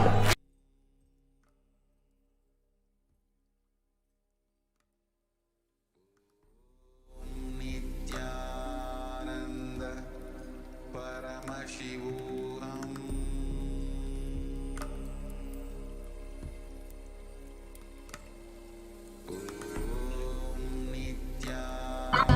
सर्वाभीष्टफलप्रदां गिरिसुतां वाणीरमा सेवितां Meenakshi प्रणतोऽस्मि सन्ततमहं कारुण्यवाराम्निधिम्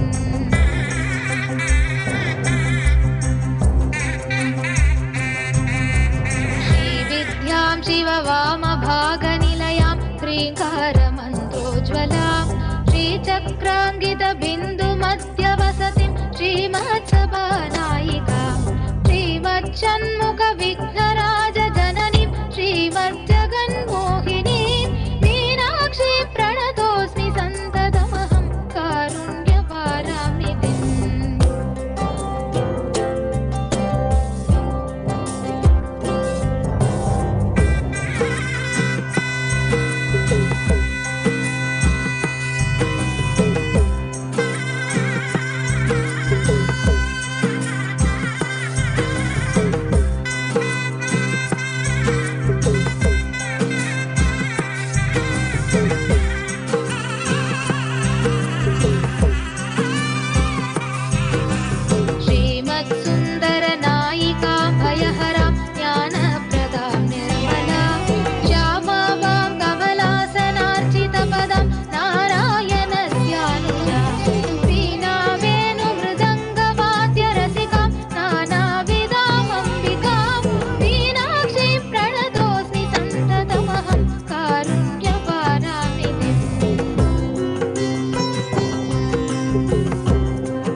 योगी मुनीन्द्र कृन्निवसतिं नानातसिद्धिप्रदां नानापुष्प विराजिताङ्घ्रियुगळां नारायणेनार्चितां नादब्रह्ममयीं परात्परतरां नानार्थसत्त्वात्मिकां मीनाक्षीं प्रणतोऽस्मि सन्ततमहं कारुण्यवारामिनीम्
எங்கள் சிந்தையில் வந்து அரை வினாடி நில்லாத்தா.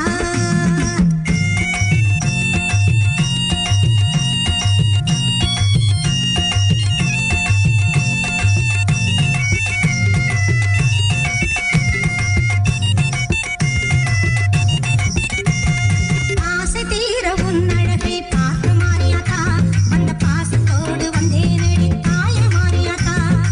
ஆசை தீர உன் அழகை பார்த்து மாறியாத்தா, வந்த பாசத்தோடு வந்தேனடி தாய மாறியாத்தா. பொன்னும் பொருளும் தந்தருள்வாய் கருமாறியாத்தா, பொன்னும் பொருளும் தந்தருள்வாய் கருமாறியாத்தா. என்னை புகழோடு வைத்திடுவாய் ஆதி சக்தி மாதா, என்னை புகழோடு வைத்திடுவாய் ஆதி சக்தி மாதா. அம்மா அம்மா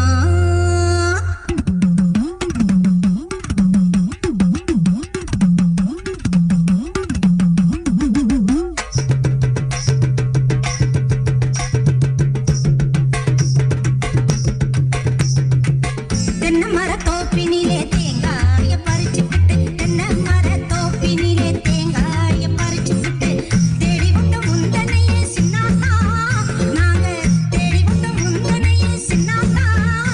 நீ இளநீரை எடுத்துக்கிட்டு எங்க குறை கேட்டுப்புட்டு, இளநீரை எடுத்துக்கிட்டு எங்க குறை கேட்டுப்புட்டு, மனமான வாழ்வு கொடு மாறியாத்தா, நல்ல வழிதனையே காட்டி விடு மாறியாத்தா. இந்த பெருமையை இந்த உலகுக்கு எடுத்து பாடாட்டா, இந்த ஜென்மம் எடுத்து என்ன பயன் என்று சொல்லடி நீயாத்தா.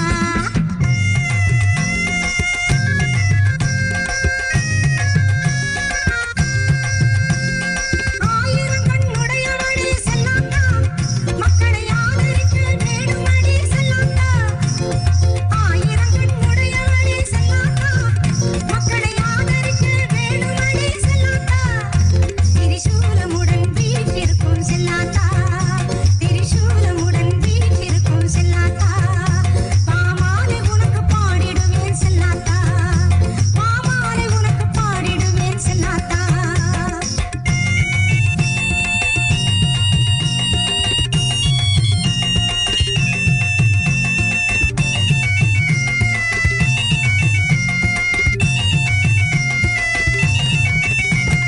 பசும்பாலை கறந்துக்கிட்டு கறந்த பாலை எடுத்துக்கிட்டு, பசும்பாலை கறந்துக்கிட்டு கறந்த பாலை எடுத்துக்கிட்டு, புற்றினிலே ஊற்ற வந்தோம் மாறியாத்தா, நாங்க பக்தியுடன் ஊற்ற வந்தோம் மாறியாத்தா. நீ பாம்பாக மாறி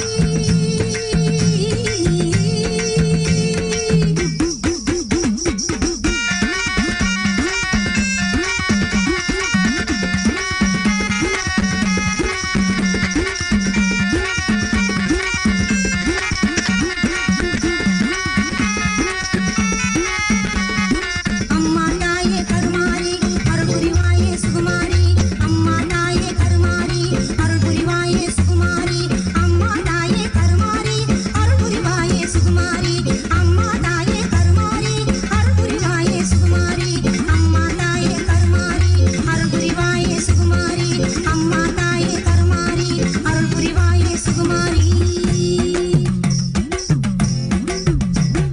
பாம்பாக மாறி அதை பாங்காக குடித்துவிட்டு, தானாக ஆடிவா நீ மாறியாத்தா, நீ தானாக ஆடிவா நீ மாறியாத்தா.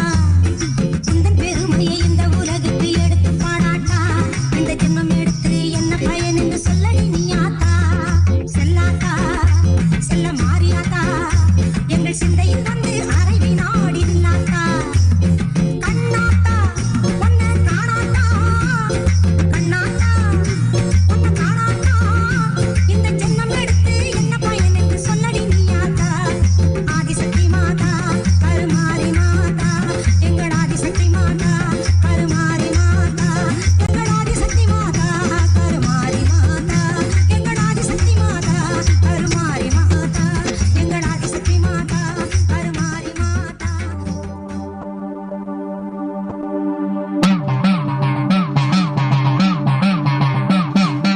சத்தியம் காத்திடும் உத்தமத்தியே,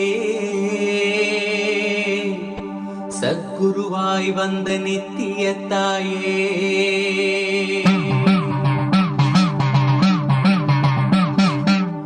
வேதங்கள் வணங்கிடும் ஆதியும் நீயே, ஜோதி மலையிலே அவதரித்தாயே.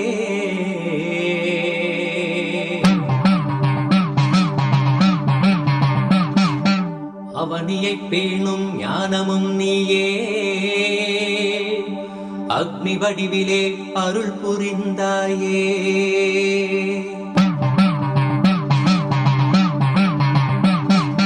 பூதங்கள் ஐந்தையும் ஈன்றவள் நீயே, அழல் உருவாகவே ஈன்றெழுந்தாயே.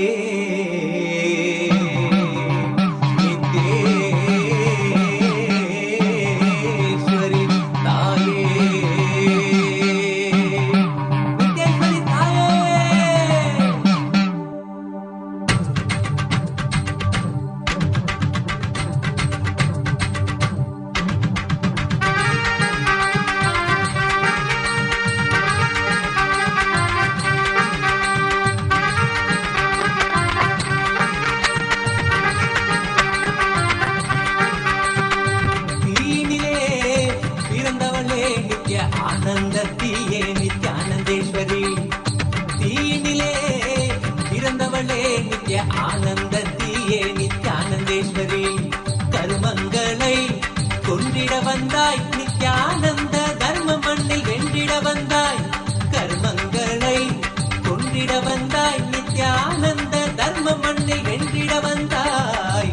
தீனிலே பிறந்தவளே நித்ய ஆனந்தத்தியே நித்யானந்தேஸ்வரி, தீனிலே பிறந்தவளே நித்ய ஆனந்தத்தியே நித்யானந்தேஸ்வரி. நித்யானந்தத்தியே நித்யானந்தேஸ்வரி, நித்யானந்தத்தியே நித்யானந்தேஸ்வரி, நித்யானந்தத்தியே நித்யானந்தேஸ்வரி, நித்யானந்தத்தியே நித்யானந்தேஸ்வரி. ஓம் ஓம் ஓம் ஓம் ஓம். ஓமெனும் பிரணவம் உற்பத்தியாகும். மூலநாத பரஞ்சோதி பரமசிவ பரம்பொருள் பாகத்திருக்கும் பரமசக்தி வேதாகமம் விளக்கி சொல்ல வரம் தர வழி சொல்ல நித்யானந்தன் உயிர் தாங்கி உடல் தாங்கி மனமொழி மெய்தாங்கி முழுமையுந்தாங்கி நிஜாவதாரமாய் வந்தேன் இப்புலகில். நன்மை செய்திட பரஷோடசி மீனாட்சி கந்திரந்து அருள் செய்கின்றேன். கண்ணாத்தாள் சமயபுரத்து மகமாய் வந்துதித்தேன். மாநகர் மதுரை வாழ் மீனாட்சி வந்துதித்தேன். ஆனந்தம் தந்திடவே அருளாட்சி செய்கின்றேன். வாருங்கள் மக்களே, கேளுங்கள் வேண்டும் வரமெலாம். காமதேனுவாய் கற்ப விருட்சமாய் நல்வரந்தந்து நல் அருள் தந்திடவே வந்துதித்தேன். மக்களே அஞ்சாதீர்கள். கொரோனா கொடுந்தொற்றிருந்தும் அதன் நேர்மறை மறைமுக வந்து வாராது இருக்கும் பெருந்துக்கங்கள் எல்லாவற்றிலுமிருந்தும் உங்களை காக்கின்றேன், கவலை வேண்டாம். வாருங்கள், தினந்தோறும் அன்னையனை தரிசியுங்கள். என் தரிசனம் போதும் உங்கள் வாழ்க்கையை காத்திடவும் பாதுகாப்பாய் வையத்தை வைத்திடவும் வளத்தொடு பார்த்திடவும் சேர்த்திடவும் செம்மை சிறப்பெலாம் ஆர்த்திடவும் அருளுகின்றோம் அன்னை உங்கள் அனைவர்க்கும் வரம். தரிசனம் போதும் எப்போதும் உங்கள் வாழ்வில் நன்மையெல்லாம் மலரும். ஓம் ஓம் ஓம் ஓம் ஓம்.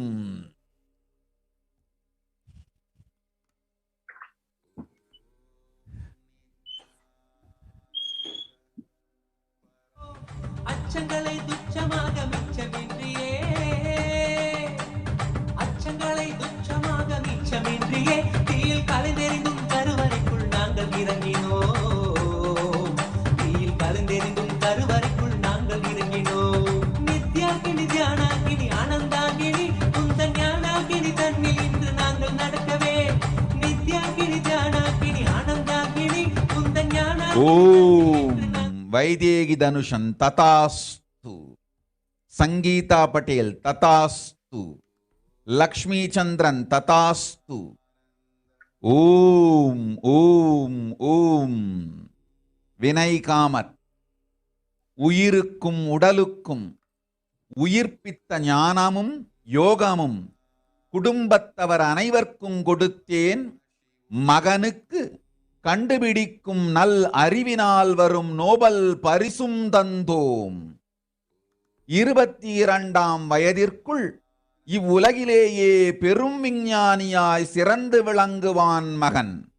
நல்வாழ்வும் ஞானமும் தந்தோம், சர்வஞத்துவமும் தந்தோம்.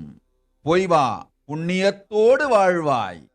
ஓம் ஓம் ஓம். Srinivasan பொறாமையொடு பொச்சாப்பும்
Paramashivoham.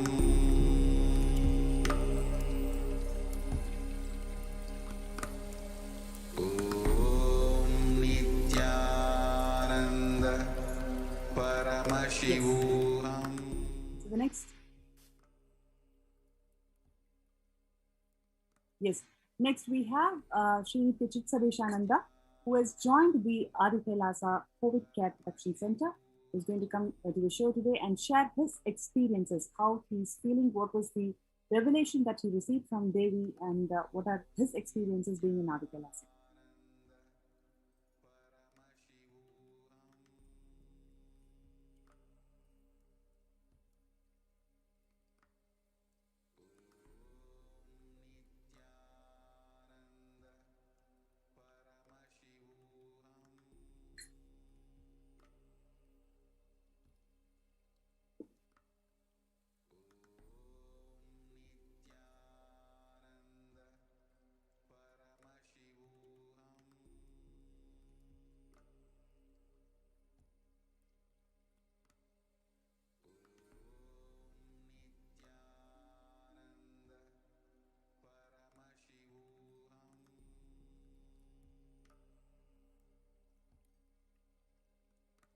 It's Deveshananda, can you please unmute yourself?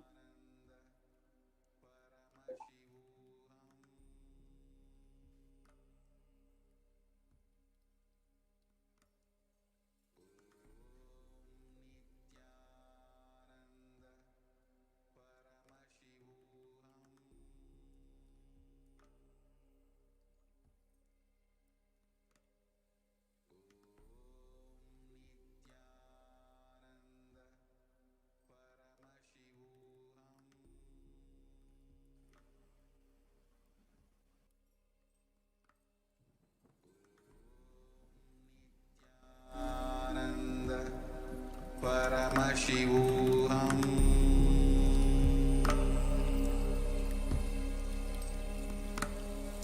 Om Nithyananda Paramashivoham.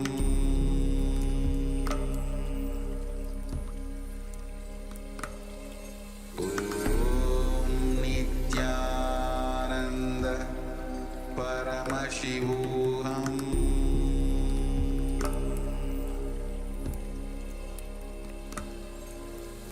Om Nithyananda Paramashivoham.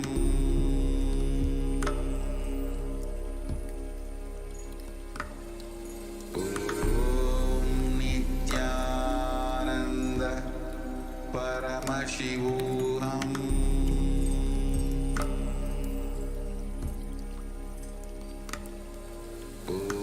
Om Nithyananda Paramashivoham.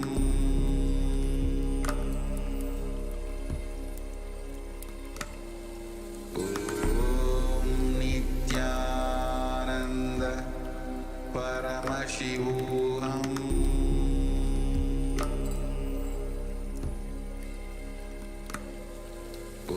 Om Nithyananda Paramashivoham.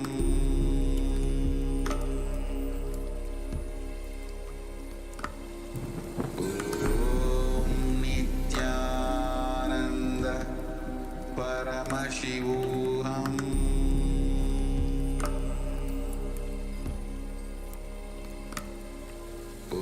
Om Nithyananda Paramashivoham. Yes, Nithyanandam. Now we have Srini Tejitsadesananda Ayya, who has joined the COVID Care Correction Center in Adi Kailasa. Nithyanandama. Nithyanandama. Yes.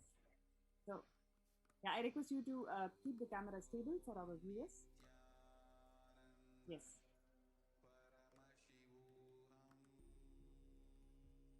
Okay. So, Ayya, would you like to share your experiences of receiving the blessings from Devi Parashakti and what made you to come here and your experiences on your stay in Adi Kailasa? Nithyanandam. Amma, I am not English, for a little bit English, but something Tamil is translated. Yes, please go ahead and come and we'll translate.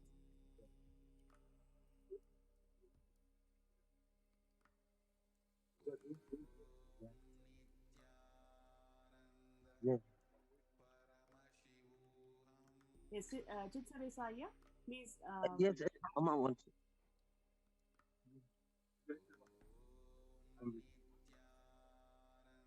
Mara, சொல்லுங்க Mara. Mara, சொல்லுங்க. சொல்லுங்க Mara.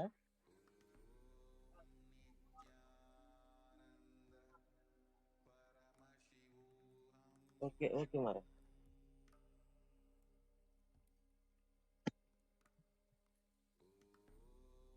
Nithyanandama. Nithyanandam. Yes, please go ahead and share your experiences, Ayya. அம்மா நான் சுவாமிஜி வந்து first 2008 பார்த்தேம்மா. I'm watching Swamiji for 2018 ma. Yeah, yes, yeah. So I think we'll have to move on to the next participant because you're experiencing some technical difficulties. So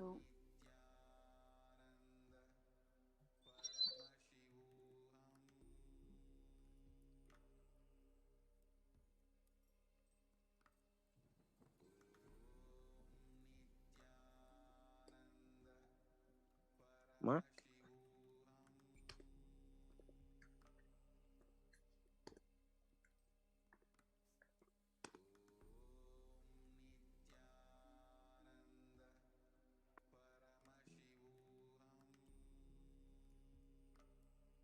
Ma Nithyanandam?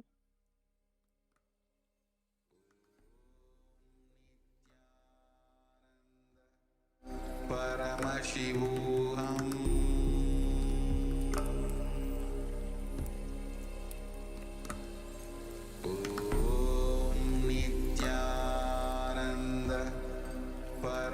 Paramashivoham.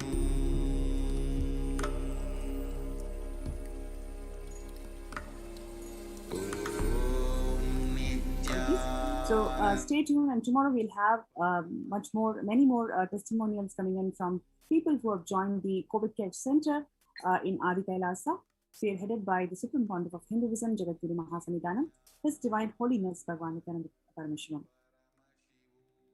Please stay tuned for the next segment today. There are some great spiritual sciences unique to Hinduism. Subtle, otherworldly, but definitive sign. Manifesting the cosmic beings in Archavatara, deities in Nijavatara, living incarnations is possible. Understand? Kriya Pada of Vedas and Agamas elaborately explain the whole science of making the cosmic beings manifest in Archavatara, deities and Nijavatara, living incarnations, both.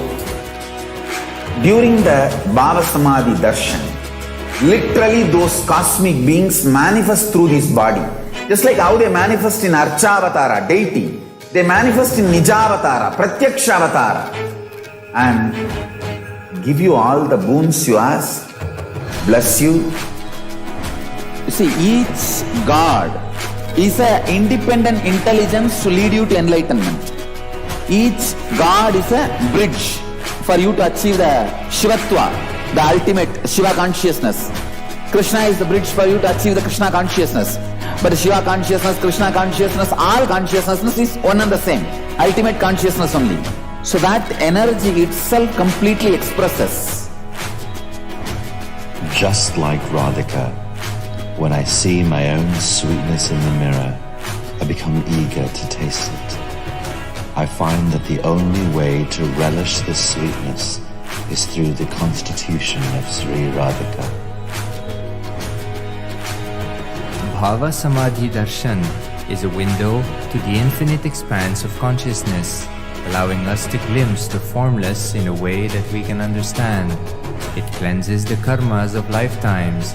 It awakens our biomemory to the space of Paramashiva, the ultimate consciousness, and creates a deep and lasting transformation in us.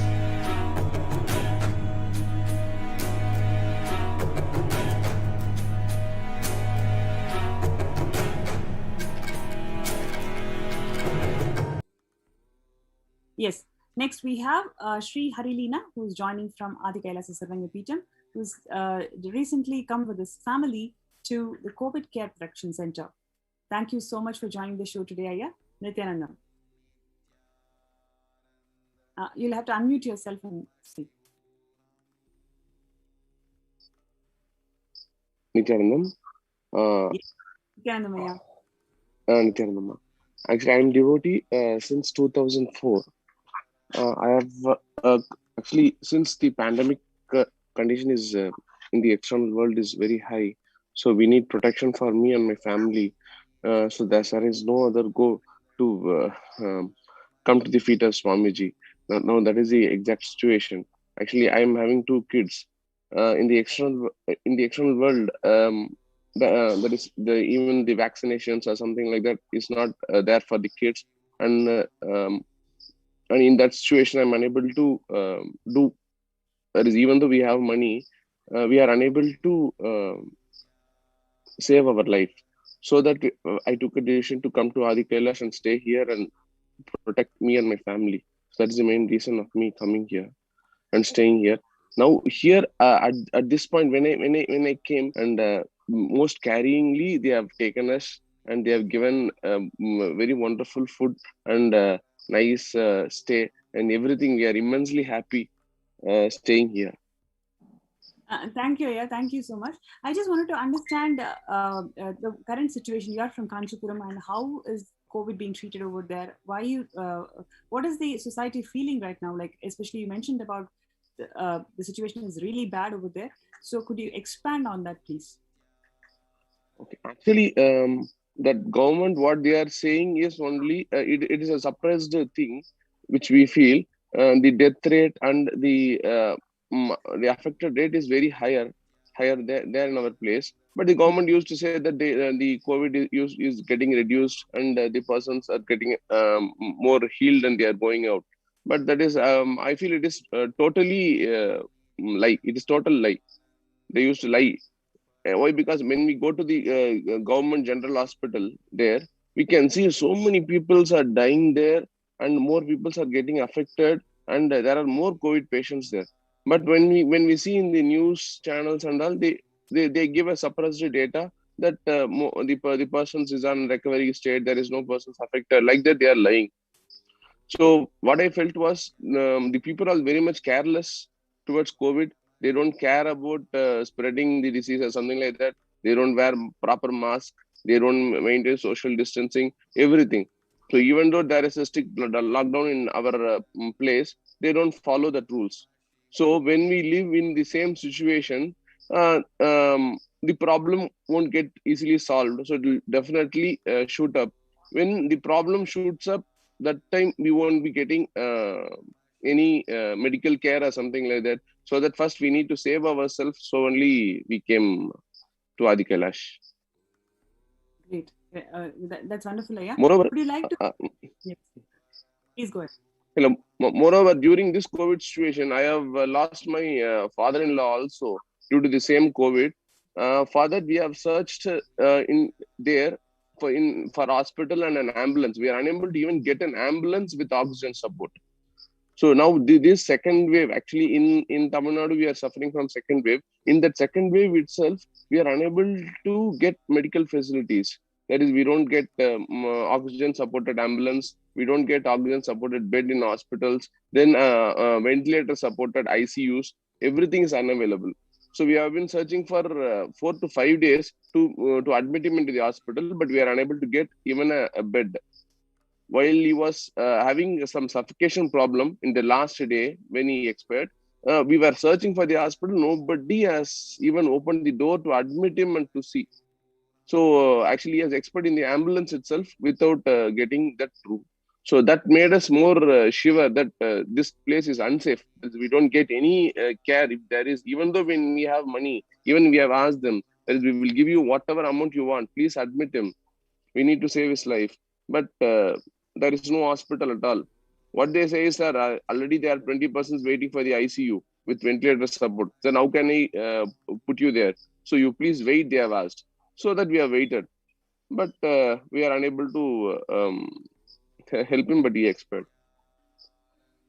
I think that's a very important perspective that you brought out today in the show, because people are suffering. Even if you are affected by COVID, you are not getting the necessary medical support.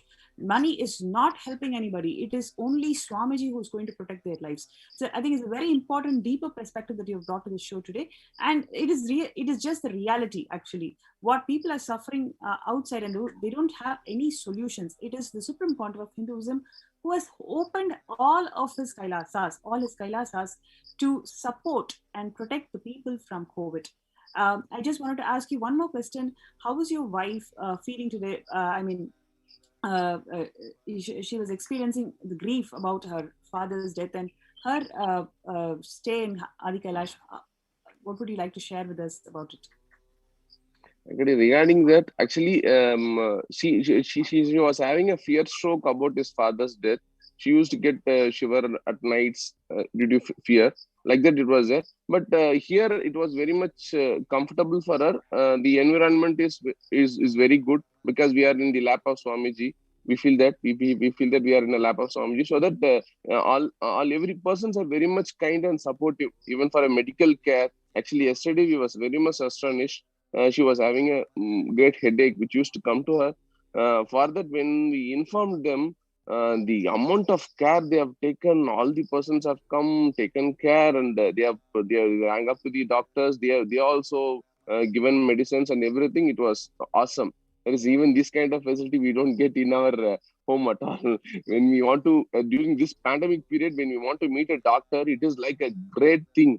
Moving out and going to a doctor is very much very difficult thing. But here it has made very much simple. The doctor is on call and the medicine is in our bed. It has come to our same sitting place, and everything. The care was awesome. So we really loved it. We enjoyed. Not to say we should enjoy it, but we felt very happy. Thank you. Actually, every single thing is personally guided, and how to handle these medical emergencies. To that detail, Swamiji has guided and ensured that it is happening. His guidance and micromanagement is the only reason how we are able to provide this support. So thank you so much for joining the show today. Would you like to share anything else with the viewers? Yes, ma. Actually, what I felt is when we came to Adi Kailash, it was totally all the sannyasis were maintaining the show, even from the gatekeeping, everything. So they are taking care like anything. That is taking care is not like coming and saying some polite words or something like that. The protection, the level of protection that they give is in everywhere we can say that some staffs will be taking care of the gates, and some other people will be taking care. So the main place, the higher officials will be taking care.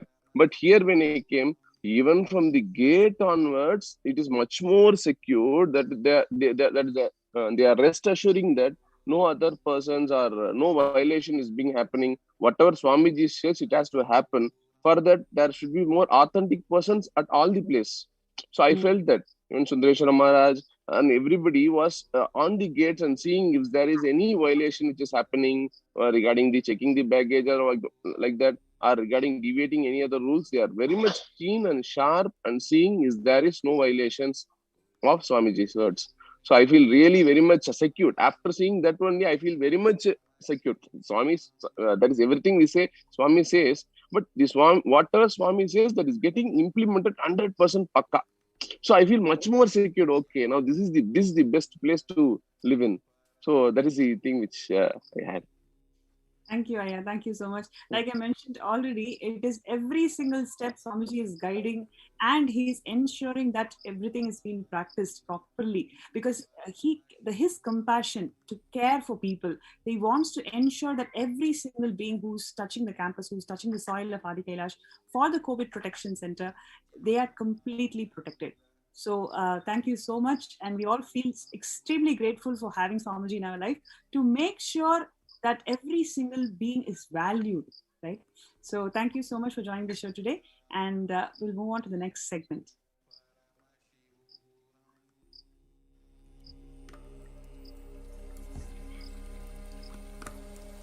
Om Nithyananda Paramashivoham.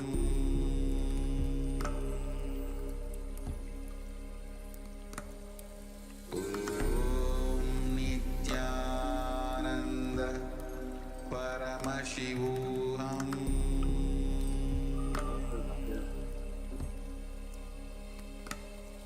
Om Nithyananda Paramashivoham.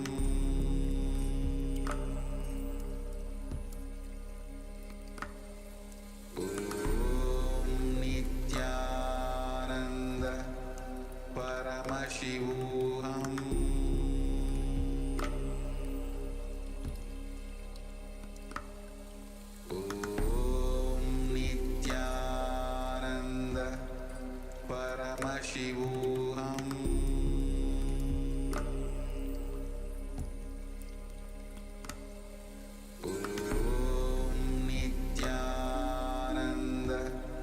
Paramashivoham.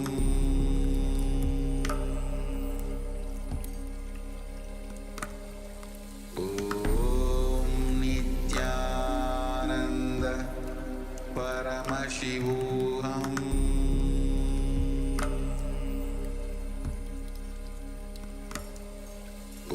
Om Nithyananda Paramashivoham. There are some great spiritual sciences unique to Hinduism. Subtle, otherworldly, but definitive sign. Manifesting. The cosmic beings in Archavatara, deities, in Nijavatara, living incarnations is fasting. Understand? Kriya Pada of Vedas and Agamas elaborately explain the whole science of making the cosmic beings manifest in Archavatara, deities, and Nijavatara, living incarnations, both. During the Bhava Samadhi darshan, literally those cosmic beings manifest through this body. Just like how they manifest in Archavatara, deity, they manifest in Nijavatara, Pratyakshavatara, and give you all the boons you ask, bless you. You see, each God is an independent intelligence to lead you to enlightenment. Each God is a bridge for you to achieve the Shivatva, the ultimate Shiva consciousness. Krishna is the bridge for you to achieve the Krishna consciousness. But Shiva consciousness, Krishna consciousness, all consciousness is one and the same. Ultimate consciousness only. So that energy itself completely expresses. Just like Radhika, when I see my own sweetness in the mirror, I become eager to taste it. I find that the only way to relish this sweetness is through the constitution of Sri Radhika. Bhava Samadhi Darshan is a window to the infinite expanse of consciousness, allowing us to glimpse the formless in a way that we can understand. It cleanses the karmas of lifetimes. It awakens our biomemory to the space of Paramashiva, the ultimate consciousness, and creates a deep and lasting transformation in us.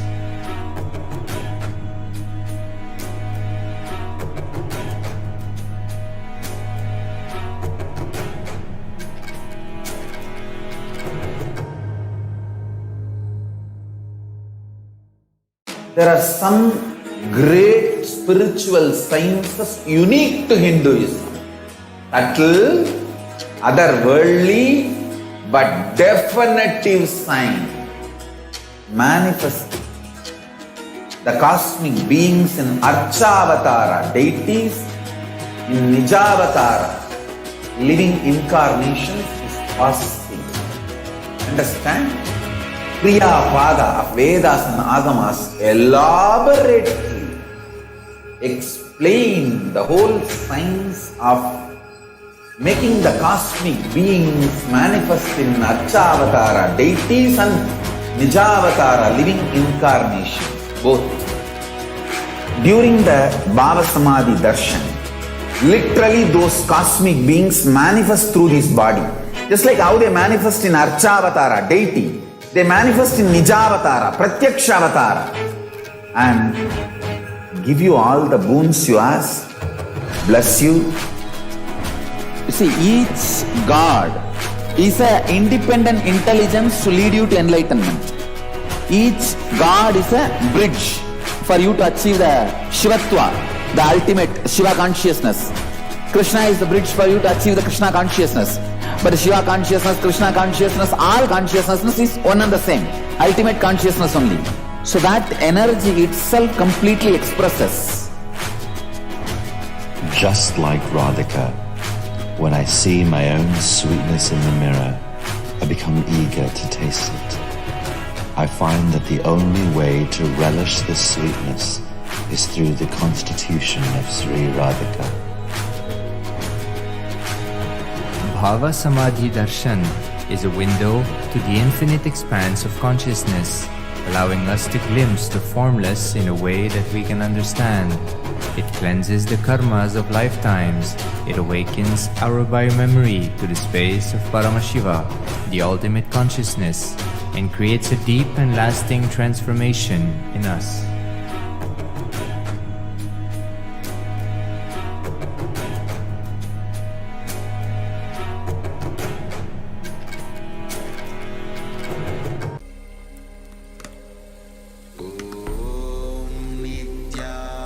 Nithyananda Paramashivoham.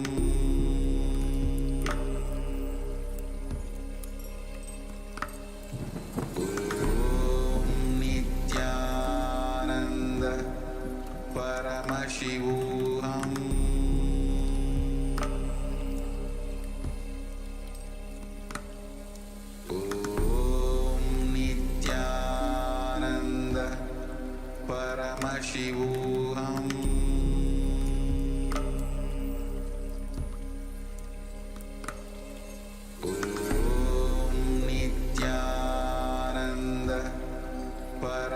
Paramashivoham.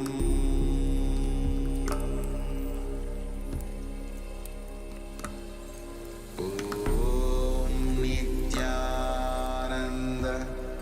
Paramashivoham.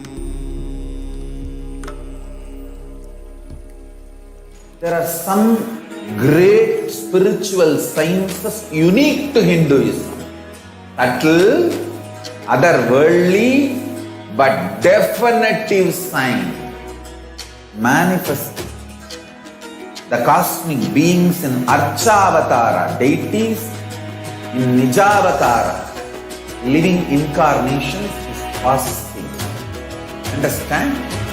Kriya Pada of Vedas and Agamas elaborately explain the whole science of making the cosmic beings manifest in Archavatara, deities and Nijavatara, living incarnations, both.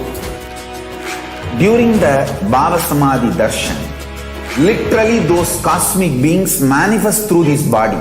Just like how they manifest in Archavatara, deity, they manifest in Nijavatara, Pratyakshavatara, and give you all the boons you ask, bless you. You see, each God is an independent intelligence to lead you to enlightenment. Each God is a bridge for you to achieve the Shivatva, the ultimate Shiva consciousness. Krishna is the bridge for you to achieve the Krishna consciousness. But Shiva consciousness, Krishna consciousness, all consciousness is one and the same. Ultimate consciousness only. So that energy itself completely expresses. Just like Radhika, when I see my own sweetness in the mirror, I become eager to taste it. I find that the only way to relish this sweetness is through the constitution of Sri Radhika. Bhava Samadhi Darshan is a window to the infinite expanse of consciousness, allowing us to glimpse the formless in a way that we can understand. It cleanses the karmas of lifetimes. It awakens our biomemory to the space of Paramashiva, the ultimate consciousness, and creates a deep and lasting transformation in us.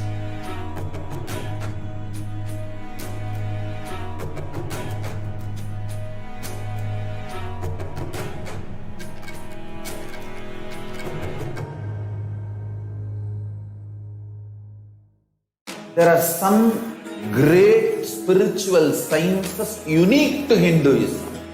Subtle, otherworldly, but definitive sign manifesting the cosmic beings in Archavatara, deities in Nijavatara, living incarnations is possible.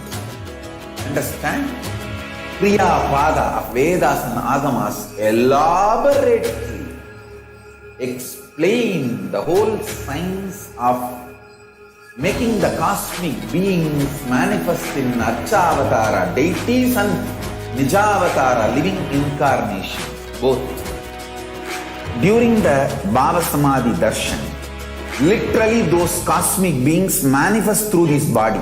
Just like how they manifest in Archavatara, deity, they manifest in Nijavatara, Pratyakshavatara, and give you all the boons you ask, bless you. You see, each God is an independent intelligence to lead you to enlightenment. Each God is a bridge for you to achieve the Shivatva, the ultimate Shiva consciousness. Krishna is the bridge for you to achieve the Krishna consciousness. But Shiva consciousness, Krishna consciousness, all consciousness is one and the same. Ultimate consciousness only. So that energy itself completely expresses. Just like Radhika, when I see my own sweetness in the mirror, I become eager to taste it. I find that the only way to relish this sweetness is through the constitution of Sri Radhika. Bhava Samadhi Darshan is a window to the infinite expanse of consciousness, allowing us to glimpse the formless in a way that we can understand. It cleanses the karmas of lifetimes. It awakens our biomemory to the space of Paramashiva, the ultimate consciousness, and creates a deep and lasting transformation in us.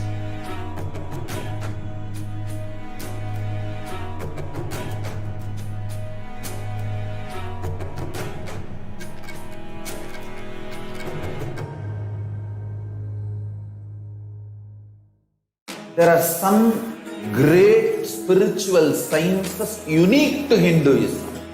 Subtle, otherworldly, but definitive sign.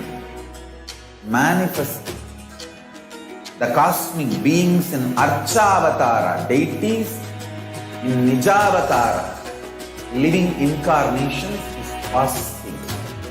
Understand? Kriya Pada of Vedas and Agamas elaborately explain the whole science of making the cosmic beings manifest in Archavatara, deities and Nijavatara, living incarnations, both. During the Bhava Samadhi darshan, literally those cosmic beings manifest through this body. Just like how they manifest in Archavatara, deity, they manifest in Nijavatara, Pratyakshavatara, and give you all the boons you ask, bless you.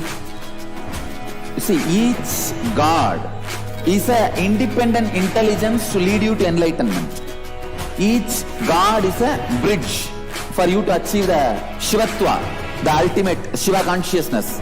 Krishna is the bridge for you to achieve the Krishna consciousness. But Shiva consciousness, Krishna consciousness, all consciousness is one and the same.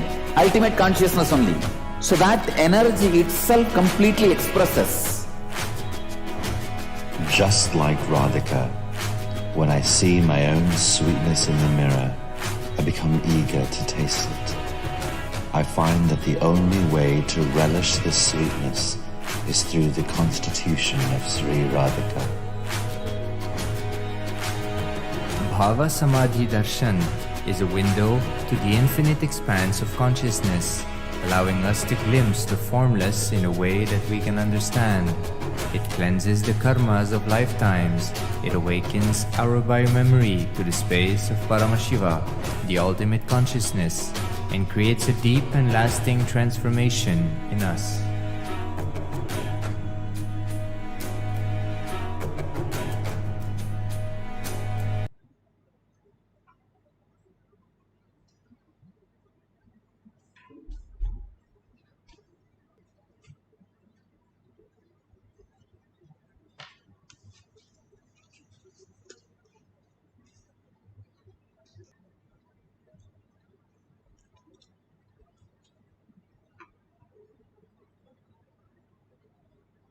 Nithyanandam Paramashivoham Kevalam Jnanamurtim Dvandvatītam Gaganasadasham Tattvamasam Namami. Let's go through the disclaimers. Security measures. Please be aware of the important cautions.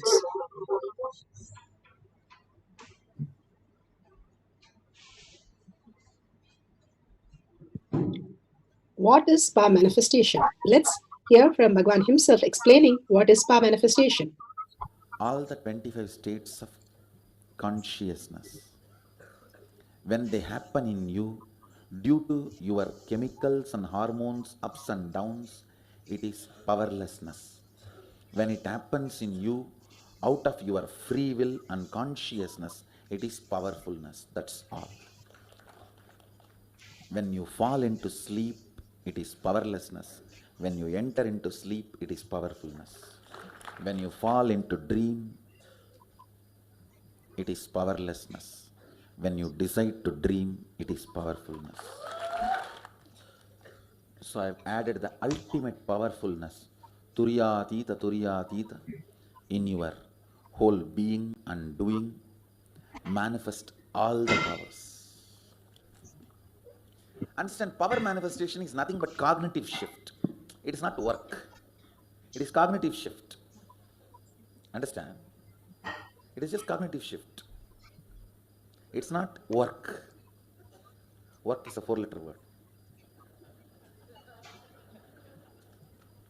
Power manifestation is cognitive shift, playing with life, playing with being alive. Static matter, dynamic activity, strategic existence, all these three has no boundary. You are one with it. You are alive in everything. Everything listens to you. Everything decides as you want. Power manifestation is cognitive shift, raising your frequency, not work. Now let's understand who is Paramashiva. Bhagavan himself has beautifully explained. Let's go to the science of power manifestation. The science of power manifestation is authentic, time-tested, foolproof, and scientific. Science because it is repeatable and doable by each one of us. The pramanas, the evidences which supports the science of power manifestation. The Shastra Pramana, evidences from the scriptures. The eternal unchangeable truth revealed in the source scriptures as Vedas and Agamas is the Shastra Pramanas. The Apta Pramanas, the experience and the results of the Aptas, the Rishis, Munis, Ganas, Nainamas, Alvar, Siddhas, all of them manifesting the powers of Paramashiva, which is authentic, time-tested, scientific and foolproof. Atma Pramana, account of His Divine Holiness, Bhagavan Nithyananda Paramashivam, this millennium's avatar's personal experience of power manifestation. Bhagavan's very own Leelas, mapping to the Apta Pramana and Shastra Pramana, as per the Shastra Pramana. The Shakshi Pramana, the experience of millions of devotees, disciples, followers all around the world, manifesting the powers of Paramashiva. Bhagavan has beautifully initiated all his disciples to manifest all the powers of Paramashiva. The Pratyaksha Pramana, the scientific study, the scientific study measuring the effect of being in the enlightened state, the thoughtlessness space of Paramashiva. Again and again, Bhagavan gives a higher reality for us to understand that we exist as consciousness and also as body and mind. Beautifully, we can experience this oneness with Paramashiva if we understand the deeper science of our manifestation. Bhagavan has beautifully given the Shastra Pramana. Shastra Pramanas are from the Veda Agamas. This is from Vijnana Bhairava Tantra. Your consciousness, awakening your awareness. So let's go to the Shastra Pramana.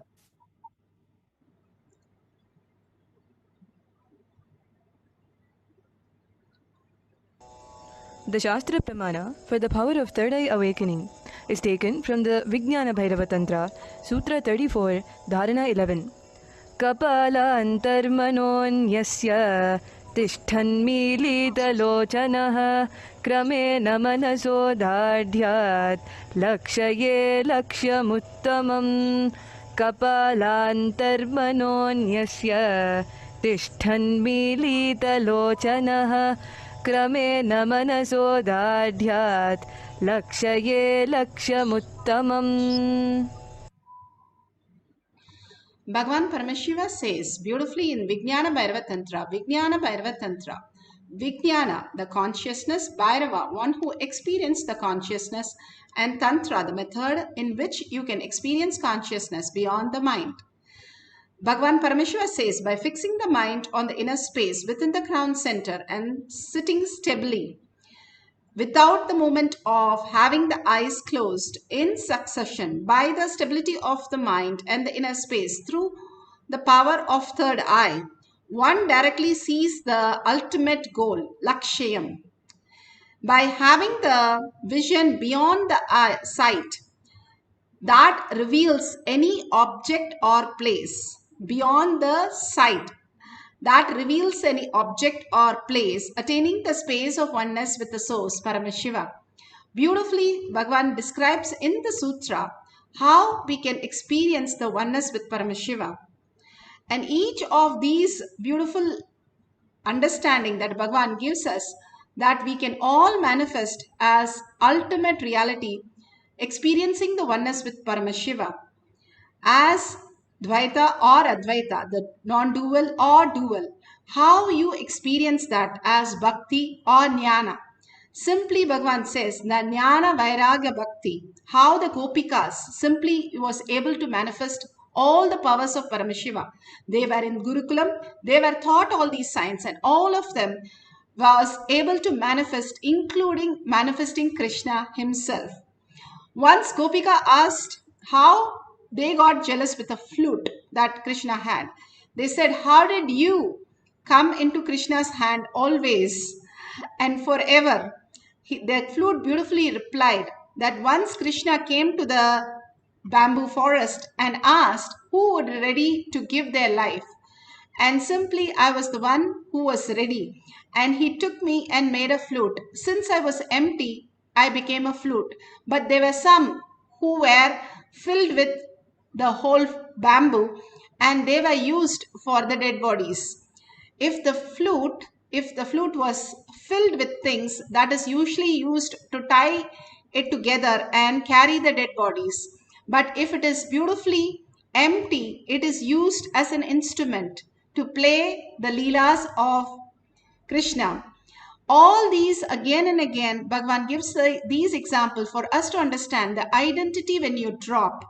The identity that you carry is the one which makes us suffer, and one which puts us into delusion that what we see as our reality is the only reality that exists.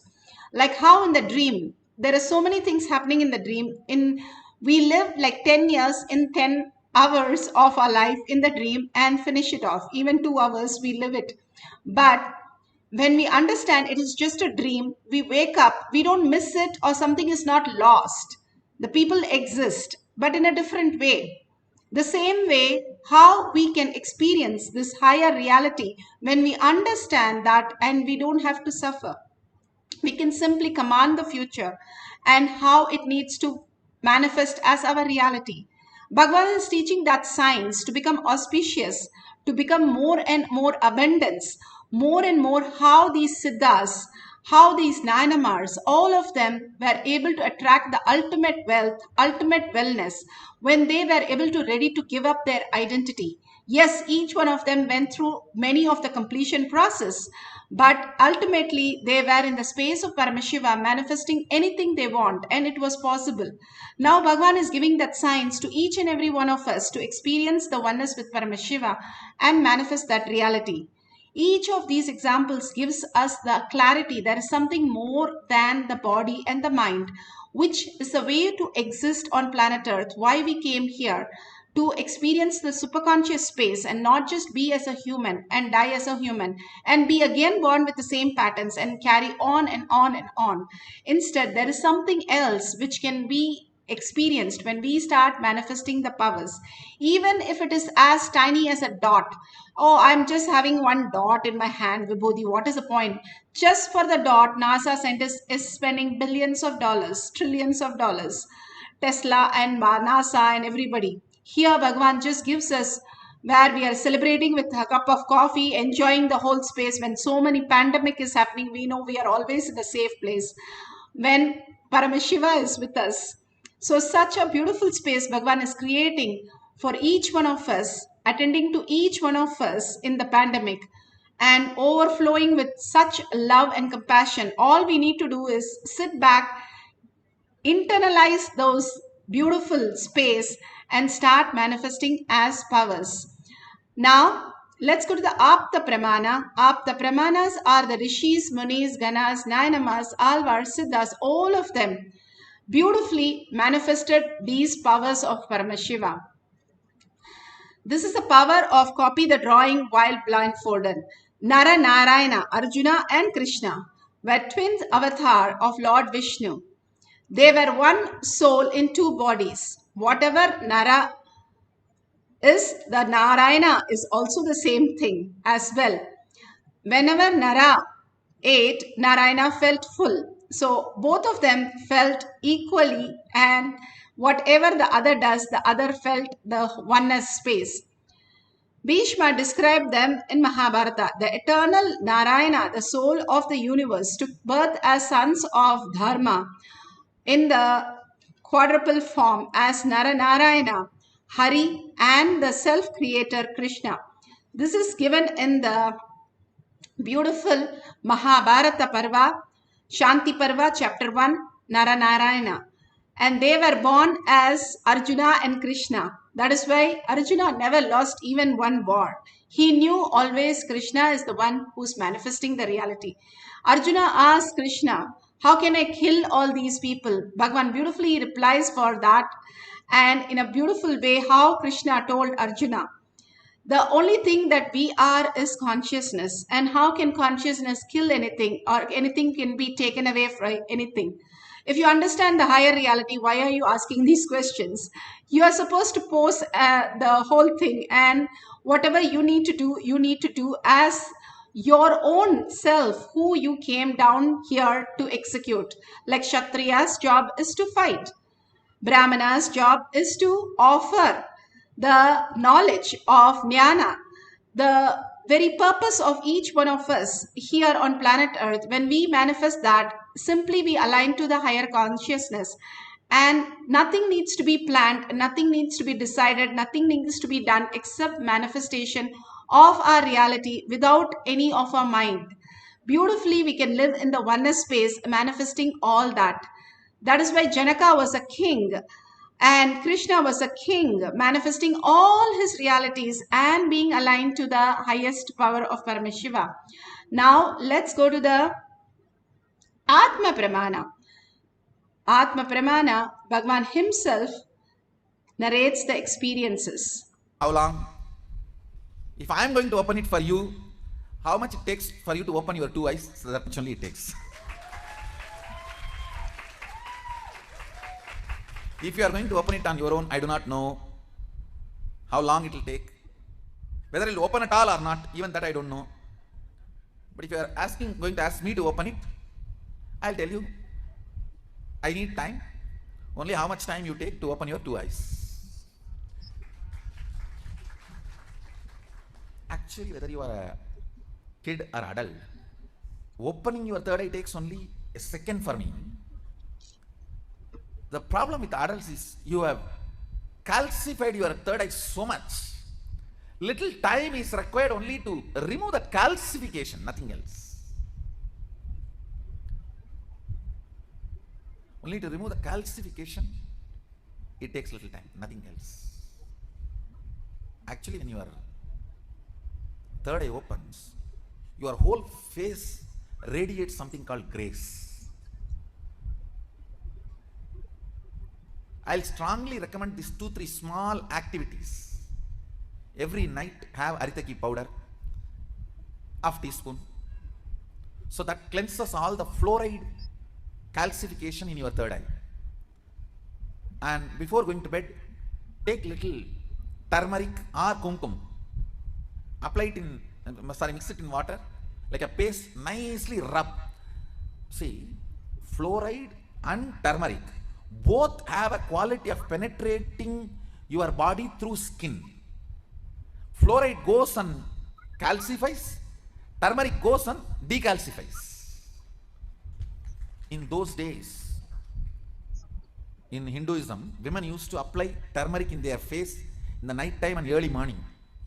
Now all the dirty, fair and lovely, what all? I don't know what all they apply, now I don't know. In those days, women used to apply. I have seen my mother and all, she will rub in stone.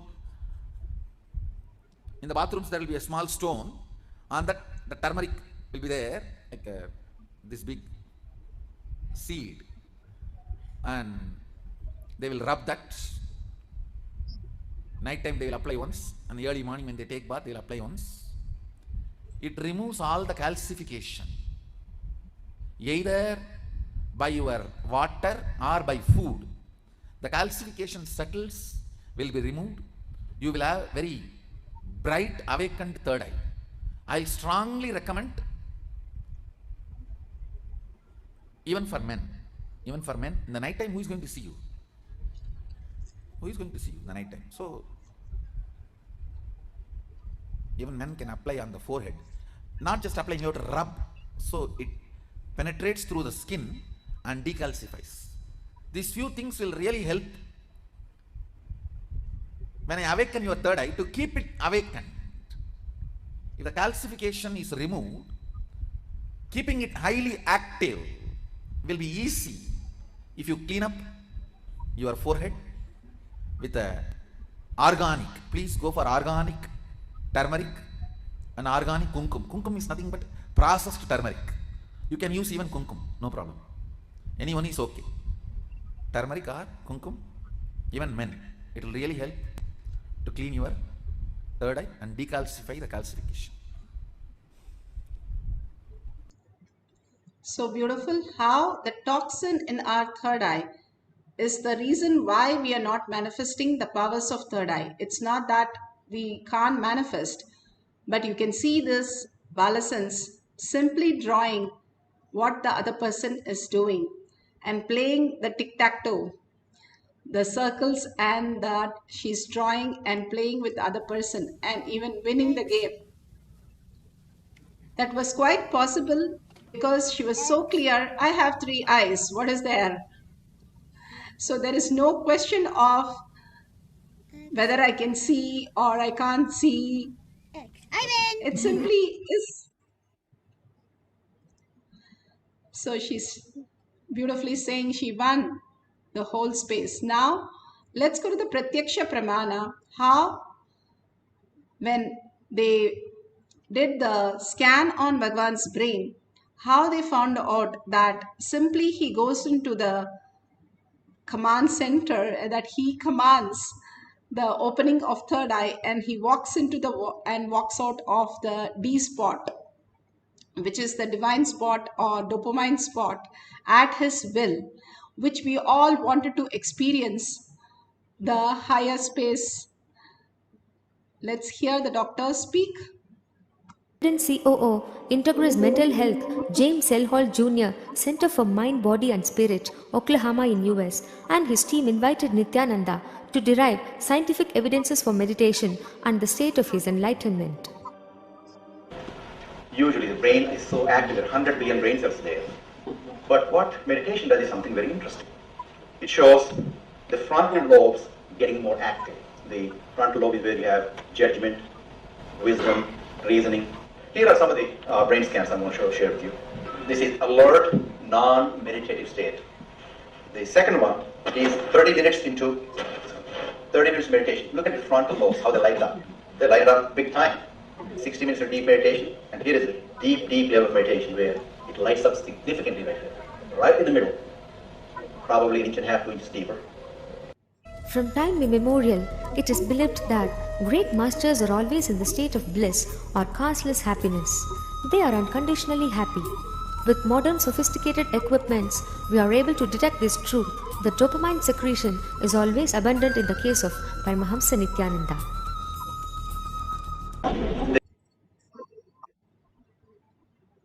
The delight and the dopamine smile. What's also interesting is that he could at will go in and out of the state. So we asked Swamiji when he came from the scanning room, when we saw this one, we asked Swamiji, what were you exactly doing when so and so thing happened? He didn't know what was there. He did not see the pictures yet. He said, really interestingly, there were 3 people there. He said, I opened my third eye. And that's stunning because I learned about third eye as a child. Didn't read about it for a long time, what it is today. But what he said was, I asked him to describe more in detail what does he mean by third eye. And he said, it's a deep meditative state. It's probably very, very deep state.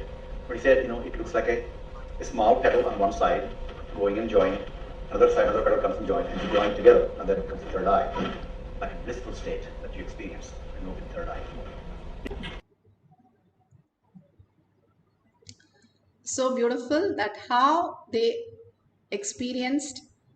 The doctors were so shocked to see Bhagwan's third eye opening up simply at his will, which we have heard in just stories, but we see it medically. We are really shocked how we all can experience that. And this is also done on the devotees, on disciple Balasans, and we have measured. And we have clearly seen the Balasans' brain completely shutting down, and they said you're in the deep sleep. The Balasans are creating so much havoc, and the doctor said you're in deep sleep, which is impossible, right? But beautifully, they are in the oneness with Paramashiva, manifesting the higher reality. They know that when they go into the oneness space and bring Paramashiva into their consciousness, they only have Swamiji, Bhagwan inside their all inner space, and they do not have any other thoughts, and simply they go into that space even for few seconds. It's the ultimate gift, auspiciousness, abundance in your health, wealth, and your reality.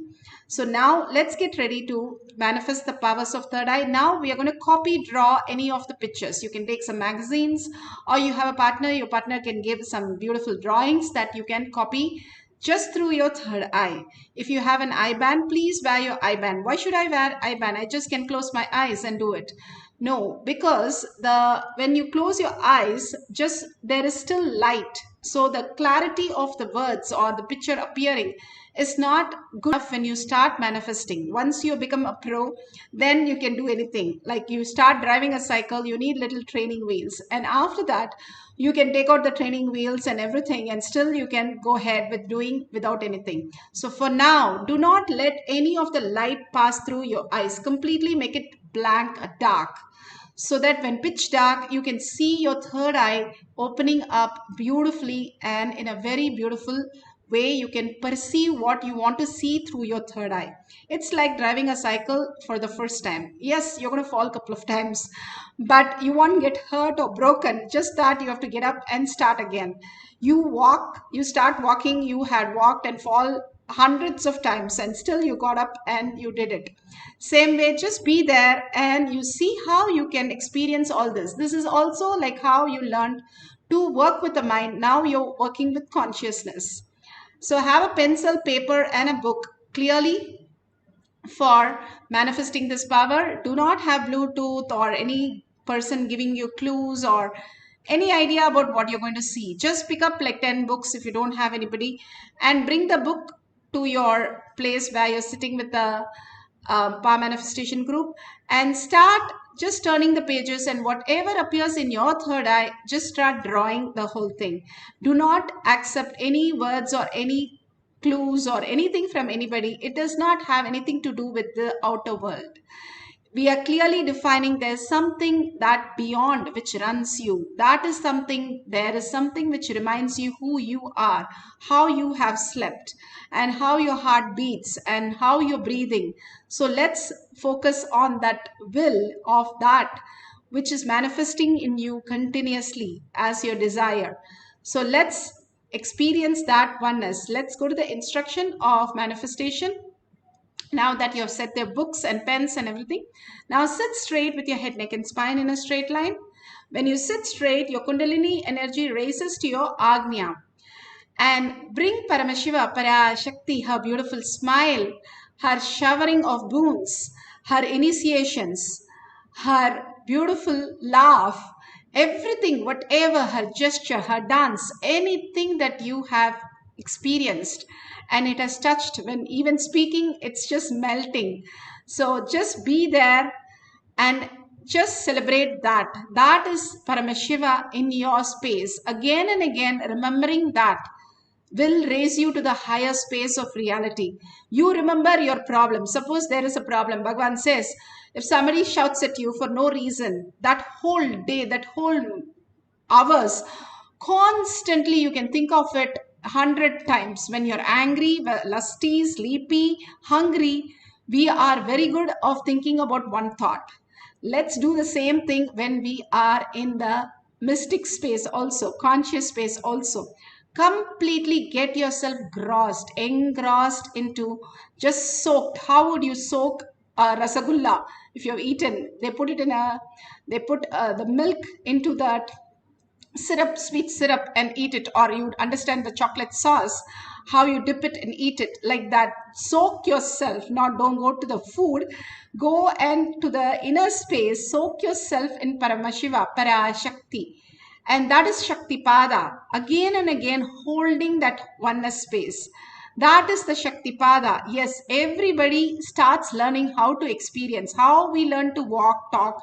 We have to teach ourselves how to pray, how to have the Shakti Pada. Everything also happens only if we keep on experiencing that. and more you experience, more and more it opens up new reality. Not like the outer world, you get bored and tired of it. If you're asked to give attention to something, we are mostly tired of it.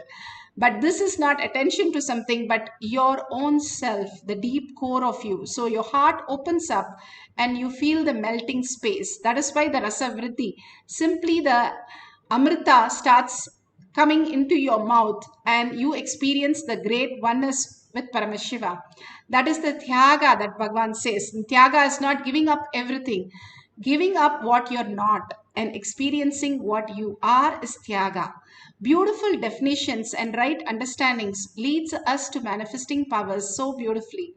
Chanting the Mahavakya. Why should I chant? You are asking me to do too many things. I have to sit straight, visualize Paramashiva, chant, entangle with. Chanting is like a bridge. You have your consciousness, you have your mind. When chanting, the thought simply falls into zero and goes to the other side of consciousness and manifests as powers. Simply your DNA catches. The DNA is the matter which catches the consciousness fire and starts manifesting your reality. Let's start chanting the Mahavakya, hold the oneness space with Paramashiva, entangle with Bhagavan, and simply manifest the power of third eye. Copy the diagrams, copy the details, whatever is there through your third eye in a paper, which we'll verify at the end of the Mahavakya. Now sit straight and intensely by listening to the Mahavakya, not shouting, but listening to the Mahavakya, chant the Mahavakya.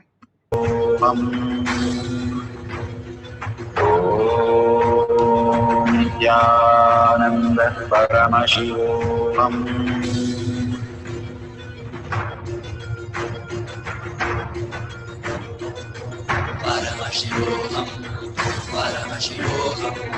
Let Paramashiva's third eye manifest in all our third eyes. Let the Amrita pour, let the Varni open up, manifest in all of us.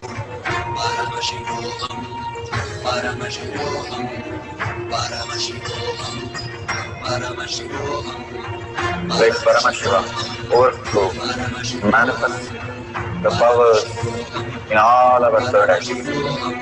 Om Nithyananda Paramashivoham. Om Nithyananda Paramashivoham. Om Nithyananda Paramashivoham. Om Nithyananda Paramashivoham. Om Nithyananda Paramashivoham. Om Nithyananda Paramashivoham. Om Nithyananda Paramashivoham. Om Nithyananda Paramashivoham. Om Nithyananda Paramashivoham. Om Nithyananda Paramashivoham. Om Nithyananda Paramashivoham.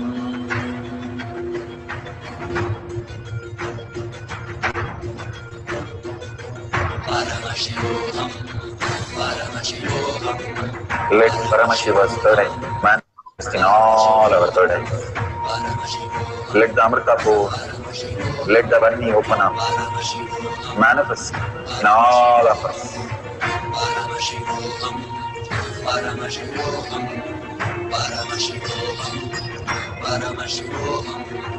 Let Paramashiva overflow, manifest the powers in all our third eyes.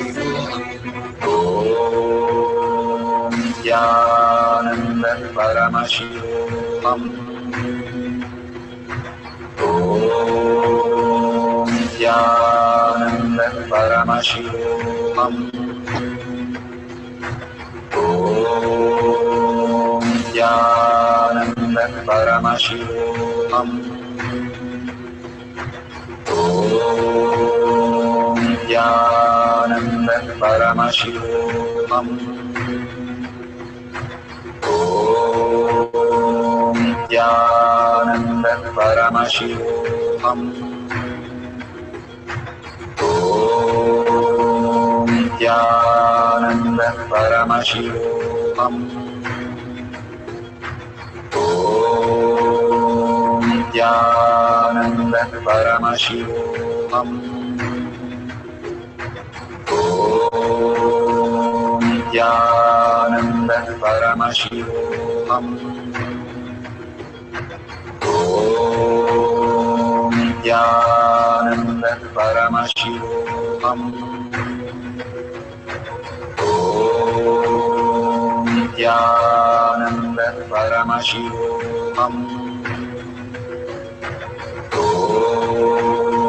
Nithyananda Paramashivoham. Om Nithyananda Paramashivoham. So beautiful for the first cycle. Whatever Paramashiva has shown, please verify authentically. Power manifestation is to do very, very authentic so that no self-doubt, no self-denial, no self-hatred crops up in between. It is purely how we are, the existential reality, how we do not question so many things in the world. If we give a rose to somebody, we don't question how does it make it happy for the other person. We never say there is a scientific study behind it. But when we are asked to manifest powers, which is Paramashiva, the original with the natural state of us, we have so many questions in our mind. Is it happening? Is it me or the mind? There is no such thing as mind. Why do we have a question? Be very clear, it's only consciousness as manifesting as reality. The mind that we know as exists only in a very, very basic level, and that is only telling us the impossibilities. All that Paramashiva is giving us the ultimate science. So the mind can never come and give you the ultimate science. So don't have any question about manifestation. Bhagavan himself will clear in you as you start doing. Like first time you drive a cycle, you'll have so many questions. How do I pedal? How do I balance? What do I do? Can I drive on one wheel? All kinds of greed and fun, everything together. Same way. And then you master it. In few years, you become pro in taking care of the cycle. Same way, you start walking, it takes 5 years to jump and skip. Likewise, you start manifesting without dropping all your identities. That which you know as you, drop that. Only you are Paramashiva sitting with 25 heads and 75 eyes and 50 hands. Yes, that is you manifesting as Parashakti, as Paramashiva. That is the core of us, each one of us. In the quantum space, how they beautifully explained, the matter cannot go through a wall, but if it is a wave, it can go through and manifest in a multiple ways of possibilities that exist in quantum is not understood by a gross matter. That is exactly how we are in the gross matter, not able to understand how these things are reality. But if you understand in a quantum space, you are part of everything, everything is a part of you. Whatever is in your sea, Bhagavan says, is part of you. And that is the ultimate reality. And only that can be realized by looking within. Who is that who is manifesting me and the reality? When you start getting curious about the inner space, you start getting into more and more oneness with Paramashiva. The more you are curious about the outer space, you master that. The more you are curious about the inner space, the earning, simply in gratitude, in humbleness, you start recognizing the higher signs of who you are, that you are Paramashiva, manifesting Paramashiva, and that is the liberation that we can experience as Paramashiva. So we'll have one more cycle. If you think you have not manifested, if you have a doubt of manifesting or nothing is coming, just be there. Write down whatever, write these words also. And you will simply soon see that you are manifesting. That's how all the kids, they don't say I'm not manifesting. First they say they manifest. And after a few days only they start manifesting, even though they declared long back. That's because they know that manifestation is how they exist. They are very smart. It is not our hard work, Bhagavan says. It is understanding that Paramashiva in the space who you are is manifesting all your reality. He can manifest this reality also. Just having the jnana, the knowledge, the intelligence, and bhakti, the oneness, Shakti Pada, simply will manifest as reality. Now let's sit straight with the head, neck, and spine in a straight line. Bring Paramashiva, Parashakti in your third eye. Take few more books. Come and settle down. And let's start another one cycle to experience this ultimate space of oneness with Paramashiva.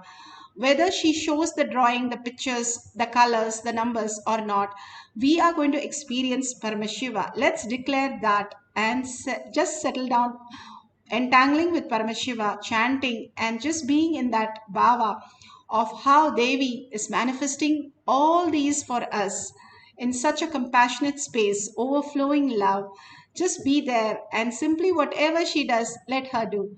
And we will be the witnessing those beautiful moments with Devi. Let's start chanting the Mahavakya intensely.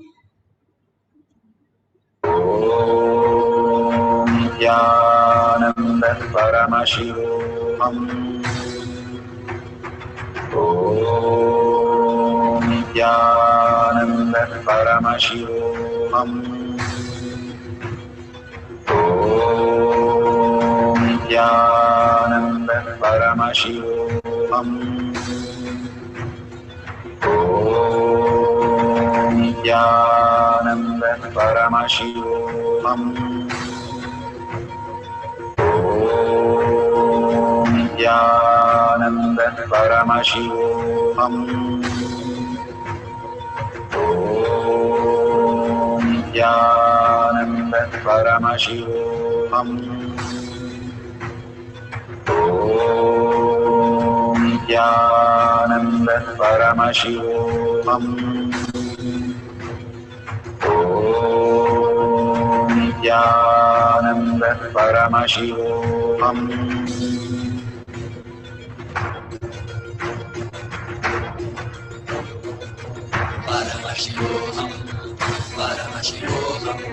Let Paramashiva's third eye manifest in all our third eyes.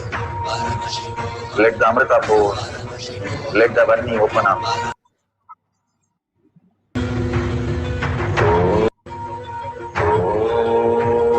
Om Nithyananda Paramashivoham.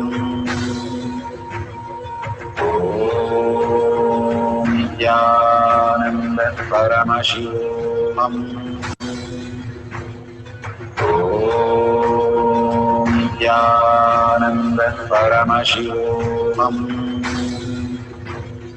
Om Nithyananda Paramashivoham.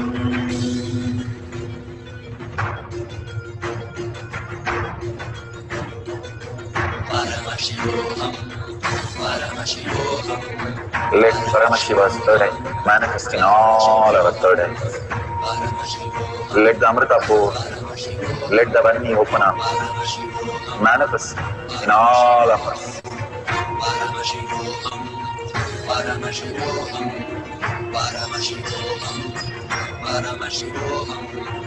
Let Paramashiva overflow, manifest the powers in all our third eyes. Om Nithyananda Paramashivoham. Om Nithyananda Paramashivoham. Om Nithyananda Paramashivoham. Om Nithyananda Paramashivoham. Om Om Nithyananda परमशिवोऽहम्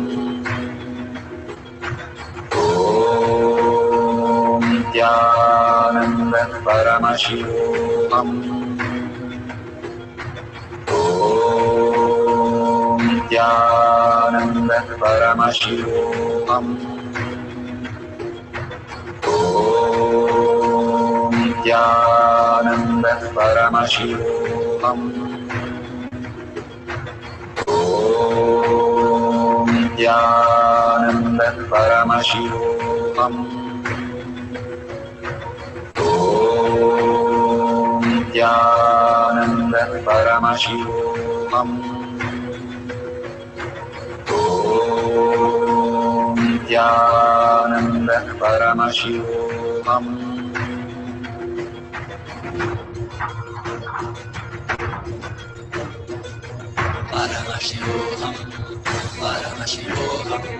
Let Paramashiva's third eye manifest in all our third eyes.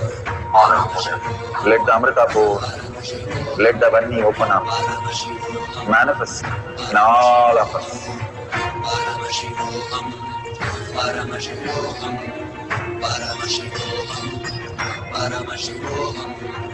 Let Paramashiva overflow, manifest the powers in all our third eyes.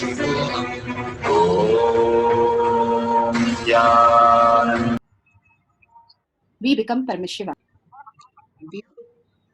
Beautiful. Whatever you have manifested, please share in tinyurl.com/power-manifestation. Why should I share? I have manifested the powers, or I have only experienced the Kundalini, or I have experienced just little words. I've not completely been able to experience the whole sentence or the pictures or the colors exactly correct. Have I manifested? Yes, surely you have manifested the powers. We are manifesting continuously. Whether we manifest or not, we are Paramashiva. Whether we are a kid in the cradle or ready to die as an old man, Bhagavan says, we are Paramashiva. We are here as a superconscious being manifesting all the powers. All we need to do is by telling others that I am Paramashiva, you become that. How even in your deepest sleep, somebody calls your name, you just wake up.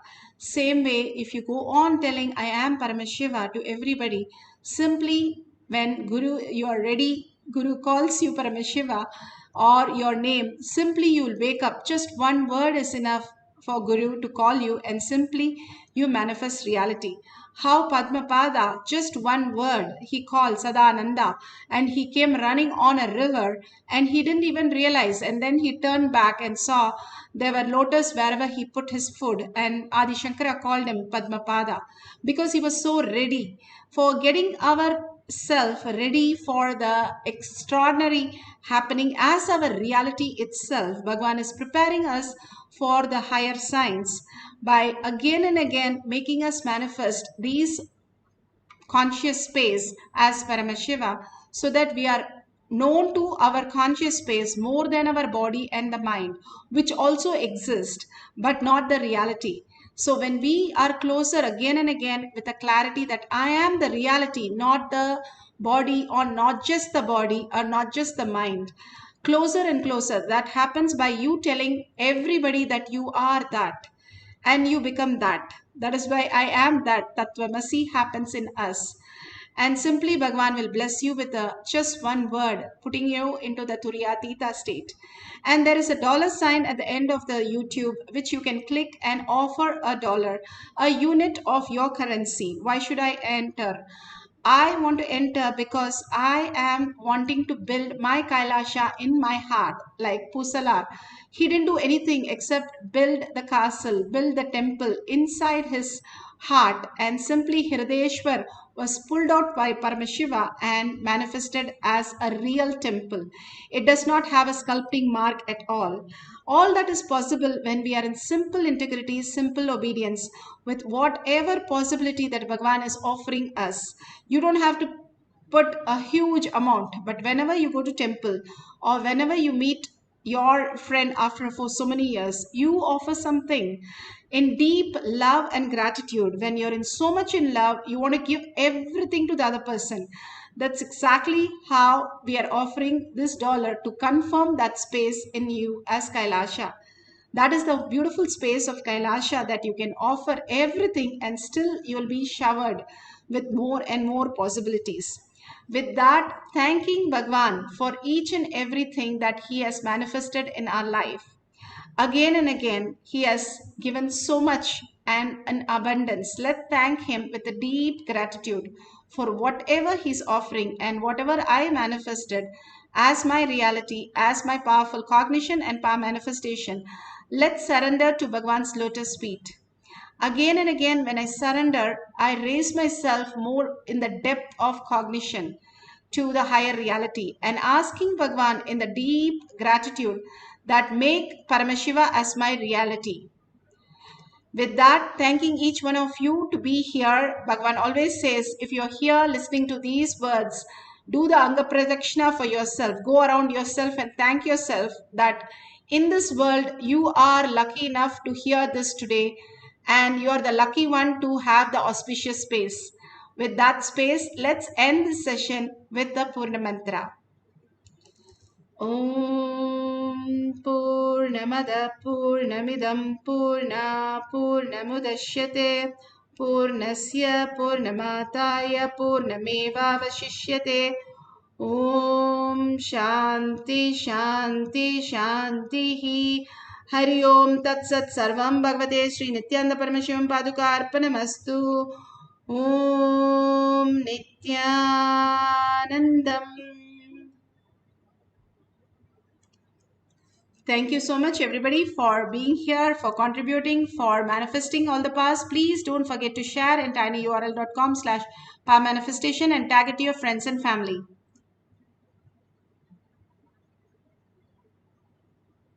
Thank you so much. See you and stay tuned for more and more exciting satsangs and testimonials. Thank you, Nithyananda.